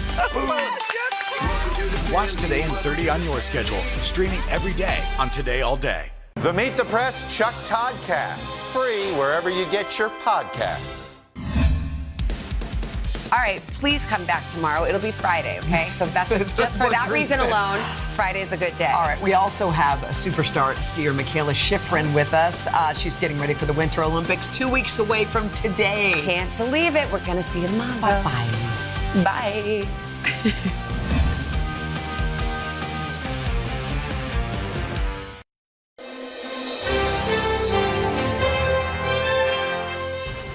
Today, nutritionist Joy Bauer is upgrading our lunchtime with two, not one, but two tasty sandwiches that she makes in a skillet. Hey, good morning, Joy. Hey, Joy. Hey, good morning, guys. I think I'm about to become your new favorite lunch lady because we are seriously creating next level sandwiches. And like you said, in the skillet.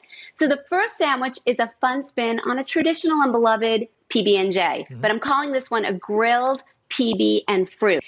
So here I have hearty, seedy, whole grain bread. We're actually making two because I want to show you the versatility of the fruit. And I just put a tablespoon of peanut butter on all of the slices. So you want this peanut butter going on the bottom slice and the top slice. And then you become the Picasso of your decor, right?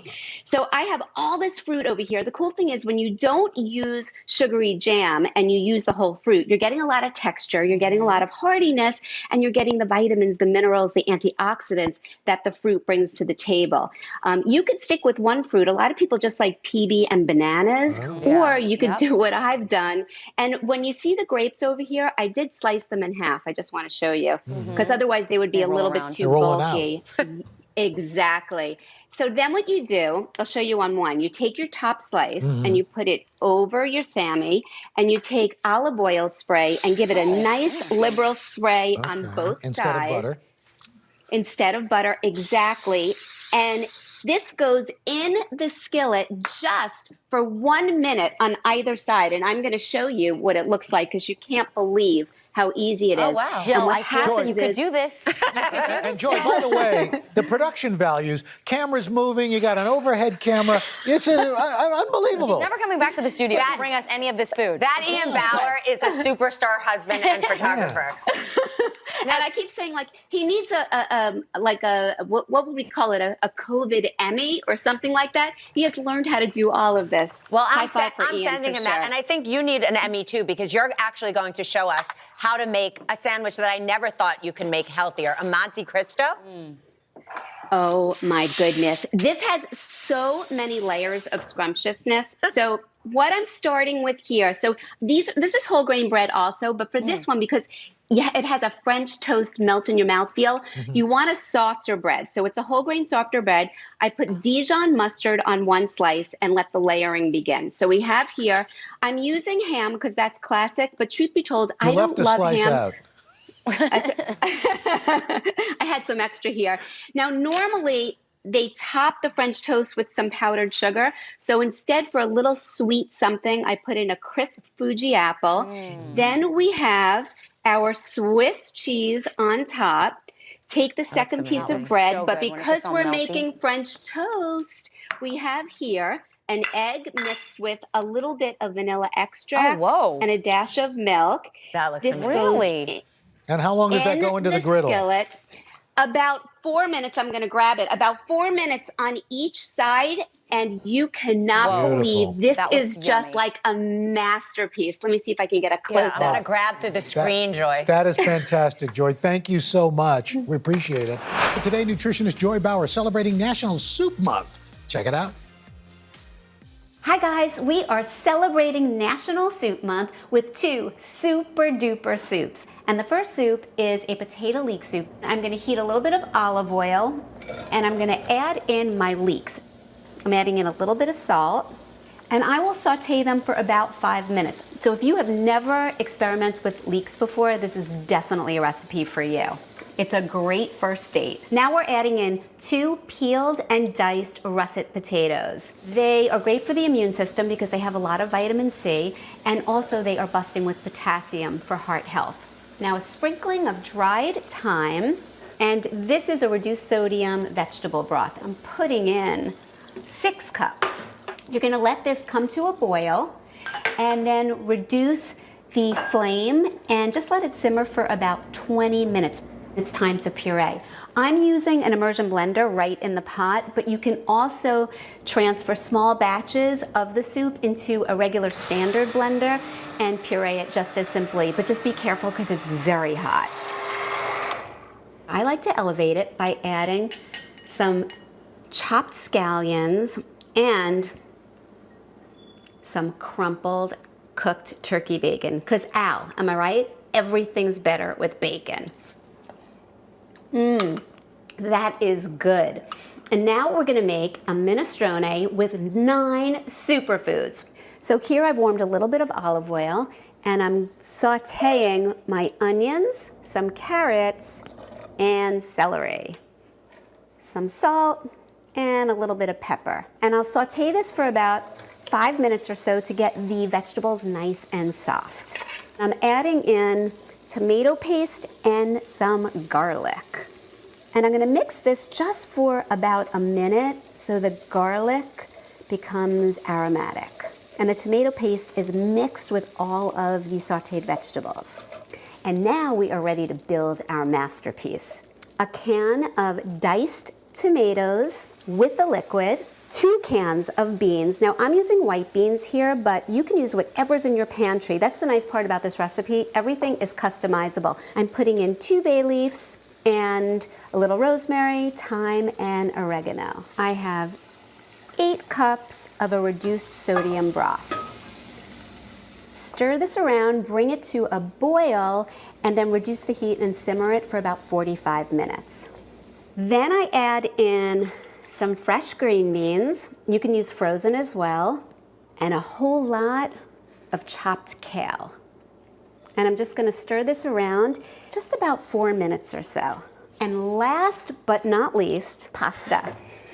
So this is whole grain pasta, and I cooked it 1 to 2 minutes before al dente. And then I like to just tear a few fresh basil leaves. Classic minestrone is already really good for you, but this one is that much better because I doubled up on the beans, so there's more protein, there's more fiber, and I added kale and green beans. Soup is on. You need this recipe. That's going to be perfect for this weekend. So you look for those delicious recipes. Head to today.com/food. Make the most of your day with Today in 30. We give you a mix of everything you love about our show in a mere 30 minutes. Watch Today in 30 on your schedule, streaming every day on Today All Day. We've got a Congress that doesn't seem very functional. What's this election year going to look like? Are we getting ahead of the science? Are we behind the science? How much did this booster confusion set us back? Can the January 6th committee come up with anything that would change Republican minds? If it's Sunday, it's Meet the Press. Today is now a podcast, available every morning. Listen wherever you get your podcasts. What are you doing for teachers who feel that they're being stretched too thin? Did you understand how prevalent hunger was in your own community? We've got a Congress that doesn't seem very functional. What's this election year going to look like? Are we getting ahead of the science? Are we behind the science? How much did this booster confusion set us back? Can the January 6th committee come up with anything that would change Republican minds? If it's Sunday, it's Meet the Press. For breaking news in our changing world, download the NBC News app. Sometimes the news can be difficult and overwhelming for kids to understand. Will coronavirus come back next year? So to help make sense of it all, we've created a newscast just for them. Man, you know a lot. We hope your family will watch Nightly News Kids Edition. The Meet the Press Chuck Toddcast, free wherever you get your podcasts. She lost more than 200 pounds and is featured in People magazine's Half Their Size issue. And this morning, Today nutrition and health expert and our pal Joy Bauer is featuring some of Laura's favorite foods. What a great tie-in. Yes. All right. This is going to be great. So we each have a food, and we're starting with apples, which I've never... And I love that you love apples. First, apple is like the ultimate superfood because it's perfectly portioned, it's toteable, it's naturally sweet, and in the skin of the apple is a type of fiber that's called pectin, which helps to lower our cholesterol. Awesome. So how do you do it? So you're making a frittata? Yes. So I wanted to do something, a little bit different for you and show you a new fuss-free recipe that you can make at home. So we're making an apple apple, sausage, and caramelized onion frittata. Sound good? Oh, sounds delicious. Okay, so here what I've done is I took a Granny Smith apple because for this recipe I love the tart flavor, and I sauteed it with some onion. Then I'm adding in, this is an apple and poultry breakfast sausage. Okay. It's one of the pre-cooked, and you add. Hold on to this, Jill. I can't believe this is Joy approved with all this. And this is a combination of whole eggs and egg whites with a little bit of fresh thyme and a little bit of dry mustard because it gives it that real savory taste. And how's about, before we put this in the oven, all we're gonna do is top it with a little bit of grated, shredded cheddar in the oven on 400 for about 15 to 17 minutes. And that's it. Isn't that great? It's phenomenal. Do you like it? It's delicious. I can eat that all day long. So here's my challenge. You're going to make that this week, and you're going to tag me on Instagram. I want to see that you made it. You've got a nice kind of Asian flair here. So the next food is chicken, and I love that you picked chicken because it's busting with protein, which helps to maintain our metabolisms and our muscle mass. So that's great. But I think a lot of people get caught up with the same old boring chicken recipe over and over. So I thought we would tackle a big popular one, Chinese chicken and broccoli. Do you like that? Familiar, very familiar. Excellent.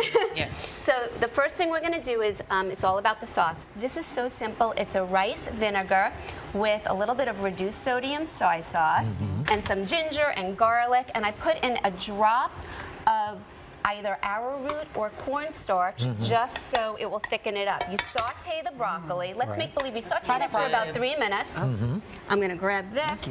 We pour the remainder of the sauce in there. And while this is sauteing, the sauce is going to start to really thicken up. And once the broccoli gets softened, you add in your chicken, and that's it, guys. That's it. That's it. Yes, I had already browned the chicken. Phenomenal. Okay. Is that easy?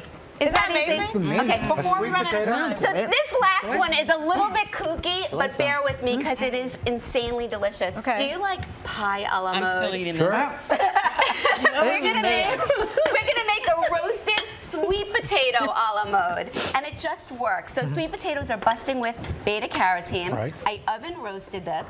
We're gonna slice it in half. And this is going to become the base of your pie. You shred this inside, but you're going to keep the skin intact. And then this is a special spice blend. It's a combination of all the wintry, cozy spices. We have ginger, nutmeg, cinnamon. Almost like sweet potato pie.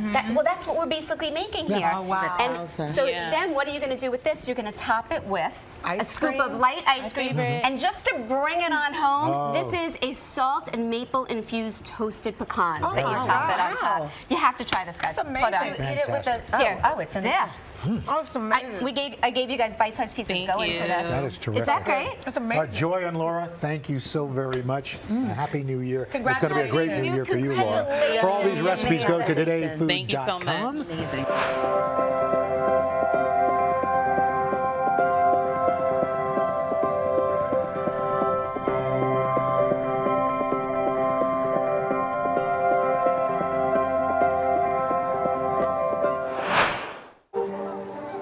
People really don't know what's going to happen. Nearly a dozen hours after the Eye roared ashore. More good people than bad people, you know, right? 5 seconds. 4, 3. There is some late-breaking news 4 hours into the Iowa caucuses. By the Hammond with everything. All right, it just me too. Sometimes the news can be difficult and overwhelming for kids to understand. Will coronavirus come back next year? So to help make sense of it all, we've created a newscast just for them. Man, you know a lot. We hope your family will watch Nightly News Kids Edition. For breaking news in our changing world, download the NBC News app. Sometimes the news can be difficult and overwhelming for kids to understand. Will coronavirus come back next year? So to help make sense of it all, we've created a newscast just for them. Man, you know a lot. We hope your family will watch Nightly News Kids Edition.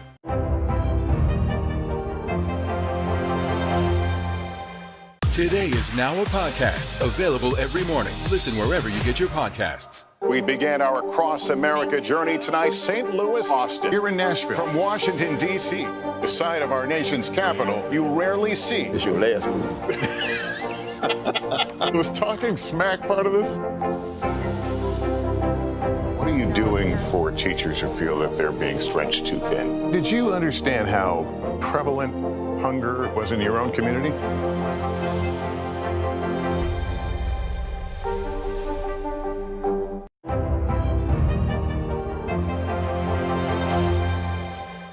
For breaking news in our changing world, download the NBC News app. Today is now a podcast available every morning. Listen wherever you get your podcasts. We have a twist for you on a takeout favorite. Here to make egg roll bowls, Today nutritionist and our pal, Joy Bauer. Good morning, Joy. Good morning, guys. Oh my goodness. I wish you could smell how fabulous it is in my kitchen right now. I mean, this is when we need smell-o-vision. I think you're going to love this one. So it's like a deconstructed egg roll kind of turned stir-fried.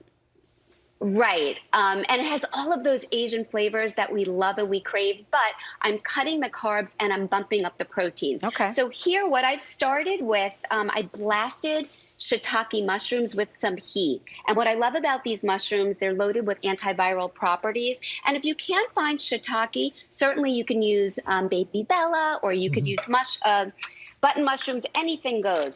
Next, this is just a store-bought bag of pre-shredded coleslaw mix because the star is really the shredded cabbage. Okay. And cabbage is loaded with vitamin C, but it also has it's part of the cruciferous family of vegetables, so it has compounds that are being studied for cancer prevention. And typically, I would let this wilt down and become a little bit more tender for about 3 minutes, but I'm going to fly through this, and you're going to see how easy it is.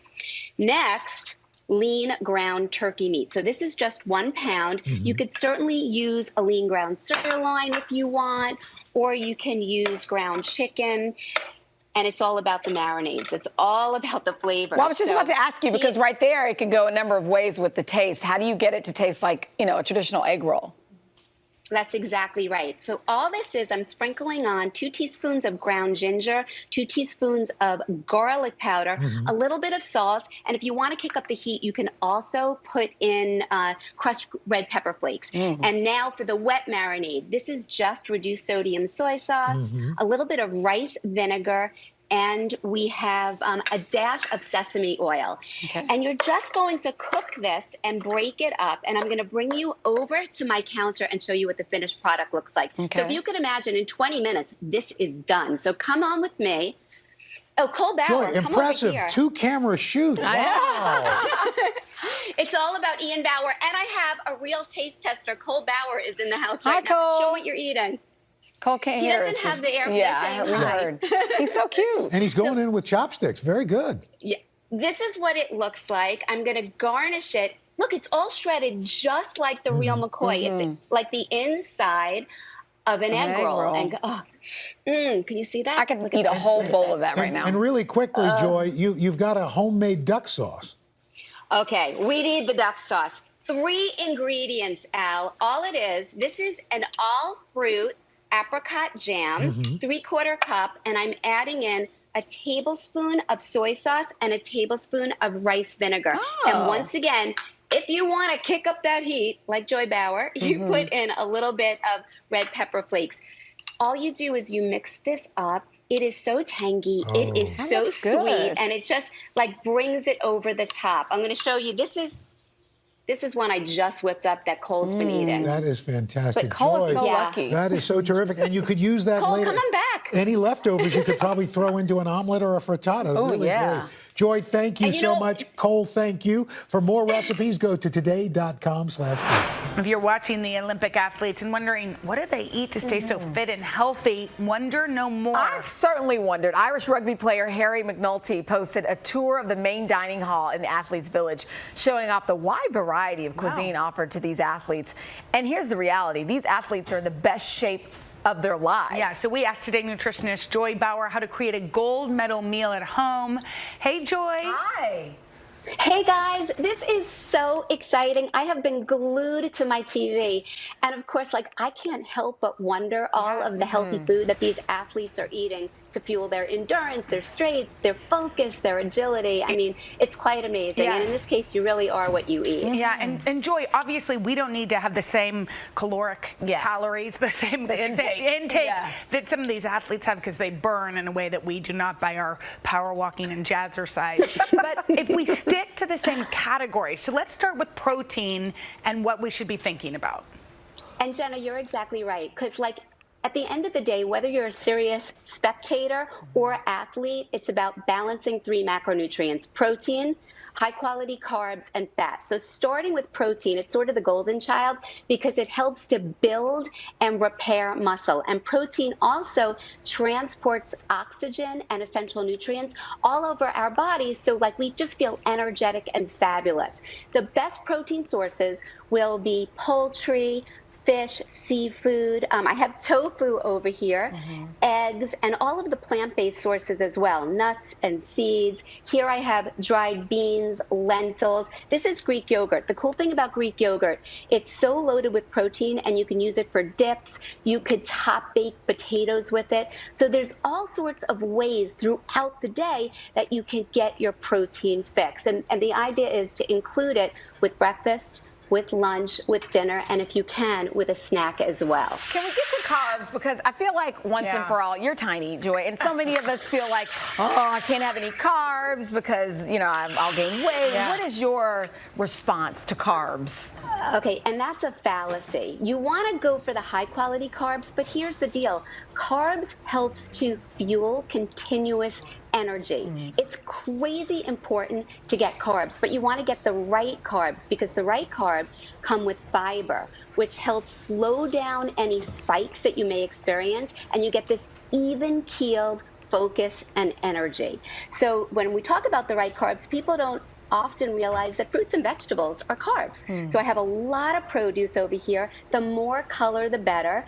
Whole grains like whole grain bread, whole grain pasta, brown and wild rice, oatmeal rocks the Casbah.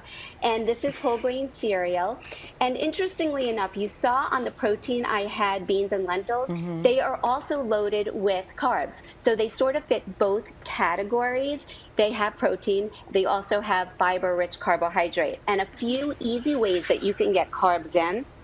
First off, you can make big fat sandwiches on whole grain bread. Look at all the vegetables, though, that I piled in there. So this is packed. And if you love pizza, that's okay. Just load on vegetable toppings. You could snack on popcorn, which is a crunchy, fabulous whole grain. And what I like to do here is freeze grapes. I frozen grapes. In the freezer aisle of the grocery store, I buy pitted frozen cherries and peaches and mango slices. I eat it for dessert. Yeah, it that's just like works a popsicle. perfectly. That's a popsicle. I head towards the ice cream, but probably shouldn't. But let's go to fats, right? Fats are really important when we're working out. Yeah, so fats are fabulous. And, this is where the amount is going to be very important. First off, fats help to absorb the fat-soluble vitamins A, D, E, and K. And they're really important because they help boost our immunity. They help to promote sharp vision. They just keep us on top of our game. So don't be afraid of fat. But because it's very calorically dense, if you're looking to manage your weight, you want to watch the amounts that you're eating. So heart-healthy fats, extra virgin olive oil, the best, 10 thumbs up. Olives, of course, nut butters, all of the nut and seeds butters, nuts and seeds. I love promoting walnuts because they have those omega-3 fats. Fatty fish, same thing. I have avocado over here. You could add it on top of your sandwiches. You could dip things in guac. And I stuck sardines here because I know some people are team sardines, some people not so much, but they do have that fabulous omega-3 fat, so worth promoting. Joy, we're really sad because we didn't get to your smoothie bowl, but you just gave us. Why don't you show it to us quickly? And we're going to put that recipe. It's like all the ingredients that you just showed us. Yes, and we are going to put that delicious recipe. First of all, that gold medal is huge. That peanut butter is the size of Joy. Let's get that recipe at home to make it. You just need to head to today.com/health. Thank you, Joy. And I'll show you how to make it on Instagram too. Perfect. Love you guys. Thank you. So Miss much. you, Joy. You just have to stick to the stuff on the table. That's the problem. There was no dessert on that table. Yeah, I know. Where are the cookies? Nothing chewy. Where are the cookies? We've got a Congress that doesn't seem very functional. What's this election year going to look like? Are we getting ahead of the science? Are we behind the science? How much did this booster confusion set us back? Can the January 6th committee come up with anything that would change Republican minds? If it's Sunday, it's Meet the Press. Make the most of your day with Today in 30. We give you a mix of everything you love about our show in a mere 30 minutes. Savannah and Hoda bring you what you must know. The biggest moments of the morning. One Republic! Exclusive interviews. Why did it work for you? You're right. I am more talented than the rest. And important headlines. Major medical news this morning. Watch Today in 30 on your schedule. Streaming every day on Today All Day. People really don't know what's going to happen. Nearly a dozen hours after the eye roared ashore. More good people than bad people, you know, right? Yeah, 5 seconds. 4, 3. There is some late-breaking news 4 hours into the Iowa caucuses. Private Andrew delivers it. All right, it just me too.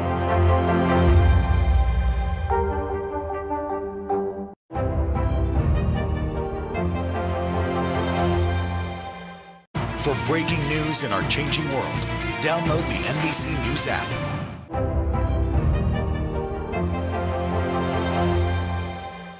This morning, we are kicking off Superfood Friday with Today nutritionist Joy Bauer. We start today with 3 foods for weight loss. That's right. So first of all, we hear the term superfood. What exactly does that even mean? What's the difference between a food and a superfood? What makes it super? There's no formal definition or scientifically based way to say a food is a superfood, but I believe if a specific food is packed with nutrients and or it's able to nourish the body in a way that it could elevate our health, it certainly deserves superfood status, that right? makes it a superfood. And so today I'm going to show 3 foods that can help support weight loss because it's the new year and a lot of people are wondering how to knock off a few pounds. Well, let's start with artichokes here. Okay, artichokes have so many things going for them, Craig. First off, they're low calorie. They're only about 70 calories per cup, and they are busting with fiber. If you can imagine, there's 9 grams of filling fiber in a cup, either of a whole artichoke or the artichoke hearts.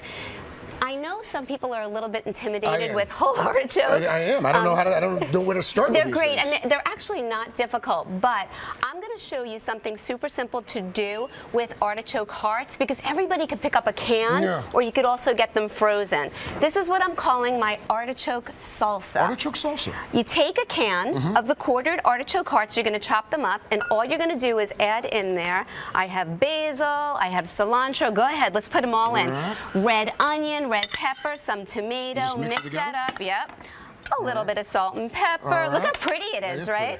And some garlic and lime juice. So we're watching the football game this weekend, this instead of salsa. I want you to taste this. I will. And I like to fancy up chicken paillard over here. Look how pretty this is. That is pretty. And roasted white fish as well. Tilapia, snapper. Like I do a mango salsa, but I like the artichoke salsa. Yeah, do you like that? Oh, that is good, actually. Isn't it delicious? Oh, it's only 20 calories per half cup. And all that fiber you're getting. Oh, yeah. Very, very filling. The next superfood is vinegar. Does that include all kinds of vinegar? All kinds of vinegar. So whether it's red wine or apple cider or balsamic, even white vinegar. What does it do for you? Vinegar has a ton of flavor, and it's less than 15 calories per tablespoon. So when you compare that to salad dressing at about 80 calories, it's a nice deal.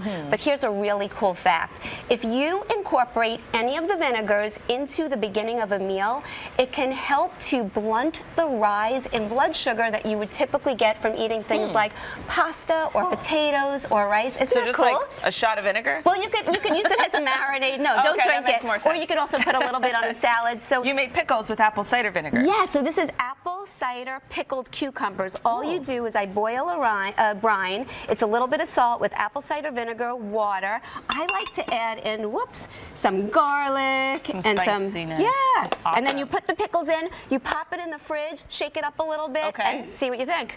It's awesome. It's a fun weekend activity. That's a good pickle. That's not my idea Nice of a and fun sour. weekend activity, but there you go. What a pickle. A tasty one.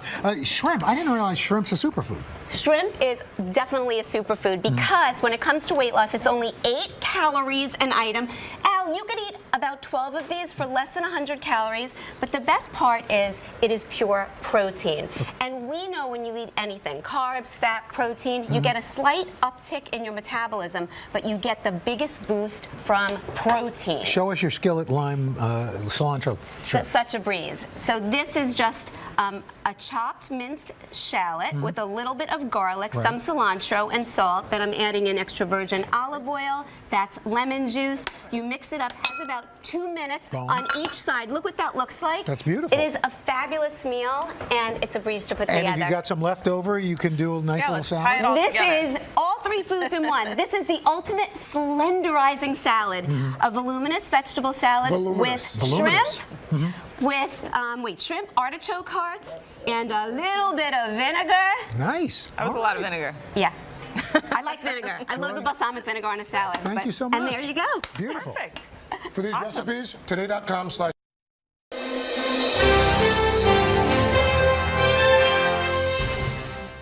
So at the time I was living in Paris. I was just a couple months out of college, and I was working as a paralegal and pursuing this other, stringer position on the side. And I hadn't been feeling well for a while. It started with an itch, and the itch blossomed into all kinds of mysterious symptoms. I was getting colds all the time and coming down with bouts of bronchitis. But the biggest symptom I had was fatigue. But of course, at 22, everyone is tired. Yeah. Everyone that I was hanging out with was working hard and going out at night dancing. And so I didn't really make much of it. And I went to see a number of doctors, all of whom, treated that specific symptom or ailment and sent me home.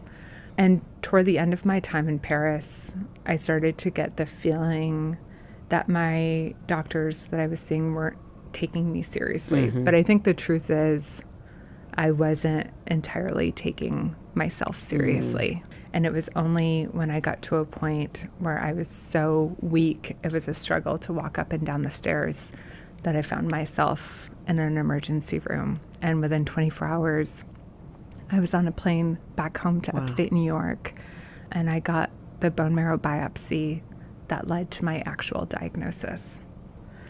To hear the words that you were diagnosed with a specific type of leukemia at 22 is scary enough, but when they said the chances of survival were 1 in 3, I mean, my God, what goes through a 22-year-old's head?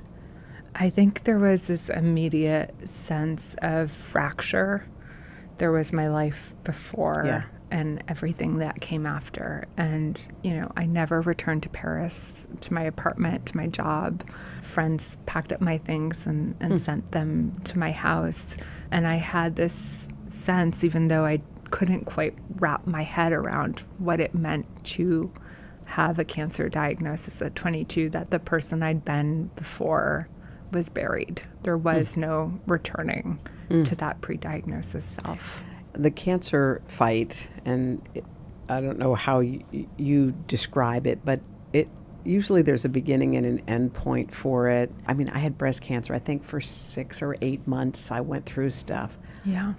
Your timing, the 3.5, 4 years of going through chemo and bone marrow and chemo again. How did you see light, and how did you survive all those days? One of the most challenging parts of that experience was the sense of the goalposts moving. I didn't know, on day one that I was going to be in treatment for 3.5 years.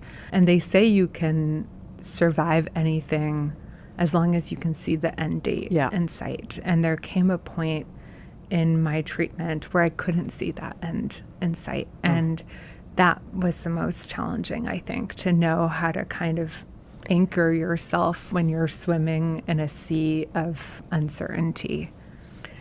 I mean, there are life lessons that come in your worst times. I mean, some change we choose in our life, and some is cast upon us, and you have to figure it out. And I don't know, I remember so clearly how the world got clear. I was never clear. I think I was kind of always mushy about things. Those are my friends. I don't love that one so much, but so what? They're nice. I don't want to hurt anyone's feelings. And then all of a sudden, you realize, my life has a beginning and an end, and I'm not wasting time. Like, that time is over. Yeah. Did you have that sensation? Yeah, I think like, a lot of people in their early 20s, I had this feeling of time. Yes. I had time to figure out who I was, time to figure out what I wanted to do. And that diagnosis brought into immediate, urgent focus the fact that we're all here for a finite period of time. And I felt a strange sense of urgency around time. And I had the same experience. It felt like all the artifice just kind of fell away. Yeah. I got clear not only about who my friends were, but maybe more importantly, who I wanted to be friends with and what kind of relationships I wanted to cultivate. And I had such limited energy that I was well enough to maybe do 3 things every day, small things, like write an email, watch a movie, see a friend. And what that meant for me was that I had to get very clear about my priorities. Wow. That is so true. And there's something so strange about how free you feel suddenly. You didn't even realize you were carrying all that heavy junk around. Yeah. It's like, I didn't even, you don't even realize it. It's like my shoulders feel lighter, even though you're in the middle of it. So to have a doctor say to you after a bone marrow transplant and chemo again, okay, I don't know if you used the term cancer-free or you are in remission, but to hear those words, what did that moment feel like? I mean, I had been hoping to hear those words for almost 3.5 years. The goal had always been to survive, and I'd spent 1,400 days working tirelessly toward that goal. And I thought when I got to that place I would want to celebrate. Yeah. I wanted to feel grateful. I wanted to quickly and organically fold back into the rhythms of living, but instead I found myself in this kind of limbo, this kind of in-between place where on paper I was better, but off paper I couldn't have felt further from being the healthy, happy, 27-year-old that I'd hoped to be on the other side of all this. Especially because when you spend almost 3.5 years in one space, it's the same thing, the idea that, okay, now this is over and all your friends or some of your friends and colleagues are saying, oh, great, so now we can go back to the way it was. Let's go out to the bar. Let's go have some fun. Exactly. You weren't feeling those things. Yeah, I wanted to be feeling those things. But, I think often when we talk about things like cancer, the kind of final act or the end of the story comes with a cure. But we don't talk a lot about what happens after. And it took me a while to even acknowledge to myself how much I was struggling. There were so many unanswered questions that I didn't know what to do with. Like, how do I find a job when I need to nap for 4 hours in the day, or my immune system is still sending me to the emergency room on a regular basis? How do I date when I have a 1/4 inch of hair and a port still in my chest? How do I talk about, the side effects of chemo, like infertility or early menopause? Like, all of it felt so overwhelming. And in a weird way, I found myself almost wishing that I was still sick, not because I wanted to have leukemia, of course, but I understood the hospital ecosystem. Right. That was the world I lived in for 4 years. I felt comfortable there. I looked like the other patients. It was the outside world that felt scary and foreign and daunting to me. Our week-long journey across America from Washington, D.C., outside of our nation's capital, you rarely see. It's your last movie. Was talking smack part of this?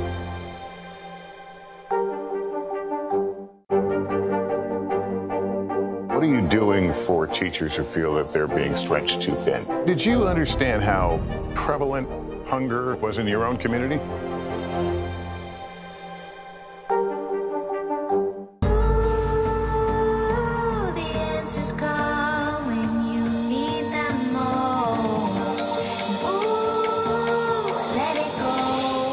The Today Show's newest fan.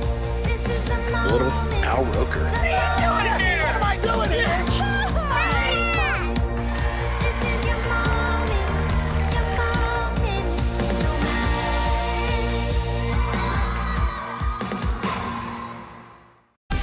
Make the most of your day with Today in 30. We give you a mix of everything you love about our show in a mere 30 minutes.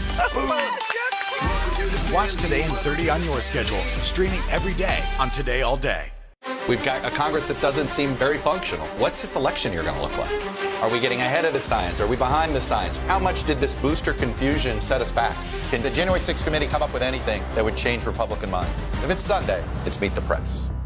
The Meet the Press Chuck Toddcast, free wherever you get your podcasts. Our week-long journey across America from Washington, D.C., outside of our nation's capital, you rarely see. It's your last one. Was talking smack part of this?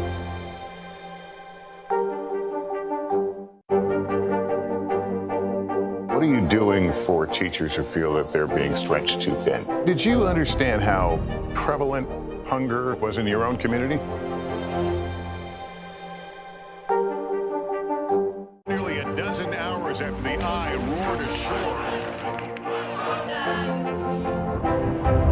There is some late-breaking news. All right, it just The Meet the Press Chuck Toddcast, free wherever you get your podcasts.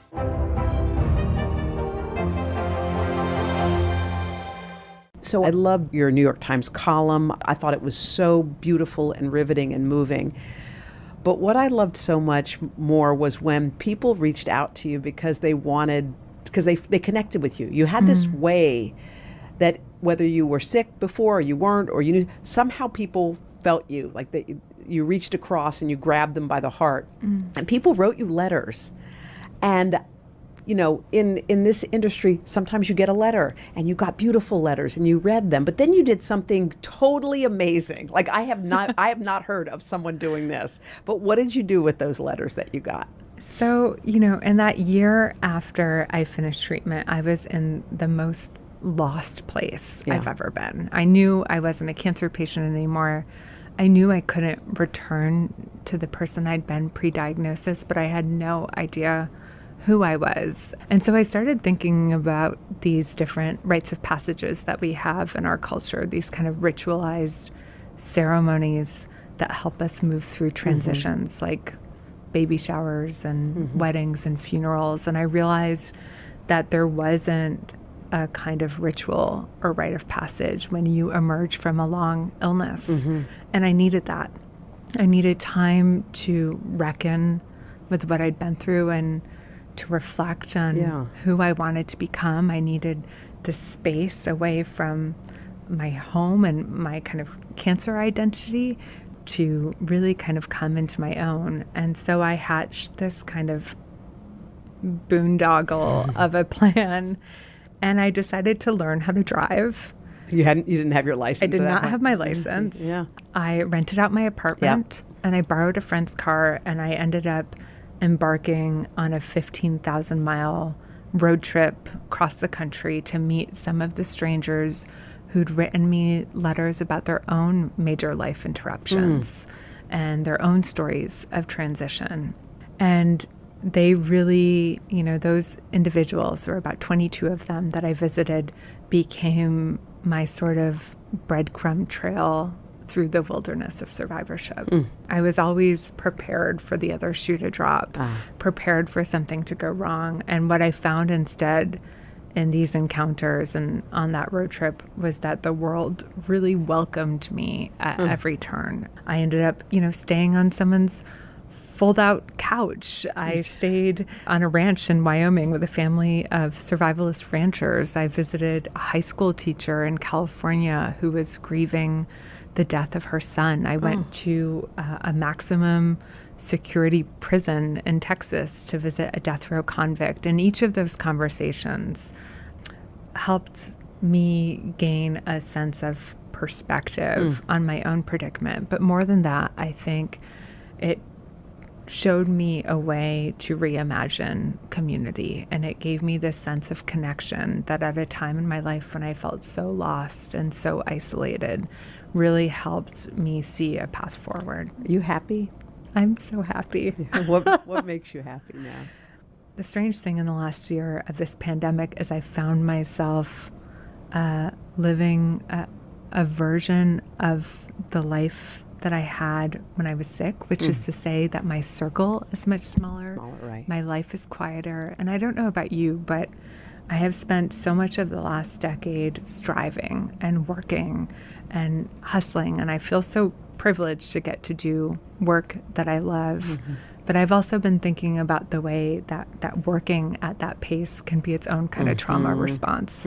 So this year for me, my goal has been leisure, which isn't to say I'm not working all the time. Of course you are. Yeah. But, you know, these small moments that I've gotten to have in the last year of being at home with our dogs, of gardening, of hanging out with my partner, John. You know, it's so interesting because I sometimes think like life is full of exclamation points. It's like the good ones. You graduated from college, you meet a great guy, you have a baby, you get married, and then on the flip side, it's you get a sad diagnosis, somebody passes away, etc. But most of the days are just Wednesday in the middle. Nothing terrific and nothing horrible, just Wednesday. Yeah. Something I've been thinking about recently is trying to approach my Wednesday as ritual, washing the dishes as ritual, gardening as ritual, and really trying to kind of slow down and savor that, because it's so easy to move from one exclamation point to the next. But I'm sure, as you know, when you get a scary diagnosis, you're not thinking about the things that are on your resume. You're thinking about the people you love and wanting to spend time with them. You're thinking about the things that nourish you. And yeah, all the rest doesn't matter as much and it falls away. You know, we live in a country that has this culture or this anxiety around accomplishment. And in this season in my life, I'm trying very hard to resist that and to kind of center myself back in those things that I love, the same things that I loved as a little girl, the dancing and music and writing and family. Speaking of music, music has always been a big part of your life? Music has always been a big part of my life. Which explains your very handsome and awesome boyfriend. If you don't know Jon Batiste, and we're going to bring him in here in just a second, but he's a cool cat. Boy, is he something special. He is. We've got a Congress that doesn't seem very functional. What's this election year going to look like? Are we getting ahead of the science? Are we behind the science? How much did this booster confusion set us back? Can the January 6th committee come up with anything that would change Republican minds? If it's Sunday, it's Meet the Press. The Meet the Press Chuck Toddcast, free wherever you get your podcasts.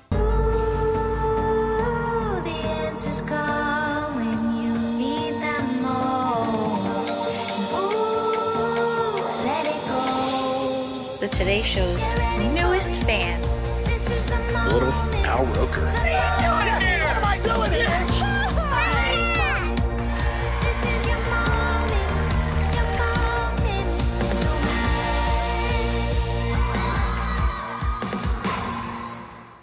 Sometimes the news can be difficult and overwhelming for kids to understand. Will coronavirus come back next year? So to help make sense of it all, we've created a newscast just for them. Man, you know a lot. We hope your family will watch Nightly News Kids Edition. Our week-long journey across America, from Washington, D.C., a side of our nation's capital, you rarely see. It's your last move.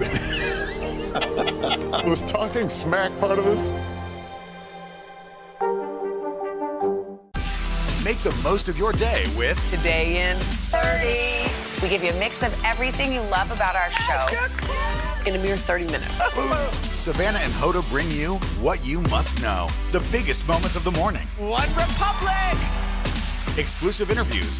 Why did it work for you? You're right. I am more talented than the rest. And important headlines. Major medical news this morning. Watch Today in 30 on your schedule. Streaming every day on Today All Day. People really don't know what's going to happen. Nearly a dozen hours after the eye roared ashore. More good people than bad people, you know, right? Yeah, 5 seconds. 4, 3. There is some late-breaking news 4 hours into the Iowa caucuses by the Hammer deliberations. All right, it just did too. Today is now a podcast available every morning. Listen wherever you get your podcasts. The Meet the Press Chuck Toddcast, free wherever you get your podcasts. I'm sitting smack dab in the middle of a love story.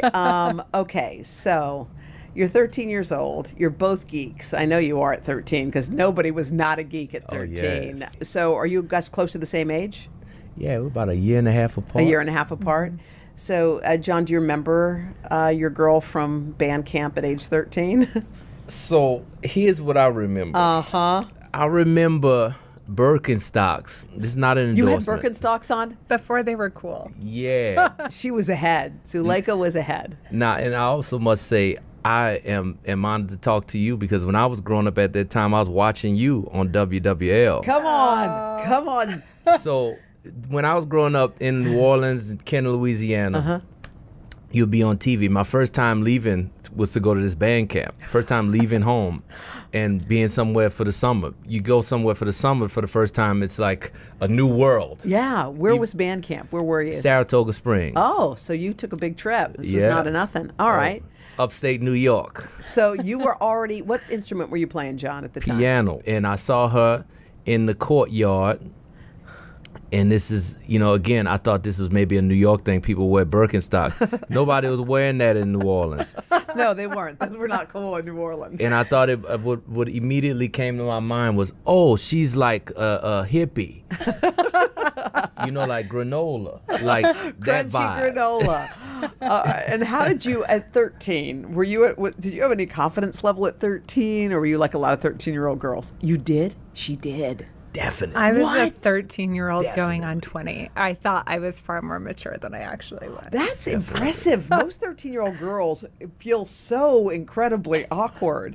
I was just coming out of what I call UDS, ugly duckling syndrome. I'd just gotten contacts for the first time to replace my bottle-thick glasses. Okay, so now at 13, that's when the crushes start happening. Was there a crush, or were you all just friends? No crush. Yeah. I was very much a late bloomer. So I was into music and video games and martial arts and chess, things like that. Eclectic. You got a nice array. All the nerdy activities. Yeah. I was about to say all the introspective kind of introvert activities. Yeah. So you see. So like when you saw him, did you just thought a nice kid, nice guy? I remember thinking he was a little strange because I think I tried to initiate a conversation and conversation was not happening. You were not into it? You just weren't a conversationalist then? I think there's a glorious awkwardness in coming into your own at that age. Yeah, and it's I think weird. It's strange, but a beautiful strange. And I feel like I've kept that until adulthood. But I still, I feel like we probably tried to speak, and at that time, anybody who I talked to, and she's always been a great communicator, always magnetic, always able to communicate She's got it. the emotions that other people are feeling. I noticed that about her immediately. Yeah. But there was no crush. We linked later in college, and that's when we started to really become more friends. You know what's weird? On my first week at Juilliard, I was on the one train with my friend Michelle, and I had I hadn't thought about John since band camp several years earlier, which when you're a teenager feels like a decade. And I see this young man on the train who is singing to himself and playing the air piano. And people were kind of staring because even in New York, that's not a sight that you see every day. And I looked at him and I turned to my friend and I said, "That's Jon Batiste. What is he doing here?" And I said, "That's the man I'm going to marry someday." And I just blurted it out and forgot about it. I want to stop for a second. On the one train, you knew you were going to marry John? It was like one of those things you just say, and I didn't think about it, and I didn't give it much weight. So is that the last you see of her before you know she's not feeling well?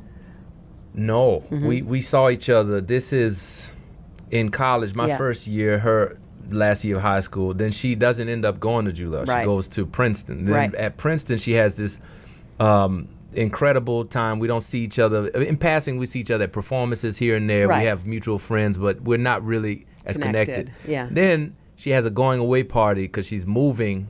You're moving to Paris. And I went to the going away party with a mutual friend of ours. But then that was when there was a spark at that party, the going away party. But she was going away. Going to Paris. So bye. That it was not, the timing. You were pining, John. A little. You're pining a little. We had a moment. We had a moment. Well, you got to have a moment. I mean, come on, going to Paris, y'all. There's love in the air. Yes. Okay, so let's fast forward to, how did you learn that Suleika was ill, was not well? So that same friend, Michelle, told me one day, we were playing, my band, we would play in public places often, not for money, just to bring the music, revelry, joy. We were playing in the subway one day, and she told me, and I gathered the rest of my band, because at this time it was just a few of us, and I gathered the rest of them, and we went to the hospital, and I hadn't heard that she was that ill until that moment.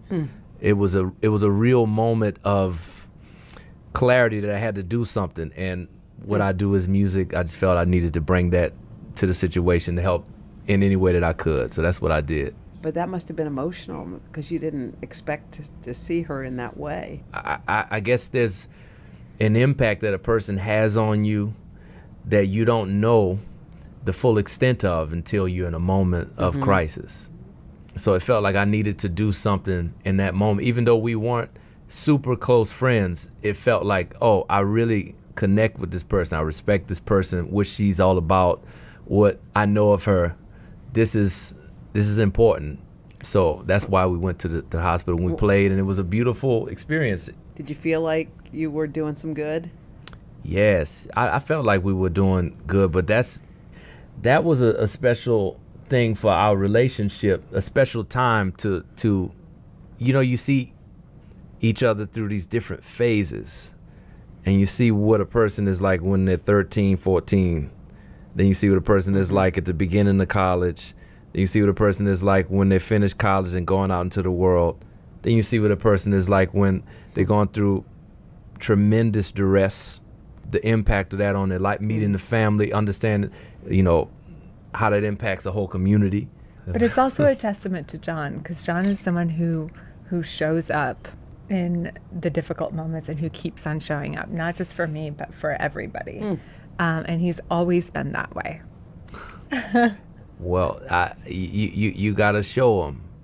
You got to show people you love them. I urge everybody out there, you show the person in your life who you haven't told or you haven't shown your love, show them. So what's the future with you two? Well, we were talking about the kids that you have in your life. That's a beautiful thing to have family. We look forward to something in that realm. There's complications. Yeah. I don't feel like that is ever a barrier to family, because you can plenty of figure ways out. to make a family, right? Yeah, I think it's possible. It's all about love. Well, and I'll just say, I think one of my big anxieties coming out of this illness was finding a partner who understood that and who wasn't sort of scared of having hard conversations or awkward conversations around things. And I remember talking to John about infertility early on as a result of my treatment, and he said, there are many ways to make a family, and it's its own kind of creative act, and you've just been understanding and open in a way that I wish were the norm, but that I feel very grateful for. She's got to be real. Cool.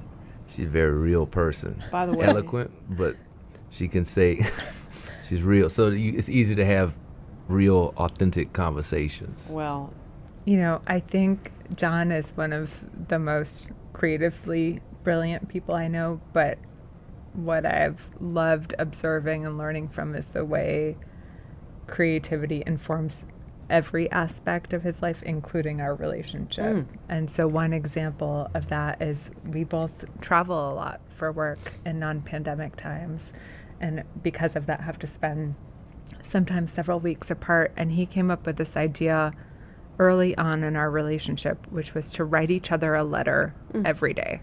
by hand. Instead of doing like your morning pages or writing in a journal, he would write a letter by hand, take a photo of it, and text it to me. And it brought me back to those letters that I got on the road trip. Oh, wow. And I think that there's sometimes certain things that you can only say in the written word that you don't even maybe know you need to say that come out when you're writing letters. But you're always doing stuff like that. You're always finding creative ways for us to deepen our relationship and to stay connected. By the way, that is the most beautiful and thoughtful and smart. I was thinking, write a letter, but how are you ever going to get it? You take a picture and text it so you can actually read the handwriting. Brilliant. Right? Joel and I are stealing that. Thank you. I have to tell you, it's so beautiful because watching your story from the beginning unfold, and I've been reading and watching a lot leading up to this interview, and sitting here in this moment and looking at you two is so beautiful. Yeah. Love is in the air, baby. Oh. Yes. All right, Suleika, John, thank you guys so much. We appreciate you being on Making Space.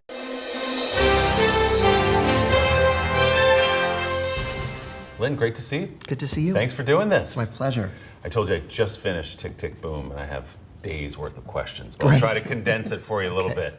I think we should first just start talking about Jonathan Larson and this story, the basis for it. People know Rent. Yeah. They may not know the story of Jonathan Larson. So where do we pick up his story with Tick, Tick, Boom, and why did you view it as something that you wanted to dive into? Just the existence of Tick, Tick, Boom is a really curious thing. Not a lot of people write their own autobiographies at age 29. But Jonathan Larson was an aspiring composer, lyricist. He spent his 20s, the 80s, trying to get this musical, this dystopian sci-fi musical called Superbia off the ground. He had applied for the rights to 1984. He couldn't get them for the Orwell estate. He made his own dystopia. And despite grants and despite the mentorship of Stephen Sondheim and folks really in the know in the theater, no one wanted to make this thing. And his way of processing that loss and the time he'd spent writing this thing no one would ever see was to write a musical about it. So he writes this show called Tick, Tick, Boom about a young singer, songwriter, composer turning 30 and questioning everything. And it's a snapshot of him as a young man and a young artist. It's a snapshot of the AIDS crisis unfolding at that time and the beginning of losing a generation of talent. And it's also about doubling down on your passion even when the world is telling you no, as it was very clearly telling him no. He died tragically of an aortic dissection, which was an undiagnosed Marfan syndrome. He died just before the first preview of Rent off Broadway. And Rent is so much about life, and it is so much about appreciating life while it's here that, you know, that thing took off like a rocket. Can you explain for people why Rent was so revolutionary? I saw it for my 17th birthday. My high school girlfriend, Meredith Somerville, took me to the last row of the mezzanine of the Nederlander Theater, and I'll always be in her debt for that.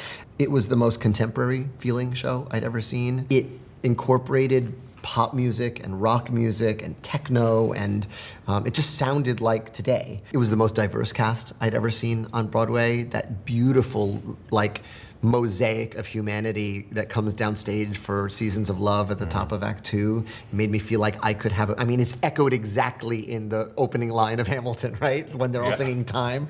And it just made me feel like I could have a place up here one day. It felt like he was writing about his community, and it was a community trying to stay alive during the AIDS epidemic and trying to hang on to the village they knew in the face of gentrification.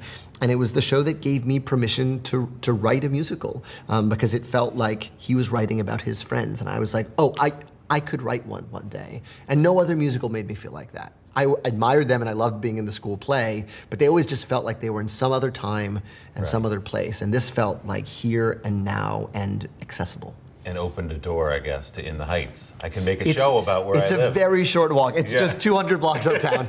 and to, yeah, you know, and then like, you know, 2 years later, I'm writing, you know, about my neighborhood and the challenges it's facing and bringing in the music that I know and advancing that thesis Jonathan Larson had, that like, musical theater should be in touch with the rest of the world. That was something he felt really passionately about and in conversation with the world. I read a quote from you that really struck me where you said, if they let me direct one movie, let it be this one. it had been living in my heart for so long, and it's the show that clarified my resolve.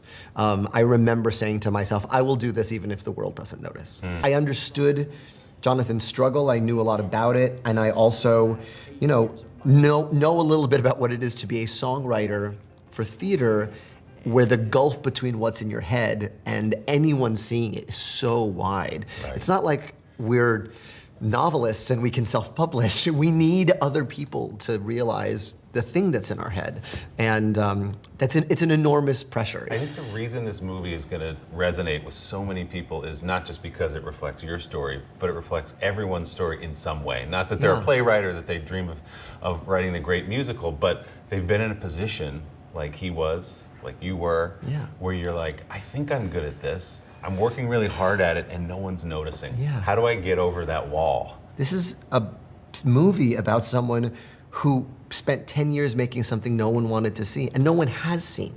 And I think we've all been in that position of, I've been putting everything, all of my eggs into this basket and nothing's happening. And like, what do I do from here? What are the other roads besides the thing I always wanted to do? And we all have we have many moments like that through our lives. And so I hope this movie hits people the way it hit me, the story hit me when I was 21 years old, where it just it clarified my resolve. And we all have that in us. We all have some version of that story. Yeah, absolutely. I guess it's not going to happen. Maybe I should go do this. Yeah. Maybe I should go do that. And, it was important for us too, because, Jonathan's version is very much from his perspective to understand that there are a great many roads to happiness in this life. Most of us aren't lucky enough to do what we love for a living. Most of us find a way to carve out the space for that so that we still have a lovely and fulfilling life. And that's, I think, important. What were those moments for you in your life, Lynn, where you were like, maybe this isn't going to happen. Maybe this, In the Heights that I've been working on since college, isn't going to get made. Were there moments where you said, okay, I'm going to go work at the advertising firm like we see in the movie, or do something else? Yeah, sure. I mean, well, it's a pretty short line from seeing Rent at 17 to starting to write In the Heights at 19, my sophomore year, because the things that Jonathan did with Rent are all things I believed in. I believe musical theater should be in communication with pop music and popular culture. And my early attempts at writing musicals were all Larson knockoffs. I was trying to sound like him. And then In the Heights was the first time I started to sound like myself, because I did what Jonathan did. I brought in the Latin music I grew up with, the hip hop music I grew up with, into my work. Everybody's got a job, everybody's got a dream. Within the Heights, it was a 6-year journey. It was my 20s, and the advantage I had, or I guess the head start I had, was that I found amazing collaborators that made my work better sooner. Speaking of Jonathan Larson and finding somebody to fill those shoes, Andrew Garfield is extraordinary in this. What did you see in him that you thought, he's the guy?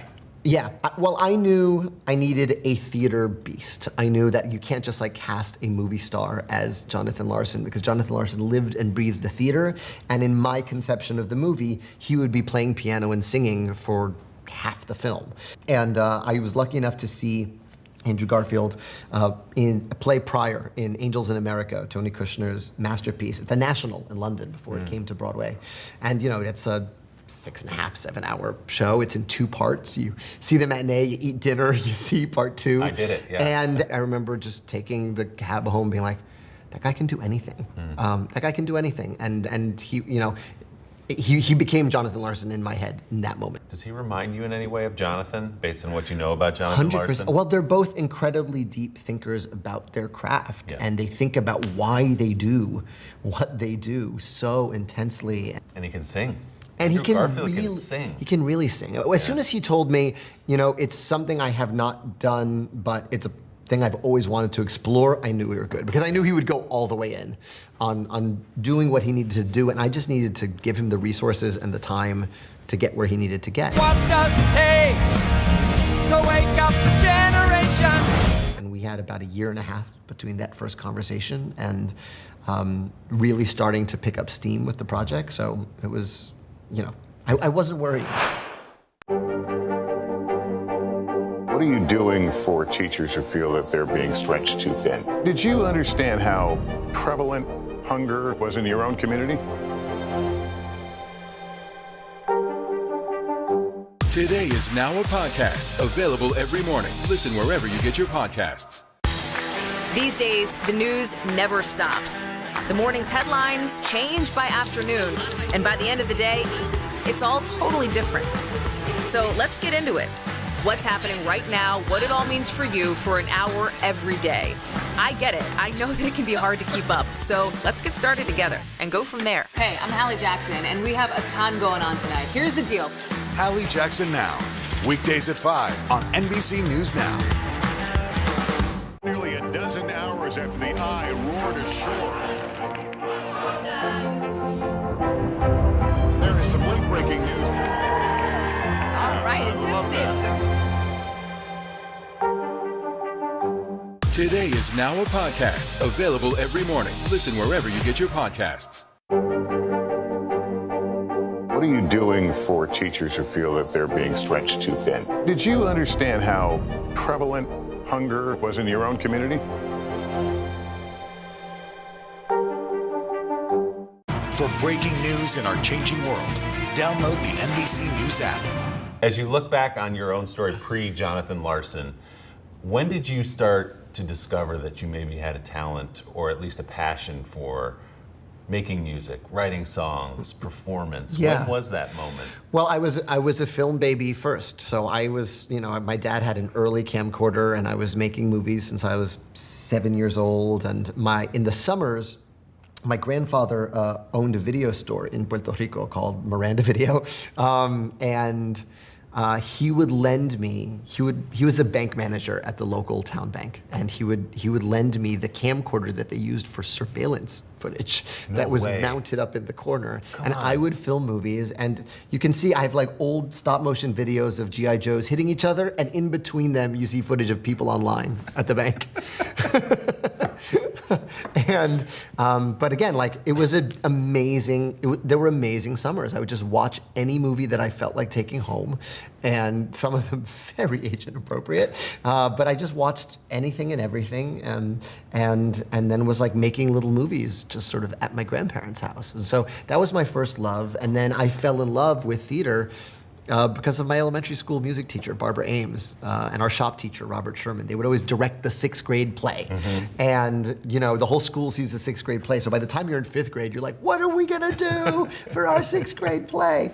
And for our 6th grade play, we did like 20-minute versions of the previous 6 years worth of productions. Oh, wow. So it was this 4-hour, I shudder as a parent to think, 4-hour like medley where I got to play a farmer in Oklahoma, a son in Fiddler, Bernardo in West Side Story, Captain Hook, and Ada Pearl back up in The Wiz, and then the most important, Conrad Birdie in Bye Bye Birdie. And when you play Conrad Birdie and you're 12 and you're 3 feet tall, and every time you sing, everyone is supposed to faint and gasp, Conrad! I was like, I'm doing this for the rest of my life. Like, there was no other choice. And so I really sort of fell in love with school theater as a result, and just started auditioning for the school play, and then graduated to directing the school play because it was all student run at Hunter High School.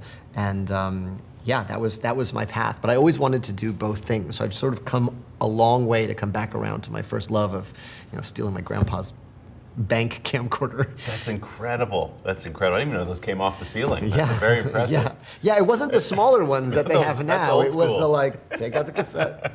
I think also an important part of your story that leads you to In the Heights and Hamilton as well is music, hip hop of that time. Yeah. We were both late 80s, early 90s fans 100%. of everything that was happening. And man, for me, who grew up on that, to sit in that theater and listen to Hamilton, to hear all those sometimes obscure references, it was amazing. So how important was that education in hip hop to the style that you created for your shows? Sure. Well, listen, I'm a little younger than hip hop itself, and I grew up one neighborhood south of the Bronx. As you know, like having a cooler older sibling is always going to be an advantage in terms of your taste. So I remember stealing her De La Soul CDs and her Ice Cube cassettes and Tribe Called Quest.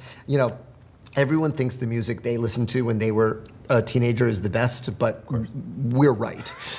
Because I think there was so much diversity in the genre of hip hop right at that time. It was like you had PM Dawn next to Grave Diggers, next to Tribe Called Quest, next to, Dre and Snoop. It's all in there. There's a moment in your life, again, the parallels of Larson, where your father writes you a letter where you're at this crossroads, Yeah. right? And you're thinking, okay, I don't know if it's going to happen, the same way Jonathan Larson taught. Totally. What did he say in that letter, and what did it mean to you? Well, what was scary to me was that my first job out of college was teaching English at my old high school, and I loved it. Yeah. Like, it's very exciting to watch kids fall in love with writing and fall in love with poetry and fall in love with literature, and being able to help spark that connection that will feed you your whole life if it happens early. And so they had offered me a full-time position, and I could see the Mr. Holland's Opus version of my life, where I just kind of teach kids and hopefully am fondly remembered and never finish my play, never finish my symphony in Mr. Holland's case.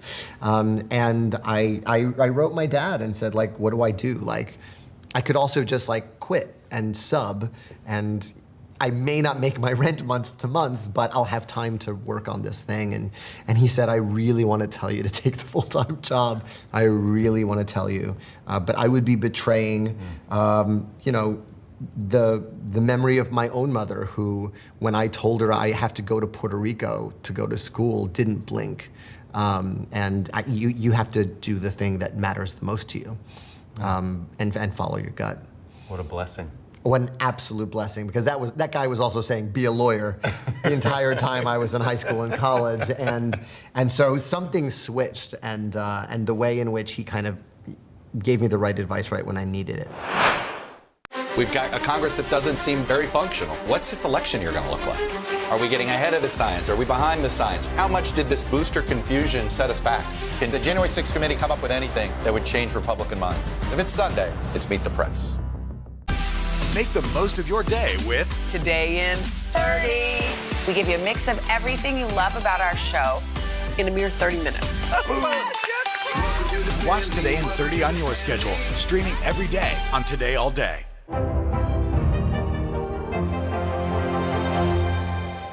Sometimes the news can be difficult and overwhelming for kids to understand. Will coronavirus come back next year? So to help make sense of it all, we've created a newscast just for them. Man, you know a lot. We hope your family will watch Nightly News Kids Edition.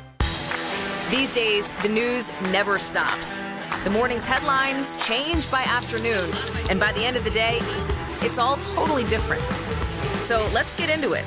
What's happening right now, what it all means for you for an hour every day. I get it. I know that it can be hard to keep up. So let's get started together and go from there. Hey, I'm Hallie Jackson, and we have a ton going on tonight. Here's the deal. Hallie Jackson Now, weekdays at 5 on NBC News Now. For breaking news in our changing world, download the NBC News app. Sometimes the news can be difficult and overwhelming for kids to understand. Will coronavirus come back next year? So to help make sense of it all, we've created a newscast just for them. Man, you know a lot. We hope your family will watch Nightly News Kids Edition. We've got a Congress that doesn't seem very functional. What's this election year going to look like? Are we getting ahead of the science? Are we behind the science? How much did this booster confusion set us back? Can the January 6th committee come up with anything that would change Republican minds? If it's Sunday, it's Meet the Press. Today is now a podcast, available every morning. Listen wherever you get your podcasts.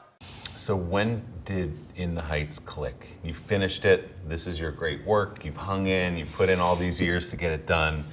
What was the moment where you got a phone call or talked to somebody and said, "Oh, this is gonna go. This is gonna work"? Honestly, I felt so much lighter the moment we did our first performance on stage, and I was able to experience that because I've already been able to cross that distance that Jonathan never got to cross. Yeah. Because that was my yardstick and that was my inspiration. It was like, oh my gosh, this thing is going to be on stage, and I've done it. I've gotten it across the finish line.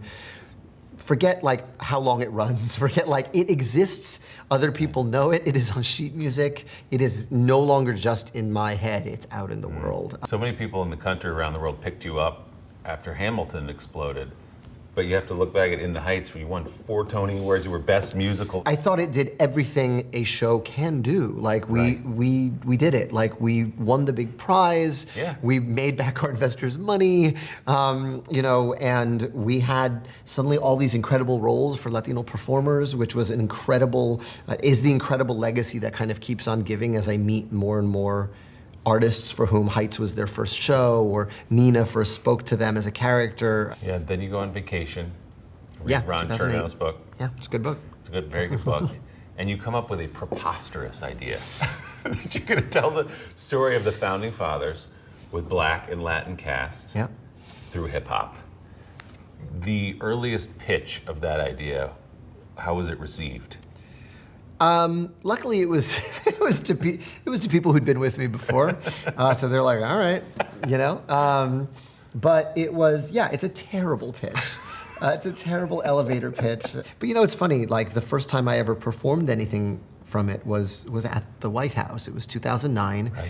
I'd been invited to perform something from In the Heights. It was like the White House's first evening of poetry and spoken word, and they said, unless you have something about the American experience. And I was like, I got 16 bars on Hamilton.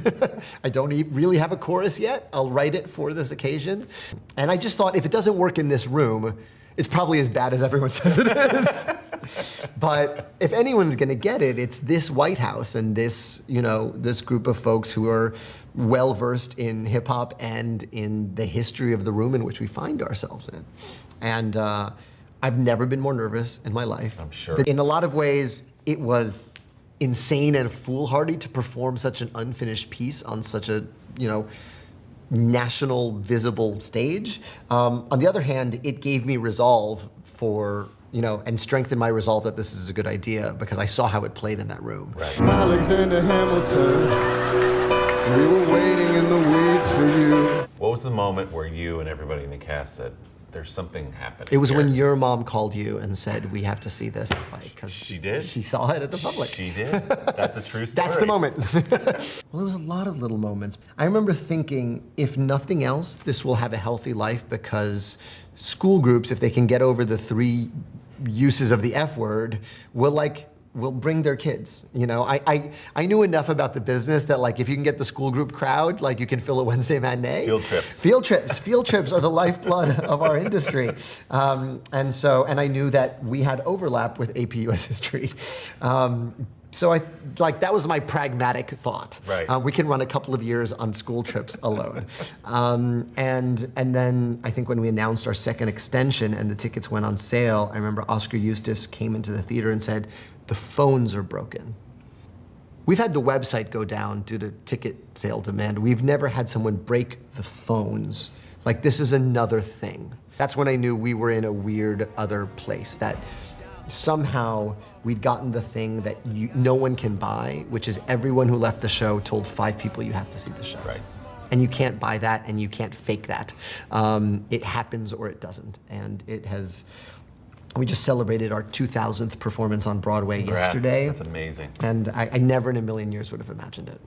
I know it's hard to have any perspective on something you're so close to, but are you able, with a little distance now, to articulate why it caught fire the way it did, beyond the originality of it and how great the music is and the acting, the performances, but what was it about that was so different from anything else we'd seen? Well, I think the things that it's quote unquote are about are not really what it's about. It's not really about American history, although it details American history. It's not really about politics, although it is in a way about the birth of our American politics and how everything that was present at the founding, good and bad, is still present in our present day. It's really about what are we doing with our time. It's the same thing Tick, Tick, Boom's about. How do we respond to the fact that we don't know how long we have here? And so you can't leave that show without thinking, what am I doing with my life? I always tell folks, I didn't get thank you for the tickets text. I would get 3 a.m. what am I doing with my life emails in those early days when people saw the show for the first time. And so I think that's the secret sauce of it. Can you speak to what it's done to your life? Forget the professional side of it, but to go from a highly regarded Broadway composer and actor with In the Heights to something completely else around the world. Yeah, I kept waiting for my life to come back to normal, and it still hasn't happened. You know, and in a way, I feel lucky that I had 35 years of a very normal life before it happened, because I already knew who I was when the success happened. I was still doing the show. I was in 7 shows a week. I couldn't go to all the things that were being thrown at me, all the invites. I was like, no, I have 2 shows tomorrow. I can't go out. And I also, I was very well settled, and I have a family and a wife that really keeps my head on straight. But in terms of the show itself, there's a point at which you have to think of it as separate from you. I remember when it only lived in my arms, but now it belongs to the world in a very real way, and you have to then figure out, all right, what else can I do? What else am I making? We've got a Congress that doesn't seem very functional. What's this election year going to look like? Are we getting ahead of the science? Are we behind the science? How much did this booster confusion set us back? Can the January 6th committee come up with anything that would change Republican minds? If it's Sunday, it's Meet the Press. These days, the news never stops. The morning's headlines change by afternoon, and by the end of the day, it's all totally different. So let's get into it. What's happening right now, what it all means for you for an hour every day. I get it. I know that it can be hard to keep up. So let's get started together and go from there. Hey, I'm Hallie Jackson, and we have a ton going on tonight. Here's the deal. Hallie Jackson Now, weekdays at 5 on NBC News Now. Nearly a dozen hours after the eye roared ashore. There is some late-breaking news. All right, it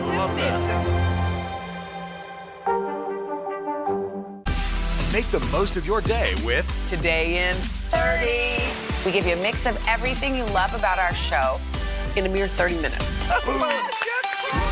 Watch Today in 30 on your schedule, streaming every day on Today All Day.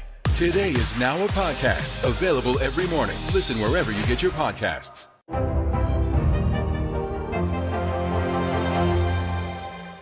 For breaking news in our changing world, download the NBC News app. You've also got the animated film Encanto, yes, which is about to come out. What is that story? And again, as you looked at the menu of possibilities, what grabbed you about that? Yeah, well, I had such a great time working on Moana. I was working on it at the same time as Hamilton, often writing in my dressing room in between shows. And I just said, I want to be in there from the beginning on the next one, because I was hired several years into the development process on Moana.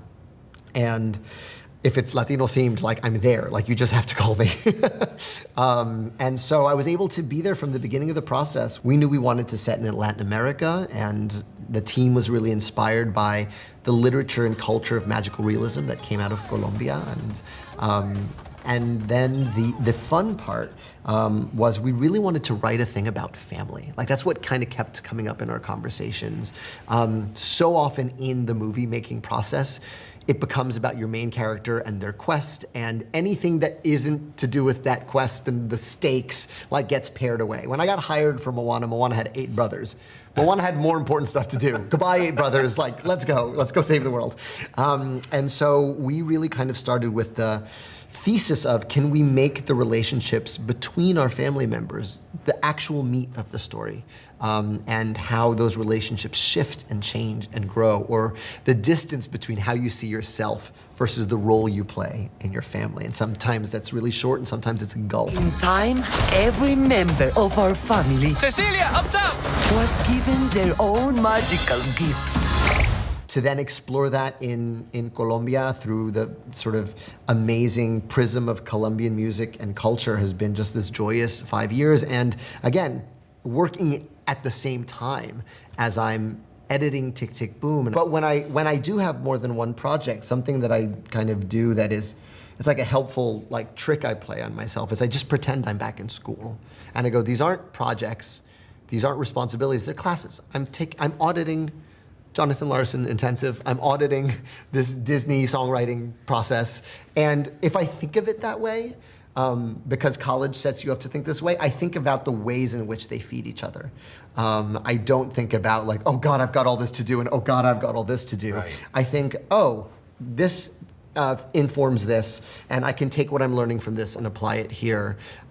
It's a silly, and it's only a game I play in my own mind, but it's really helpful in terms of changing your mindset from I have to do this to I get to do this. Right. And that's all the difference in the world. We were talking about John Leguizamo, and in our interview, he said the phone rang one day, and he said it was the great Lin-Manuel Miranda. He said, I couldn't believe he was calling me. And I suspect you feel just the opposite. I can't believe I live in a world where I get to call John Leguizamo. I can't believe he's in the movie. So as a first-time director, Tick, Tick, Boom is over, credits come up, directed by Lin-Manuel Miranda. What did that feel like? Oh man, you're trying to make me cry with this question, and you're going to succeed. It felt amazing. It's such a dream come true for me. There were challenges to this film. We made this film in the midst of a pandemic because we all took it so seriously, and there were so many times when I thought this movie would never get made, and so to be on this side of it is it's an enormous relief. And what I'm most proud of is the fact that the people in Jonathan's life are so proud of the film. You know, that community that I first met when I met them all in 2014, and Julie Larson and Vicky Leacock and Jonathan Burkhart and Matt O'Grady and all of the people who truly were there for Jonathan's journey see him in the film, and that means I've done my job. Boy, if you didn't have enough pressure directing your first film, you want to get it right for all them, right? Yeah. Amen. But in a way, it's liberating because your ego is totally out of the process. It's how do I do right by this artist, and I'm just so proud. You should be. It's amazing. Congrats. Thank you. Well, good for you. I could talk to you all day, but I know you have other places to be. It's so great to talk to you. Thank you for everything you've put into the culture, man. It's Oh, thank you so awesome. much. This is Thank good.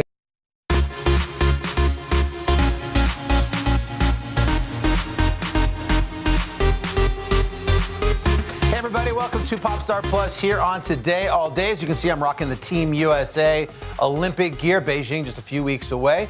Psyched for today's show. Everyone loved How I Met Your Mother, the show, and now people are starting to talk about the spin-off. It's called How I Met Your Father.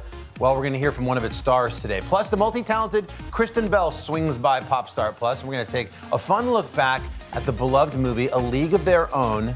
More on Gina Davis in a bit, but first, here's today's Popstar News.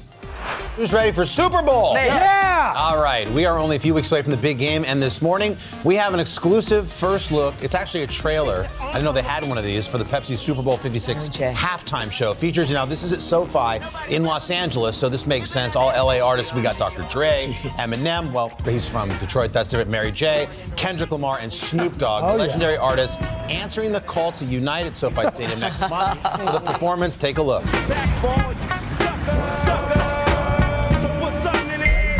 Hold up.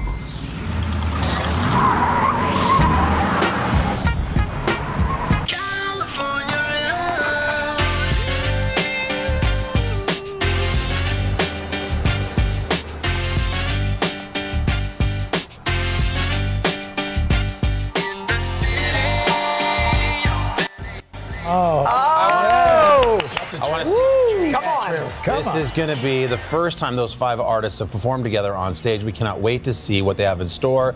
The full halftime show trailer, there's a full version of that titled The Call. It is out today, and I'm sure it'll be buzzing on social media. And of course, you can catch the Super Bowl February 13th. We are busy. Who's gonna be in the February game? here Who's gonna be in the game? on NBC. Who's going to be in? I like Buffalo and Green Bay. I think that's going to be Oh, wow. hard to Tampa and the Rams, but who knows? Okay. All right, next up, Bridgerton. Anticipation is building for the return of Netflix's hit series. On Wednesday, the streaming service teasing fans with this series of new photos from the upcoming season, although the next chapter will be missing Regé-Jean Page's fan favorite character, the Duke of Hastings. Season 2 is set to bring in a whole new cast of characters with the Sharma family. The images revealing brother Anthony Bridgerton's new love interest, Hoda's played by Simone Ashley.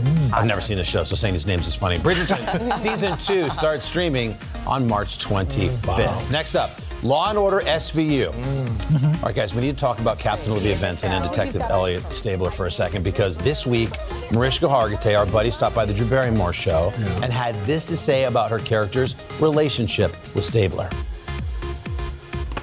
He is free. In the show. And I think he's got eyes for me. I mean, this is literally... But Olivia Benson is hurt. I mean, he left me in a lurch. Energy is there. Olivia's been in love with him for many a year.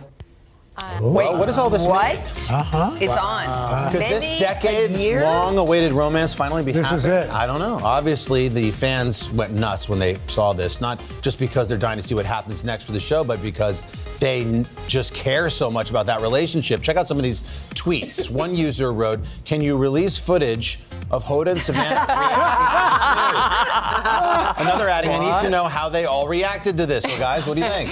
Well, it is because we flipped out when they were here and we were like, give him the third degree. Oh, like, my gosh. We were grilling him. Happen. Drew Barrymore got it out of her. I know. We were trying to get out of her. We were, and she was like, "Oh, I can't say anything." Take She a lot. spilled the beans with Drew. Well, maybe the best response of all was from Christopher Maloney when he reacted to the news of apparently his character's feelings.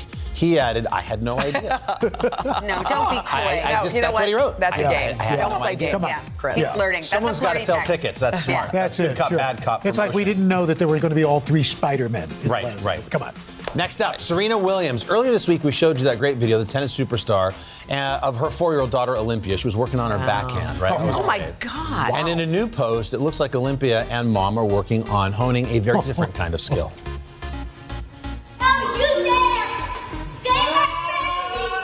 Oh, wow.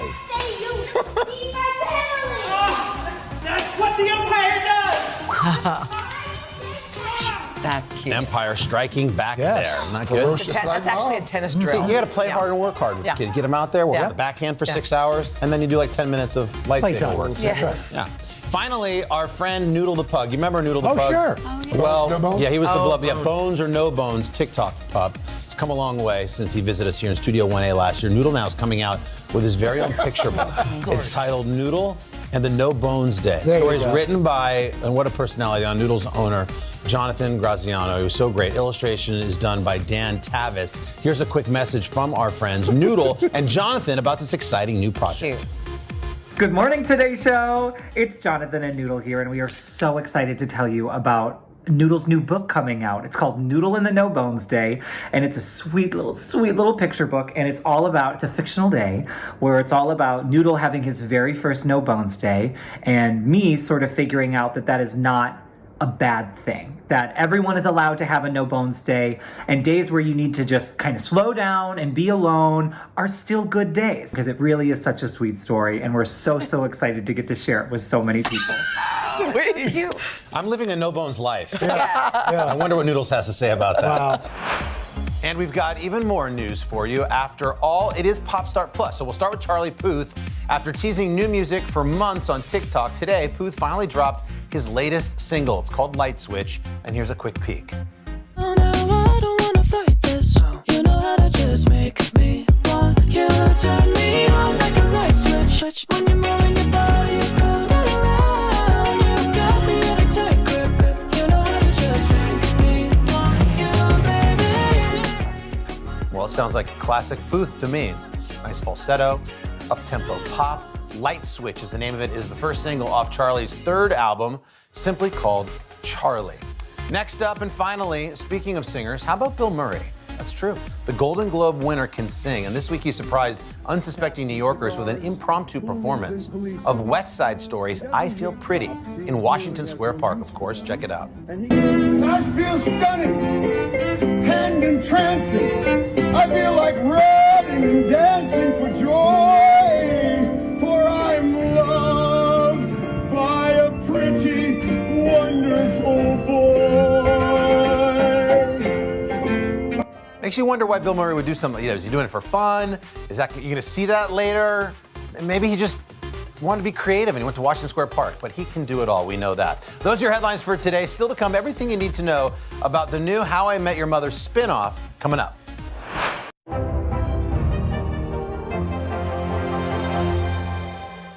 For breaking news in our changing world, download the NBC News app. Make the most of your day with Today in 30. We give you a mix of everything you love about our show in a mere 30 minutes.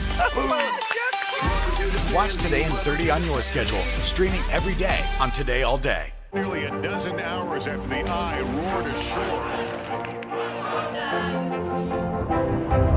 There is some late-breaking news. All right, We We've got a Congress that doesn't seem very functional. What's this election year going to look like? Are we getting ahead of the science? Are we behind the science? How much did this booster confusion set us back? Can the January 6th committee come up with anything that would change Republican minds? If it's Sunday, it's Meet the Press. For breaking news in our changing world, download the NBC News app. We began our Across America journey tonight, St. Louis, Austin, here in Nashville. From Washington, D.C., the site of our nation's capital, you rarely see. It's your last one. Was talking smack part of this? What are you doing for teachers who feel that they're being stretched too thin? Did you understand how prevalent hunger was in your own community?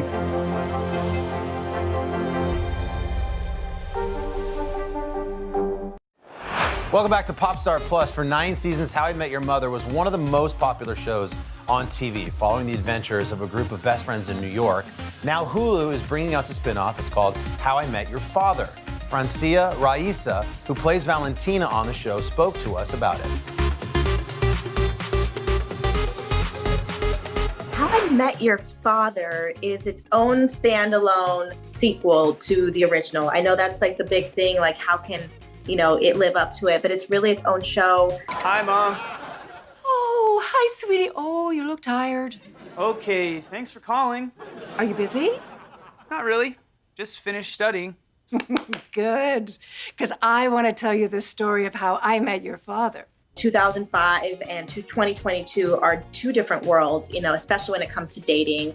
You meet a group of people, a group of friends who meet each other for the first time and instantly click, and you see them navigating their life in friendship, in love, in career, and I think it's a nice necessary escape for a lot of viewers. And even as, being a part of it, it was a nice escape for myself to be playing Valentina.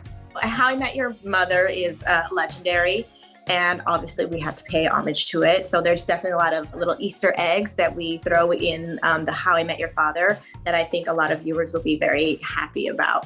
Oh, I'm so happy you're home. I missed you so much. We don't have time for I miss yous. Dish. How was your date with Ian? Was he tall? Yes. Was he a good listener? Yes. Were his eyes as kind as his photo? Yes. Describing Valentina, I like doing the whole 3 words. I say she's fun, flirty, and thriving.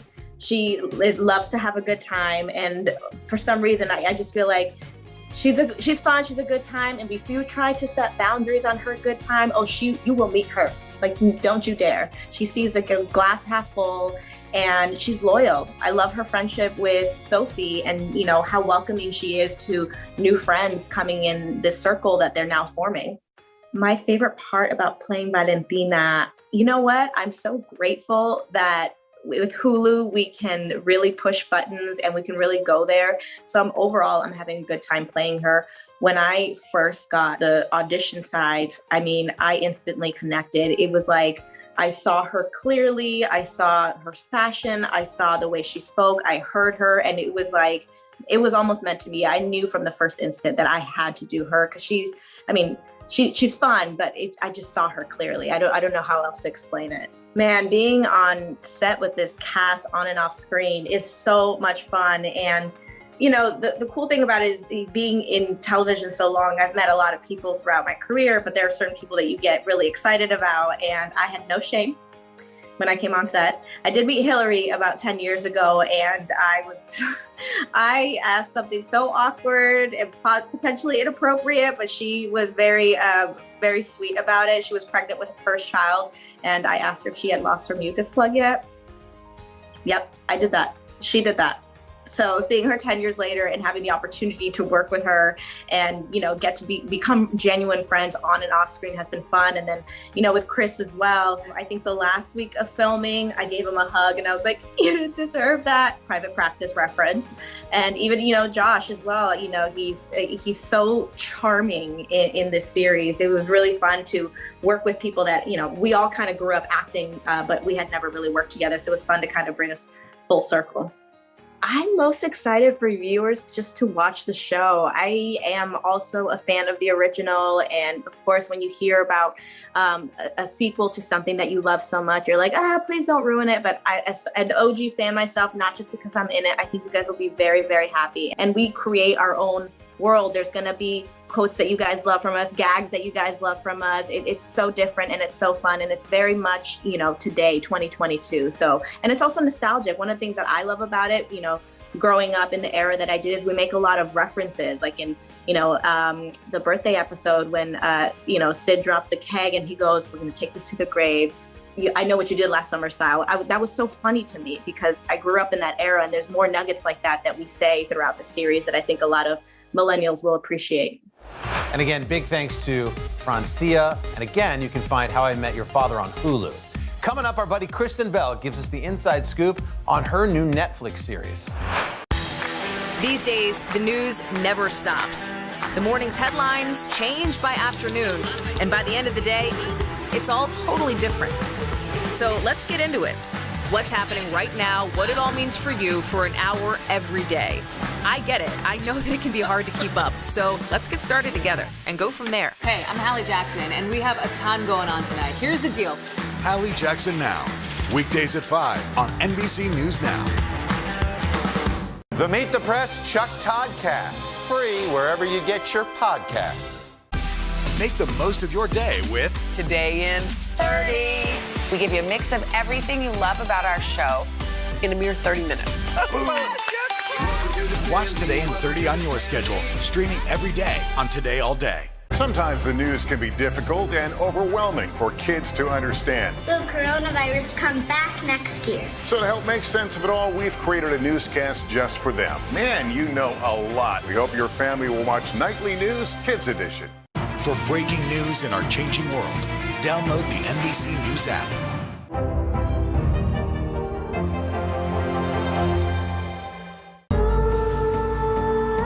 The answers come when you need them most. Ooh, let it go. The Today Show's newest fan. A little Al Roker. What am I doing here?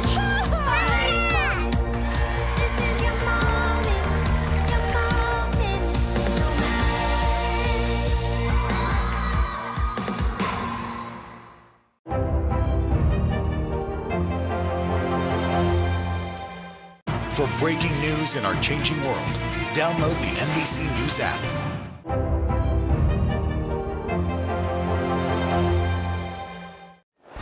Welcome back. Kristen Bell's adding something new to her lengthy list of projects. It's really good, too. It's a mini-series. It has a very long title. Here's the title. The Woman in the House Across the Street from the Girl in the Window. That's the name of the show on Netflix. Kristen joined today to tell us all about it.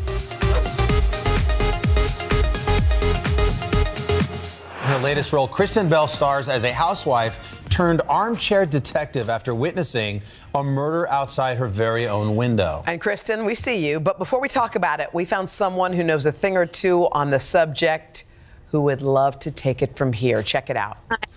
Oh, yes. The heartbroken housewife in the wrong place at the wrong time. That's what happens to Kristen Bell in Netflix's new series, The Woman in the House Across the Street from the Girl in the Window. And now everyone's a suspect, even Kristen. Let's take a look. You paint flowers, how come? Seriously, that's what you want to talk about right now? I saw the paintings in your house. They're beautiful. You're very talented. Thank you. You don't want to tell me? Okay, It already Kristen. got me. I want to see it. We're hooked. But by the way, Miss Dateline superfan, Keith Morrison has got your number. First of all, I We gave him your can't. number.